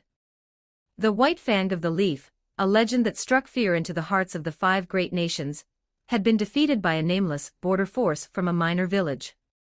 Within half a day, the whispers began. Rumors that Tsukumo had grown arrogant, that he had neglected his duties because of his fame, or that he had simply lost his edge. But by the evening, the narrative shifted into something far more poisonous. The story is already written, waiting to be unleashed. Claim early access on Patreon, patreon.com/Kazama677. You hold the keys to bonus chapters. 10 reviews ignite 1 bonus chapter, 100 power stones summon another. Your power determines how fast the tale unfolds. Chapter 81, Death by Rumors. Once again 1264 words. Some said the title, White Fang of the Leaf, was a hollow boast. Others whispered that he hadn't failed, but had abandoned the mission midway just to preserve the lives of Shima Shirokumo and another Jonin. The rumors intensified, and the label of incompetent was pressed onto his head like a heavy iron crown. Even the market vendors, who once greeted him with reverent smiles, now looked upon him with blatant disdain. For the people of Konoha, it was acceptable for other Jonin to lose. They could even stomach a defeat for the White Fang himself against a great nation. What they could not tolerate was losing to a group of nobodies from a minor village. They felt Tsukumo Hatake had humiliated the village. With that level of skill, how does he have the nerve to come back alive? He should have just died out there. Those past achievements on the battlefield. Probably 80% exaggeration. Or maybe he just stole the credit from his fallen comrades. How tragic for his teammates dying for nothing while he took the glory. Their widows and orphans aren't treated as families of heroes, they have to scrape by on pittance pensions while he walks around a legend. Initially, Tsukumo didn't pay the rumors much mind. He believed his conscience was clear. He stayed behind closed doors, sitting in his home, and polishing the short blade that had been his constant companion for years. The steel was brilliant, reflecting his pale, weary face. 3-year-old Kakashi peeked out from the inner room, looking at his father timidly. Tsukumo looked up, saw his son's innocent face, and forced a small smile as he ruffled the boy's hair. It's nothing. Papa is just thinking. Kakashi nodded and retreated back into the room. He didn't understand why his father, who was clearly a hero, was being insulted by everyone just because of one failure. But he knew, with a child's intuition, that his father was deeply unhappy. A few days later, Hiruzen Sarutobi visited in person. Tsukumo sat kneeling on the tatami, bowing his head in greeting. Lord Hokage. Hiruzen sat across from him, remaining silent for a long time before speaking. Tsukumo, I believe in your character and your strength. The contributions you've made to Konoha are not fabrications. Tsukumo didn't look up, he simply listened in silence. However, you know the state of public opinion in the village. The war has just ended, and everyone is trying to recover. We need stability. In times like this, someone needs to step forward to calm the storm. I want you to temporarily resign from all your posts and stay out of the spotlight. Once the dust settles, I will restore you to your former rank. Tsukumo offered no protest. He simply obeyed. I follow your command, Lord Hokage. Hiruzen looked at him, a flicker of complex emotion in his eyes. He wanted to say something else, but ultimately only sighed and left. It was the best way to appease the public. The post-war accumulation of grief, anger, and hatred needed a lightning rod. That night, Tsukumo sat alone, the short blade laid out before him. His gaze was calm, as if he were contemplating a profound truth. Kakashi was asleep. The house was silent, save for the chirping of crickets outside. He picked up the blade and wiped it gently. This sword had followed him for 20 years. It had crossed countless battlefields and claimed the lives of countless enemies. It had protected his comrades and guarded the village. He had always believed he was doing the right thing. But now, he wasn't sure. Did those people die because of my choice? Did the survivors truly live because of it? He didn't know. He only knew that he was tired. Very tired. The short blade was slowly pressed against his abdomen. He closed his eyes and took a deep breath. Then with a sudden, forceful thrust he drew it across. Blood splattered onto the tatami, spreading slowly. The short blade fell to the side, its steel reflecting his final expression. It was calm, serene, and full of relief. When the news broke, Konoha was rocked once again. Tsukumo Hatake had committed suicide. Those who had gossiped, mocked, and slandered him suddenly fell silent. They had only wanted to vent their frustrations, they hadn't actually wanted him dead. But soon, a new narrative emerged, to break under such little pressure. His heart was too fragile to be called a true powerhouse. Abandoning his own child, abandoning the village, what a waste of Konoha's years of cultivation, and the Hokage's high regard. 3 days later, Shima Shirokamo, dragging his stump of an arm, personally organized Tsukumo's funeral. He stood in the mourning hall, watching the 3-year-old boy kneeling before his father's portrait without a word. From this day forward, I take you as my disciple. Shima walked up to Kakashi and knelt on one knee to meet his gaze. Your father was the greatest ninja I have ever known. He shouldn't have died like this. I couldn't save him, but I can look after you in his stead. Kakashi looked up. There were no tears in his eyes, only a vast, echoing emptiness. Shima felt a sharp pang in his heart. He gripped Kakashi's shoulders firmly. I will teach you everything I know.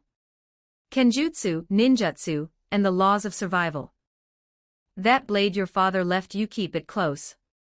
Kakashi looked down at the short blade in his arms, the last thing his father had left behind, and gripped it tightly. In the depths of the root headquarters, Danzo Shimura's face was grim. He had meticulously calculated this plot to suppress Tsukumo's prestige, and pave the way for his own subordinates, but he hadn't expected it to end in suicide. Tsukumo's death had caused the public sentiment to flip.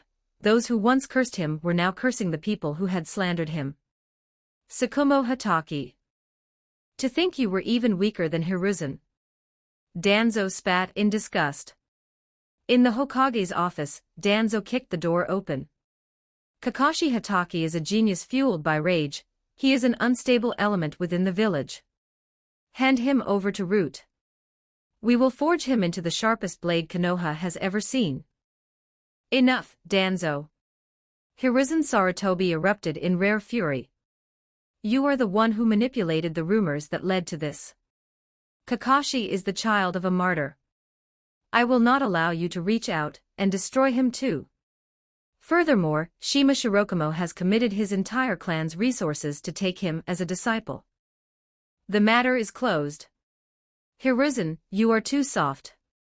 Do you not bear responsibility for Tsukumo's death as well?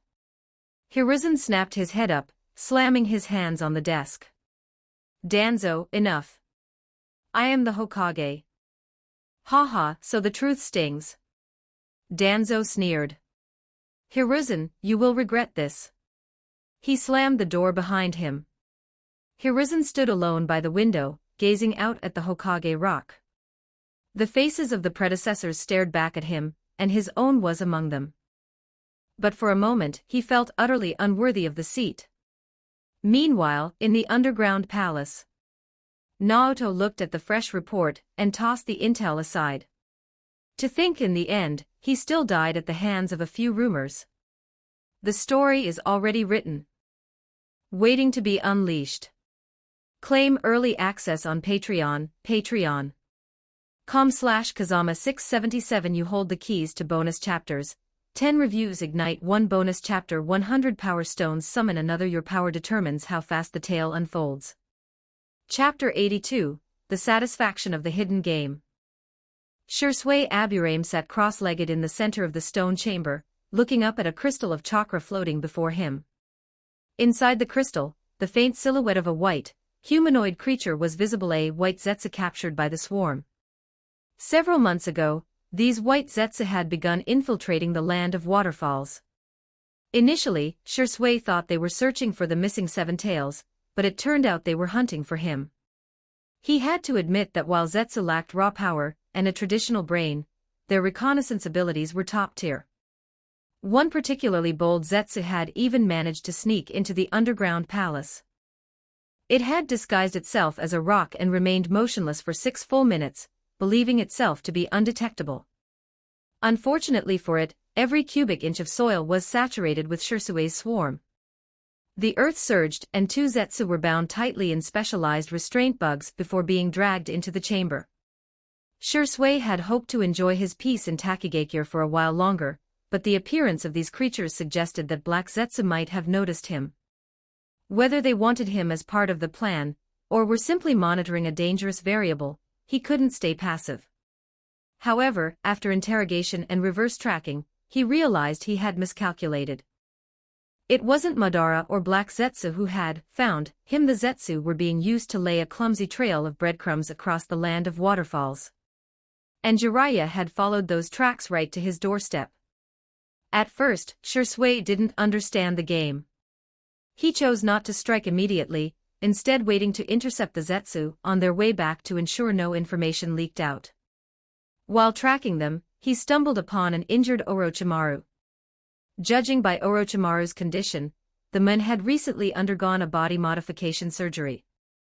The fusion was incomplete, leaving him in a weakened recovery state. But as the saying goes, people are at their most energetic when they are doing something wicked.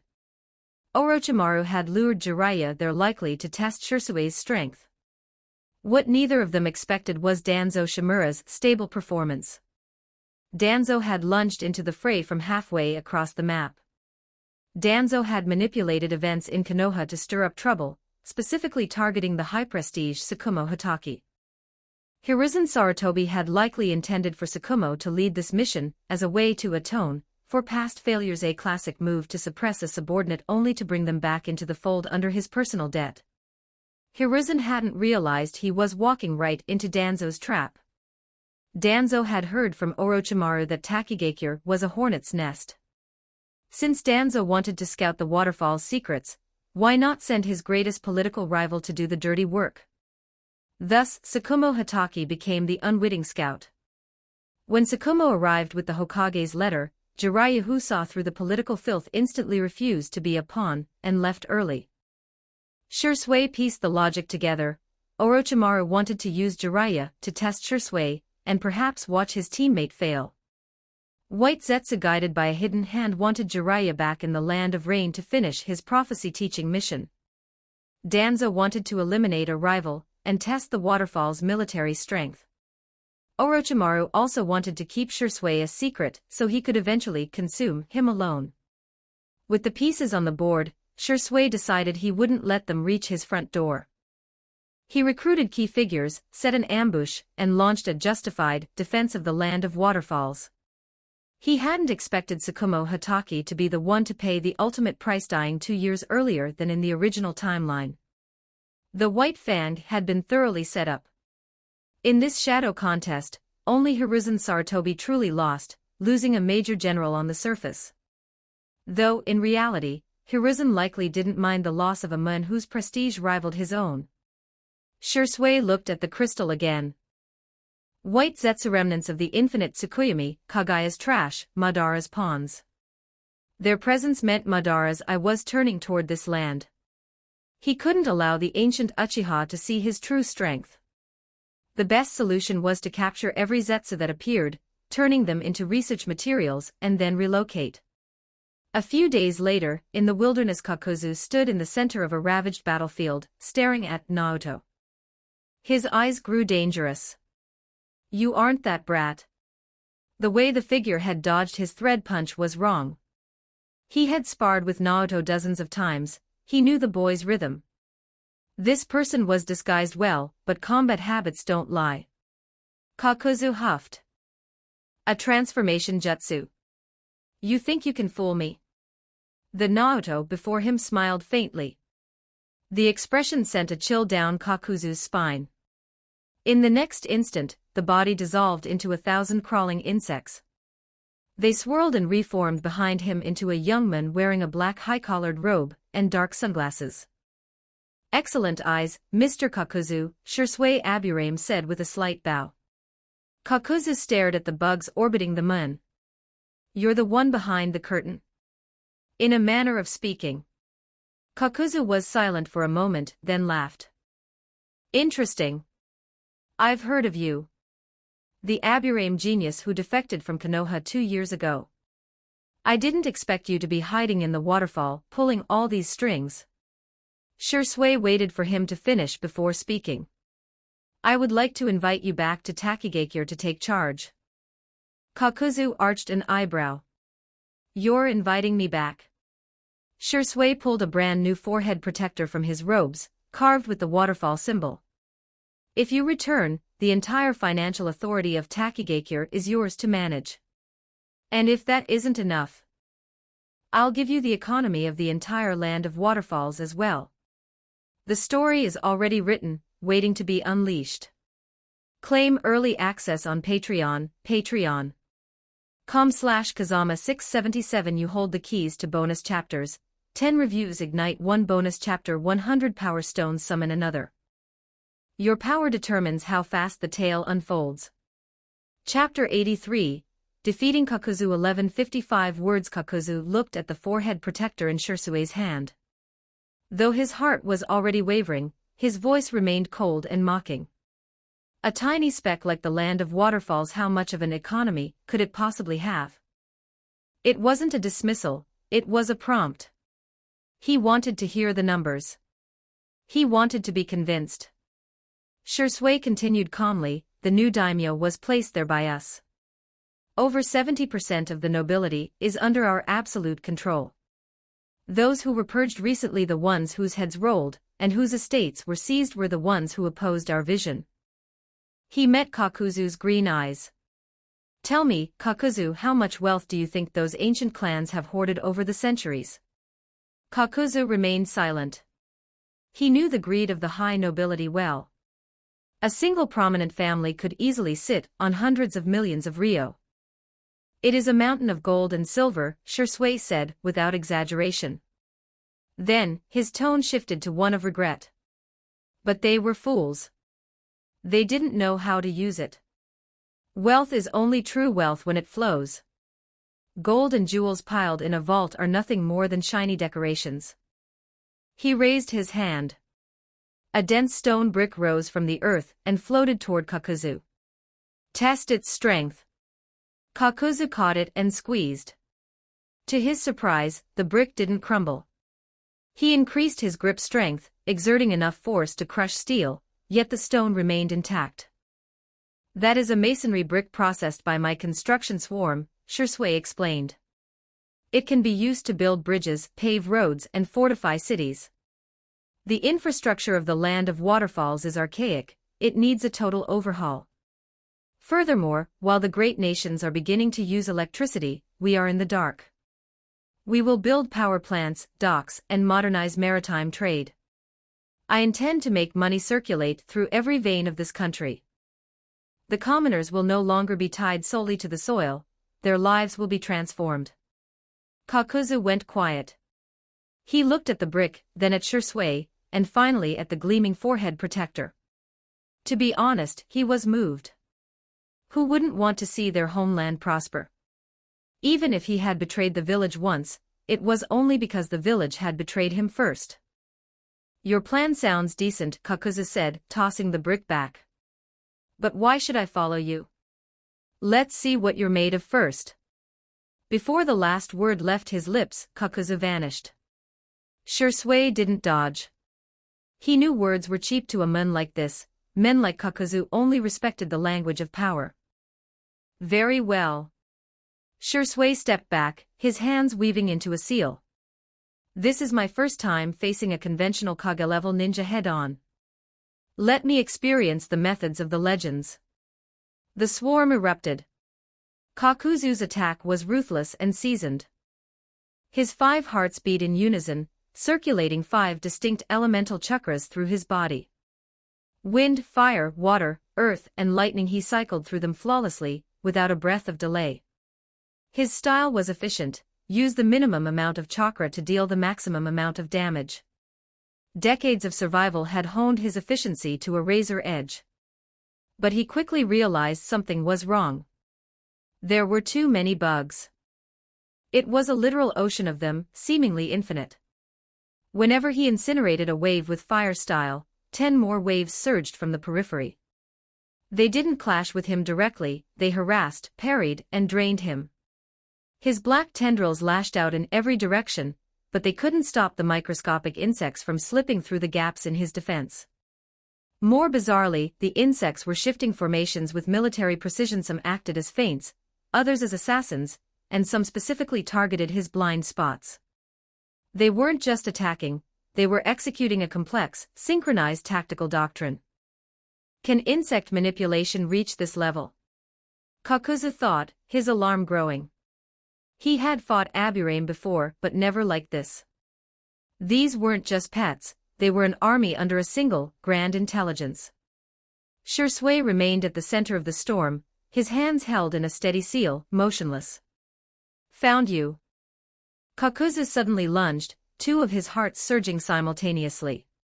He fused wind and fire in his hands, unleashing his signature composite jutsu at point-blank range. The blast turned the ground to scorched glass as it tore toward Shui. The swarm rushed in, forming a massive, thick wall of beetles. Among them, a specific group of amber-colored insects began spinning in a rhythmic pattern across the wall's surface. When the fire-wind blast hit, its kinetic and thermal energy was instantly dispersed across the rotating swarm. Behind the wall, a massive river of pulverized earth and insect husks surged forward. Swarm style, Earth Silt River. This was one of the Earth-style techniques Shui had programmed into his construction swarm. By using a single signal seal, he could trigger preset maneuvers, earth spears, bedrock plates, mud burials, or the Great Silt River. He didn't need complex hand signs because the programming was already inside the bugs, his hand sign was merely the execution command. Seconds later, the fire broke through the river but Shui was gone. In the next instant, Kakuzu felt a chill on the back of his neck. An invisible, camouflaged scorpion insect had climbed onto his nape. Its stinger lashed out. Kakuzu's black threads reacted instinctively, swatting the creature away, but it was a diversion. Thousands of microscopic bugs surged from the earth beneath his feet, crawling up his earth grudge fear tendrils and entering his body. Kakuzu detonated his chakra to blow the insects away, but he was a fraction of a second too slow. Shui appeared directly in front of him, his palm pressed against Kakuzu's chest. A concentrated pulse of force tore through Kakuzu's torso. Before his threads could counterattack, Shirsui's swarm flooded into the wound. Kakuzu's face twisted in horror. He felt purple, nano-sized venomous bugs racing through his veins toward his remaining hearts. Kakuzu roared. Shirsui froze. The swarm hovered in midair, inches from total destruction. He wove a counter-seal, recalling the nanovenom into his own body. Kakuzu looked down. There were 2 gaping holes in his chest. One was from the nanobugs, but the other, he realized with a start that Shirsui's physical strike had been much more than it seemed. Behind him, 2 of his masks shattered into pieces and fell into the dirt. 2 of my hearts destroyed. You truly knew my weakness from the start. Shirsui lowered his hand. Killing you would be a waste of talent. But making you understand the gap between us. That was necessary. The story is already written, waiting to be unleashed. Claim early access on Patreon, patreon.com/Kazama677. You hold the keys to bonus chapters, 10 reviews ignite 1 bonus chapter, 100 power stones summon another. Your power determines how fast the tale unfolds. Chapter 84, Kakuzu's submission, and the larva's hatching. 1149 words. Kakuzu fell into a long silence, his eyes fixed on Shirsui Aburame with a complex swirl of emotions. The strength this young man had displayed in their brief clash far exceeded his expectations. It wasn't just raw power, it was the chilling efficiency of his insect arts, information gathering, tactical positioning, feints, and the final, lethal strike. Every move had been calculated with surgical precision. How old is he? Kakuzu suddenly remembered himself at 20. He had been a mere subordinate in Takigakure, obsessed with nothing more than completing missions and surviving another day. What kind of monster are you? Shirsui didn't answer directly. Instead, he looked at Kakuzu and asked, your strength, it's hit a bottleneck, hasn't it? Kakuzu stiffened. Before he could retort, Shirsui continued, in 10 years, 20, or even 100, your power won't change. Even if you learn more powerful 5-element ninjutsu, you're just adding tools to a box that's already full. You aren't actually getting stronger. What are you trying to say? Kakuzu growled. I'm talking about the inherent flaw of the earth grudge fear.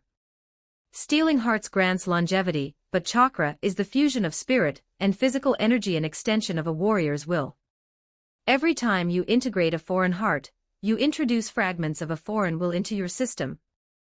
These residues are the shackles binding your potential. Kakuzu's hands froze as he reached for a scroll to replace his lost hearts. It was the first time in decades someone had challenged the fundamental mechanics of his forbidden jutsu.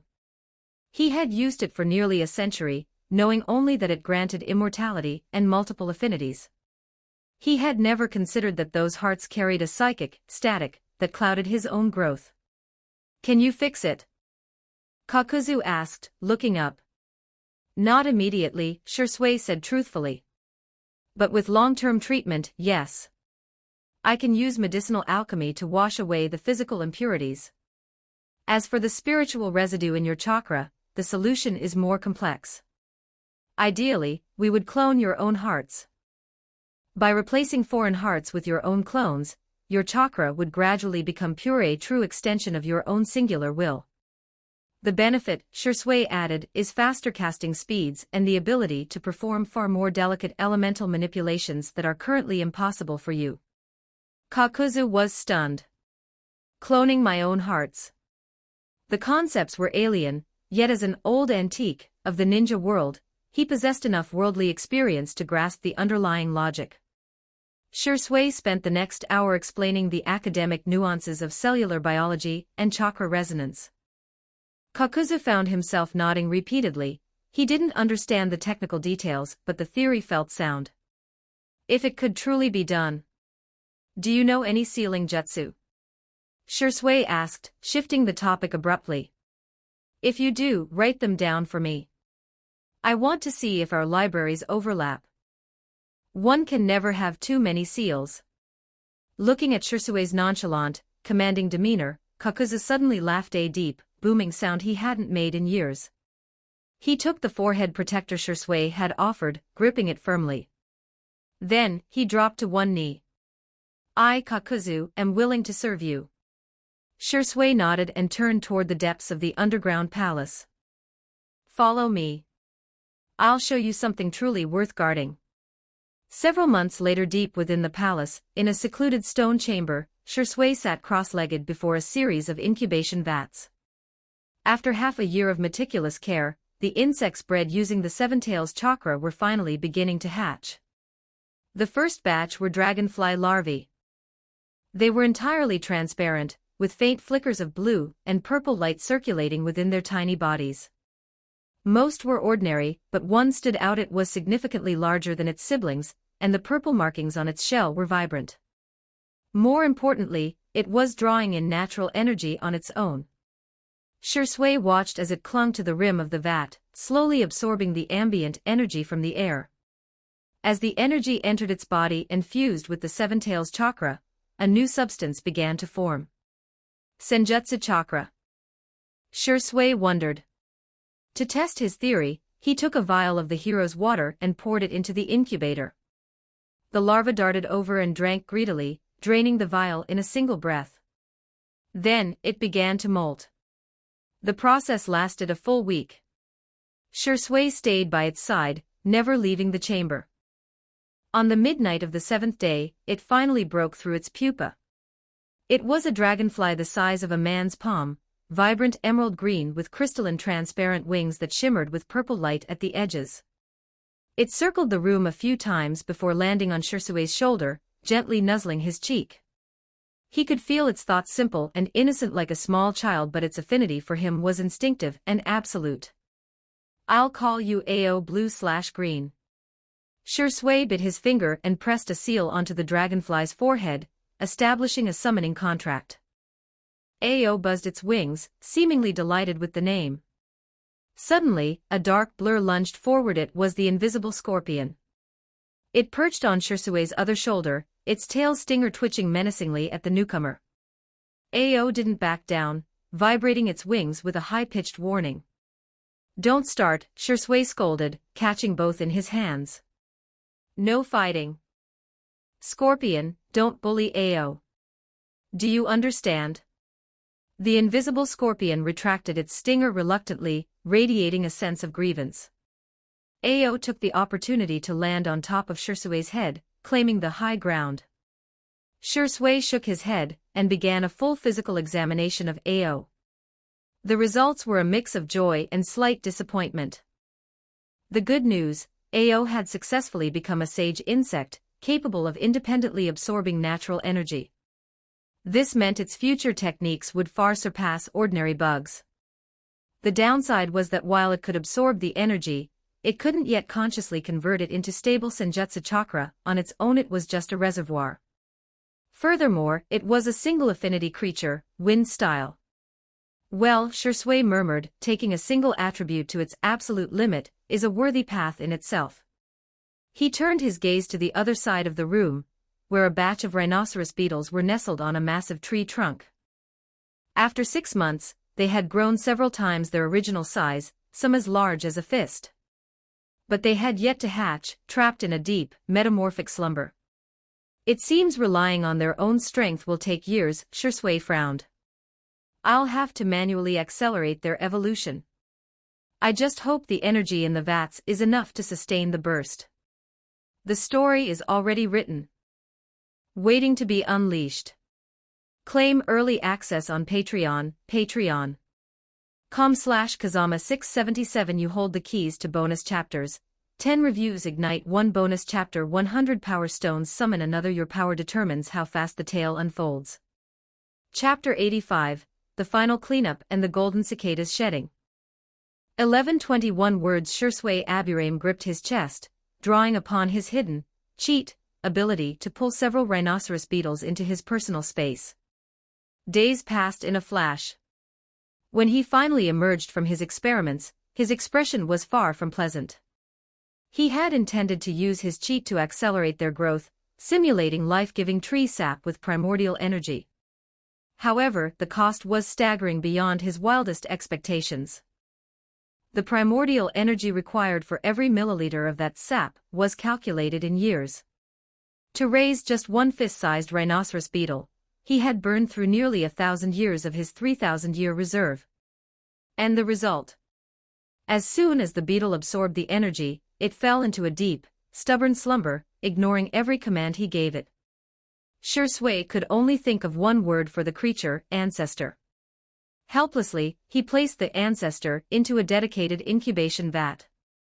As for verifying its abilities, he would have to wait until he had the means to wake it. A few days later, Shui summoned Kakuzu and Naruto to the heart of the palace. "I'm leaving for a while."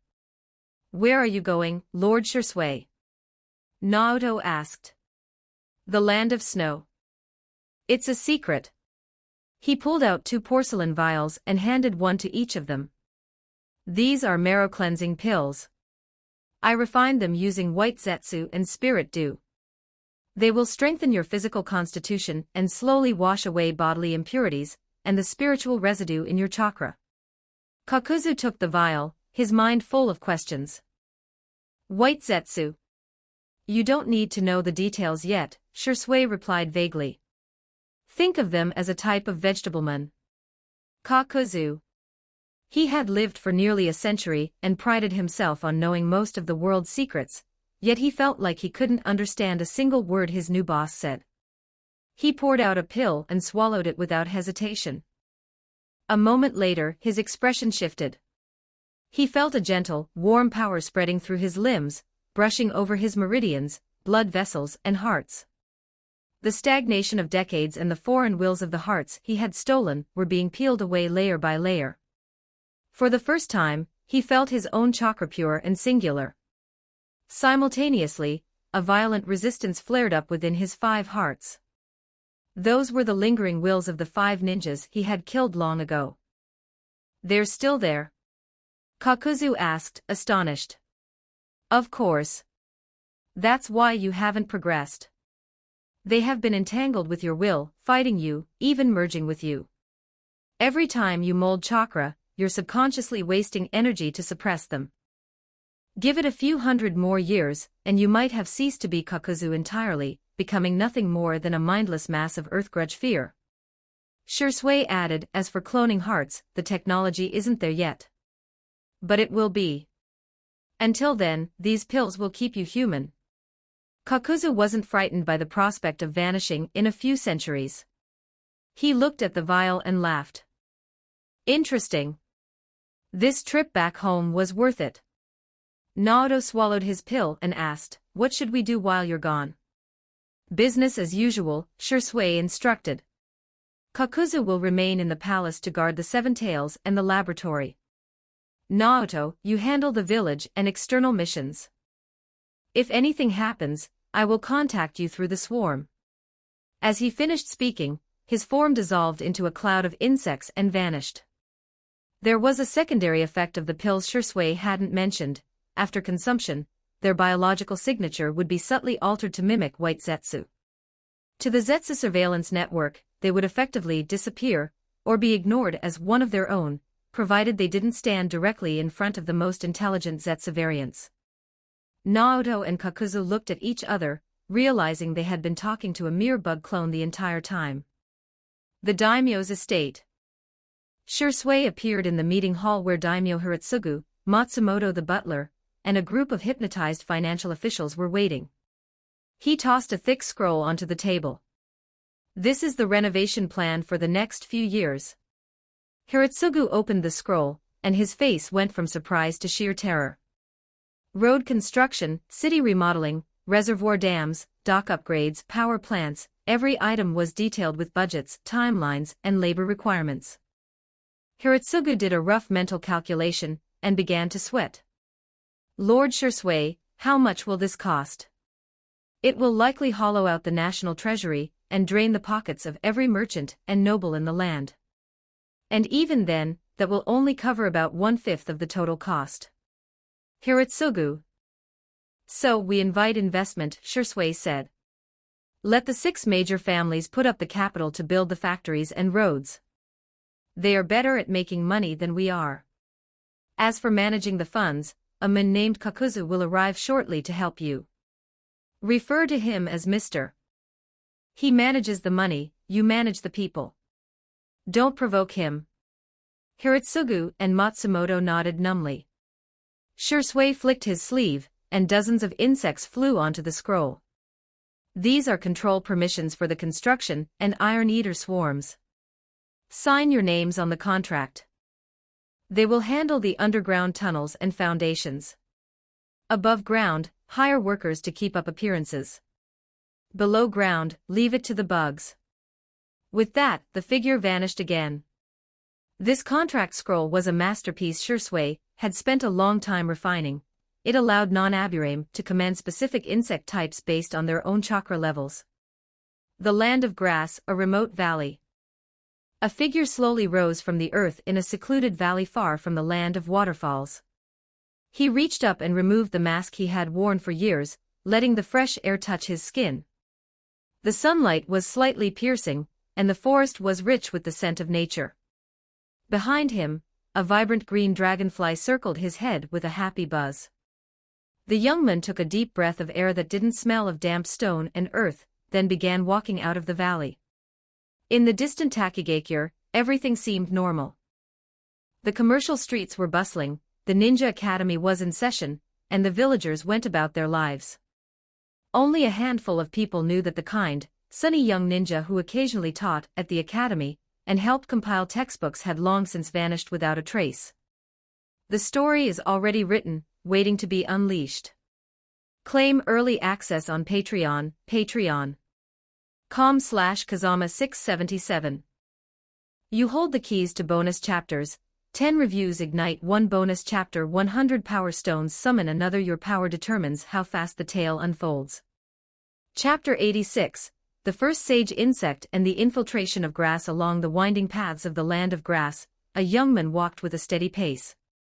He had long, ink-black hair, and perched on his shoulder was a vibrant green dragonfly. This was Shursui Aburame, completely transformed and unrecognizable from his former self. He had slipped out of the land of waterfalls days ago, telling no one. His decision to establish a new hive in the land of grass was not a whim, but a cold, calculated strategic move. The strategic rationale: the perfect Jinchuriki, the seven tails could no longer produce new adapted insect species in the short term. Rather than letting the beast sit idle, Shursui planned to train his own Jinchuriki. The land of grass was a hub for displaced people, and more importantly, it hid the survivors of the Uzumaki clan, the ideal candidates for hosting a tailed beast. Hozuki Castle, the blood prison, was an ideal base. It offered isolation, a steady supply of rations, the prisoners, and a constant influx of war criminals from all over the ninja world to serve as high-quality nutrients for his swarm. The Box of Ultimate Bliss. This legendary artifact contained a monster that could potentially allow him to breed insects capable of manipulating spiritual energy or devouring negative emotions. Misdirection. No one would expect him to strike so close to home. By causing chaos in grass, he could draw the eyes of the great nations away from the burgeoning strength of the land of waterfalls. The fall of the blood prison. 7 days prior, Shursui had quietly occupied the island. He sealed all exits with his swarm. Within hours, not a single soul remained alive on the island except for the lord of the castle, Mui, and his young son, Mukade. After extracting all necessary information, Shursui found the grass village's secret weapon, the Box of Ultimate Bliss. It was a massive, cubic artifact made of an unknown black metal, radiating a palpable aura of malice. Do you truly believe feeding this box will grant any wish? Shursui asked the trembling father and son. It contains nothing but a monster that feasts on chakra and emotions. Once satiated, it won't grant a wish, it will simply break free and slaughter everything in its path. This isn't a miracle tool, it's a six-paths sealing vessel disguised as a trap. Mui's face turned pale. He realized his years of sacrifice, even the thought of offering his own son to the box, had been based on a lie. You're lying. The 5-year-old boy screamed, shielding his father with a kunai. You just want the treasure for yourself. You don't know what it's like for a small nation squeezed between giants. We only wanted to be strong enough to stop being pawns for Konoha and IWA. I don't care about your reasons, Shisui replied, his voice devoid of emotion. I simply decided this place is better suited for my nest. Establishing the hive, Shisui didn't waste time on sentiment. He used his insects to bind the pair and administered spirit-controlling larvae. While Mui's elite will resisted, the 5-year-old son was easily brought under heel. Regardless, they could never leave the island now. He transformed the prison into a multi-layered hive. The depths, the box of ultimate bliss was dragged to the lowest level, where specialized corrosive beetles began slowly gnawing at its metallic shell to force the monster out on Shisui's terms. The surface, the prison continued to function in name. Ships arriving with prisoners were met by a hypnotized crew and staff, ensuring the outside world suspected nothing. Within a single day, the environment was purged, and a 2-story underground palace was constructed by the massive swarm. Shisui recalled the bulk of his insects into his body, leaving only the sage dragonfly, Ao, by his side. The new path. Shisui's next objective was to refine his Senjutsu Sage transformation through Ao, using the dragonfly as a medium to gather natural energy and execute high-level wind-style techniques. Furthermore, he intended to steal the unique sword styles and genjutsu of the Grass Village. His plan was simple: join the Grass Ninja Village, rise through the ranks, and build a reputation. By becoming a powerhouse in the land of grass, he would create a lightning rod for international tension, shielding the true progress of his forces in the land of waterfalls from the prying eyes of the 5 great nations. The real hive would remain hidden, while he played the part of a rising star in a dying land. The story is already written, waiting to be unleashed. Claim early access on Patreon, patreon.com/Kazama677. You hold the keys to bonus chapters. 10 reviews ignite 1 bonus chapter. 100 power stones summon another. Your power determines how fast the tale unfolds. Chapter 87, The State of Grass and the Alias Shiraki. Before heading toward the hidden grass village Kizugakure, Shisui Aburame had already gathered a wealth of intelligence from Mui regarding the village's current state. If one were to summarize the combat power of Kizugakure during this period, it would be the standard ceiling for a small nation, relying heavily on plagiarism to compensate for a lack of foundational strength. The art of the copycat, the hidden grass, was not in the same league as the 5 great nations. In terms of high-end combat power, they couldn't even match the current Takigakure. They lacked the strength to decide the outcome of a war through direct confrontation, but they were more than capable of making any foreign army passing through their territory pay a bloody price. Their specialty was theft. For instance, they had analyzed a minor, signature sword style from Konoha, the high-energy flying willow style, which combines kenjutsu with genjutsu, and borrowed its principles to create their own grass style, 3-sword dance. Furthermore, they had researched and devised counters for the signature ninjutsu of the great nations. This resulted in their high-level ninjas possessing a bizarre repertoire of techniques and specific, anti-meta strategies. In a chance encounter, this unpredictability could catch an elite ninja off guard. However, this edge only worked against chunin, or lower-tier jonin. Against true elites, their thin foundation was exposed. They were like practitioners of a shortcut martial art, fast to learn and full of strange tricks that could trip up a disciplined shinobi, but useless when faced with absolute, overwhelming power. The wall-sitter policy, true to their name, the hidden grass functioned like a blade of grass in the wind, a wall-sitter that leaned whichever way the wind blew. Their moral compass was incredibly flexible. Sandwiched between Iwagakure and Konohagakure, they didn't pick sides, they navigated the gaps. Their primary goal was to ensure the flames of war didn't burn too brightly in their own backyard. For example, when IWA sent over 100 ninjas through the grass territory to ambush Orochimaru, the grass elders looked the other way, tacitly allowing passage. They weren't strong enough to stop IWA, and they weren't foolish enough to die for Konoha.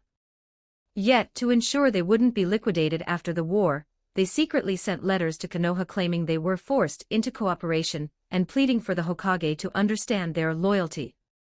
Unfortunately, those messages were intercepted by third parties, leaving the grass in a precarious position and eventually pushing them closer to Iwagakure. Internal strife and the outsourcing strategy internally, the village was split.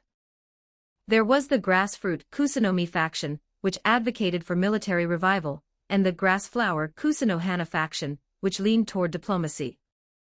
With roughly 500 active ninjas and fewer than 30 true jonin, their pressure now came mostly from the land of Earth. Though IWA didn't officially claim victory, they had effectively seized control of the grass borders. To IWA, the grass ninjas weren't allies, they were slaves. Desperate to change their status but lacking the strength to do so, the grass elders came up with a cynical plan following the news of Hitaki Tsukumo's suicide. Lord Inoki of IWA had ordered the grass to act as the vanguard, to test Konoha's weakened state. To avoid wasting their own kin, the grass began outsourcing, recruiting wandering rogue ninjas. Training overaged war orphans. Orphans were the perfect resource, give them a bowl of rice, and they'd do anything. Since they weren't true citizens of the village, they were treated as disposable pawns. If Konoha retaliated, the orphans could be offered up as scapegoats. The transformation of Shisui as he traveled, Shisui continued to use his dragonfly, Ao, to sense natural energy. He discovered that Ao acted as a filter. The dragonfly could only absorb the wind affinity of natural energy. While this meant his progress toward a full sage mode was agonizingly slow, it carried a massive benefit: safety. Whenever Shisui absorbed too much energy, risking petrification or nature overload, Ao would instantly siphon the excess wind energy out of his body, acting as a biological safety valve. The constant exposure to filtered wind energy hadn't granted him a sage cloak yet, but it had physically altered him. His hair, once dark, was slowly being tinged a pale, misty green. Combined with years of wearing a mask which left his skin unnaturally pale, and the subtle changes in his features as he matured, he looked entirely different. Even if his bitterest enemies stood before him, they might think he bore a passing resemblance to the Aburame Shisui of old, but they would never believe it was the same man. Shisui emerged from the forest and entered a major city. He spotted a recruitment poster on a bulletin board and smiled. He tore the notice down and bought a small mirror from a nearby stall to examine his reflection. Pale face, green hair, what should I call myself? He stroked his chin as Ao nuzzled his hair in response. Let's go with Shiroki. But before that, I need to manufacture a history for this identity. With a smirk, Shisui reached into his pouch and pulled out a transmission bug. It was time to pull the strings. The story is already written, waiting to be unleashed.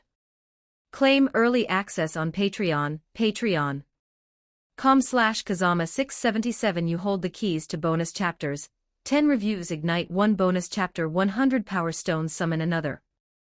Your power determines how fast the tale unfolds. Chapter 88. The grass Kusagakure was cruder than Shisui had imagined. There were no towering walls or imposing gates, only a perimeter of wooden palisades encircling dozens of low-slung houses. At the entrance, a dozen genin basked lazily in the sun. They only stood up sluggishly when they saw him approach. Rogue ninja, a chunin asked, looking him up and down. Seeking refuge?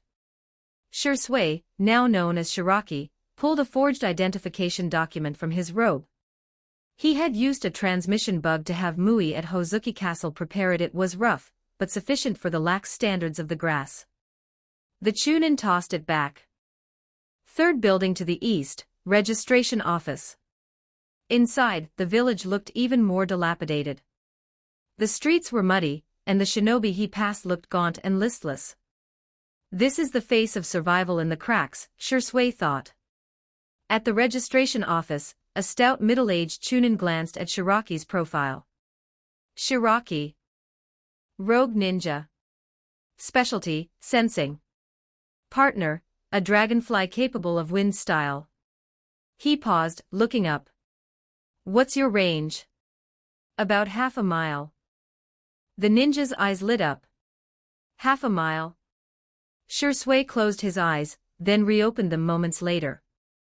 300 meters northwest, two people are arguing. One in gray, one in black. Gray claims black stole his money. The official whispered to a subordinate, who ran out and returned shortly to confirm the report word for word. The official's jaw dropped. How did you know? Sensing, Shiraki said flatly. The official grinned. Good, good. You've arrived at the perfect time. Settle into the dorms, we'll assign you tasks tomorrow. Trust me, stick with the grass and you won't regret it. As Shisui walked away, he noticed the official rushing off to inform the village leadership. A high-level censor was a strategic asset, and departments would soon be fighting over him. This was exactly what Shisui wanted. Rise of the grass-colored dragonfly. Over the next month, Shisui lived a methodical life. He took missions, completed them, and turned them in. His sensory abilities made him a legend among his teammates. With him around, enemies were spotted before they could strike, and ambushes became impossible. Mission success rates soared while casualties plummeted. Shiraki, join our squad tomorrow. Shiraki, we need a hand on this escort. Shiraki, drinks tonight. His name began to ring throughout the village. Those who had ignored him now greeted him with smiles. Shisui accepted all invitations. With AO on his shoulder, he was constantly refining natural energy. Traveling for missions actually helped, as natural energy in one location could be depleted. Moving around allowed for faster cultivation. In his spare time, he studied the plagiarized wind-style techniques of the grass. While their foundation was shaky, their ability to modify and adapt techniques was impressive. But he was doing more than just missions. Every time he went on a task, he secretly released mimicry information bugs. After a month, his eyes were everywhere. Invisible insects clung to the rafters of the high-level meeting rooms. He now knew the addresses, habits, and weaknesses of all 23 Jonin. The squad dynamics and mission movements. The core conflicts between the two political factions. The identities of 30 foreign spies hidden within the village. Most spies were from Iwagakure, operating almost in the open. Others belonged to Konoha, Suna, AIM, and Kyumo. There was even a lone Kirigakure spy who seemed to be on the verge of defecting, sending back forged reports to his village just to stay off their radar. Shisui quickly earned the title, the grass-colored dragonfly. The ultimatum. A few days later, Shisui returned from a mission to find the atmosphere in the village had shifted. The guards were standing at attention, and unfamiliar ninjas in Iwagakure attire were stationed at the gate. Back in his dorm, Shisui lay on his bed and activated a crystal ball medium for his insect's visual feed. The scene showed the Kusagakure meeting room. The grass leader was bowing deeply to an IWA envoy who looked on with disdain. The envoy delivered a final message from Lord Inoki. Kusagakure has stalled for too long. If you do not immediately deploy troops to harass Konoha's borders, the consequences will be your own to bear. Consequences will be your own to bear. In the hearts of the grass elders, this was a death sentence. That night, an emergency council was convened. Every Jonin and elder was present. Leader, we must march, an elder sighed. We have no other choice. We knew this day would come. Shisui watched the screen, a cold glint in his eyes. The wall-sitter was finally being forced to jump, and he would be there to ensure they fell exactly where he wanted them. The story is already written, waiting to be unleashed. Claim early access on Patreon, patreon.com/Kazama677. You hold the keys to bonus chapters. 10 reviews ignite 1 bonus chapter. 100 power stones summon another. Your power determines how fast the tale unfolds. Chapter 89, The Scapegoat. No, he's my fall guy. 1180 words. Sigh, it's a pity. More than half of those orphans haven't even refined chakra yet. They can't even throw a kunai or shuriken properly. Sending them to the battlefield now is... An elder slammed his hand on the table, cutting the speaker off. Leader, this is no time for indecisiveness. If they don't go and die, we will. Besides, we've raised them all this time and fed them so much grain, otherwise, they would have starved to death long ago. The leader shot him a weary look. Everyone in the room understood the cold reality, but stating it so bluntly was unnecessary. The leader, after all, had a benevolent image to maintain. Unaware of the mood, the elder continued, furthermore, we have those 100+ rogue ninjas and wandering samurai we recruited. However, we can't just toss them toward Konoha alone, someone must lead them. And what do you think we are discussing right now? The leader asked, his voice sinking. He cleared his throat and looked around the room.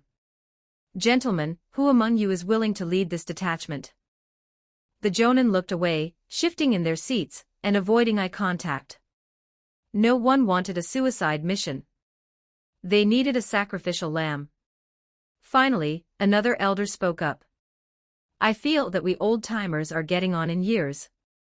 The future of the grass village should always be placed in the hands of the youth.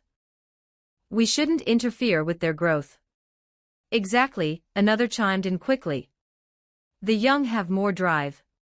Ultimately, they all reached a consensus. Negishi Kusanagi, the future preach ghost/hungry ghost path, was the perfect candidate. While his name might not have been world famous yet, he possessed a unique talent, the ability to evade or shift the trajectory of small-scale ninjutsu. He was young, cynical, and highly gifted. Not even 20 years old, he had already managed to offend nearly every jonin in the village. This friction was precisely why he hadn't been invited to the high-level meeting despite his strength. To Shursui, Negishi's current power level was roughly equivalent to a special jonin from Konoha. The decision was finalized. Of the 20 jonin present, not a single one raised an objection. The following day, the order was delivered to Negishi. Shursui monitored the entire exchange. He recognized the boy, they had been on a mission together once, though they hadn't spoken. Negishi always wore a cold, arrogant expression. A youth of about 17 or 18, he was lean with sharp eyes and black hair tied loosely at the back. He was the youngest jonin in Kusagakure, known by the title Greedy Ghost. The moniker fit his personality perfectly. He was never satisfied, always hungering for more strength, status, resources, respect. He wanted it all, yet felt his talent was constantly being suppressed by the village elders. In Kusagakure, he had no friends. He was too proud, his words too sharp. The old guard hated him, and he looked down on the weak younger ninjas. And so, he was shoved forward to die. When he received the order, his face turned ashen. He sat alone in his room for a long time. Through his crystal ball, Shursui watched him draw his kunai and sheath it repeatedly, over a dozen times. His expression betrayed a deep internal struggle over whether to defect. In the end, he didn't run. He walked out, found the village leader, and stated his terms: I choose my own team. 12 elite chunin of my picking.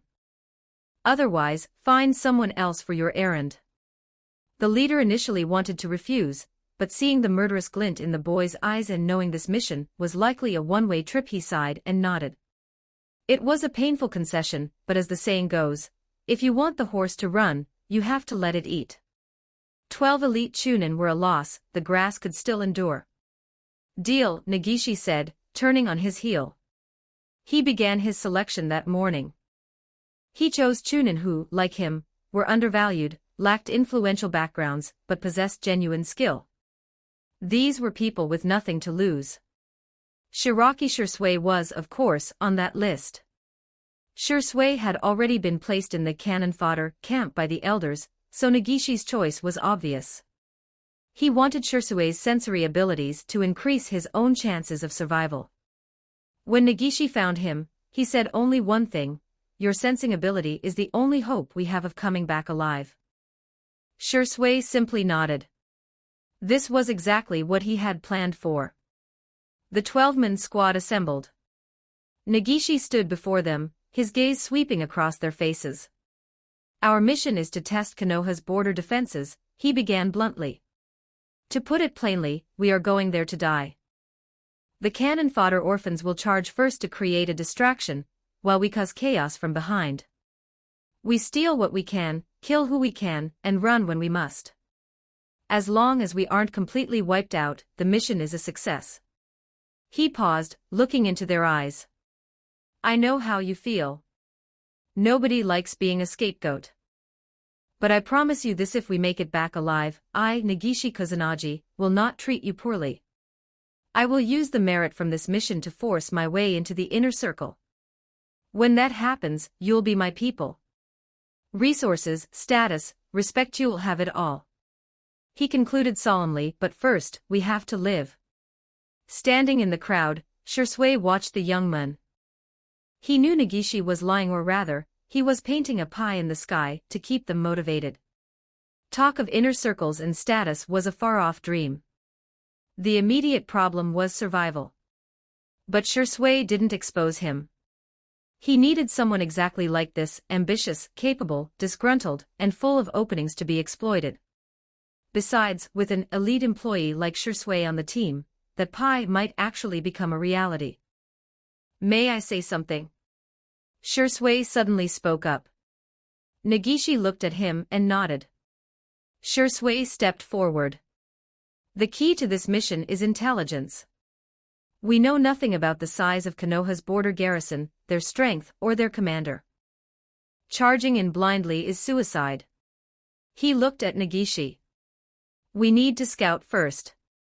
Not the cannon fodder us. We slip in, map the situation, and then decide how to strike. Negishi's eyes brightened. Can your sensing reach that far? Yes, Shisui lied smoothly. But I need to get close to the border and release my dragonfly to gather data. It's a slow process, I'll need 3 days. In truth, Shisui already knew the border situation inside and out from his recent errands. However, claiming he could map it in 10 minutes would be far too suspicious. Good, Negishi decided. You go first. The rest of us will wait for your signal. The story is already written, waiting to be unleashed. Claim early access on Patreon, patreon.com/Kazama677. You hold the keys to bonus chapters. 10 reviews ignite 1 bonus chapter. 100 power stones summon another. Your power determines how fast the tale unfolds. Don't forget to like and subscribe to Novels Wonderland.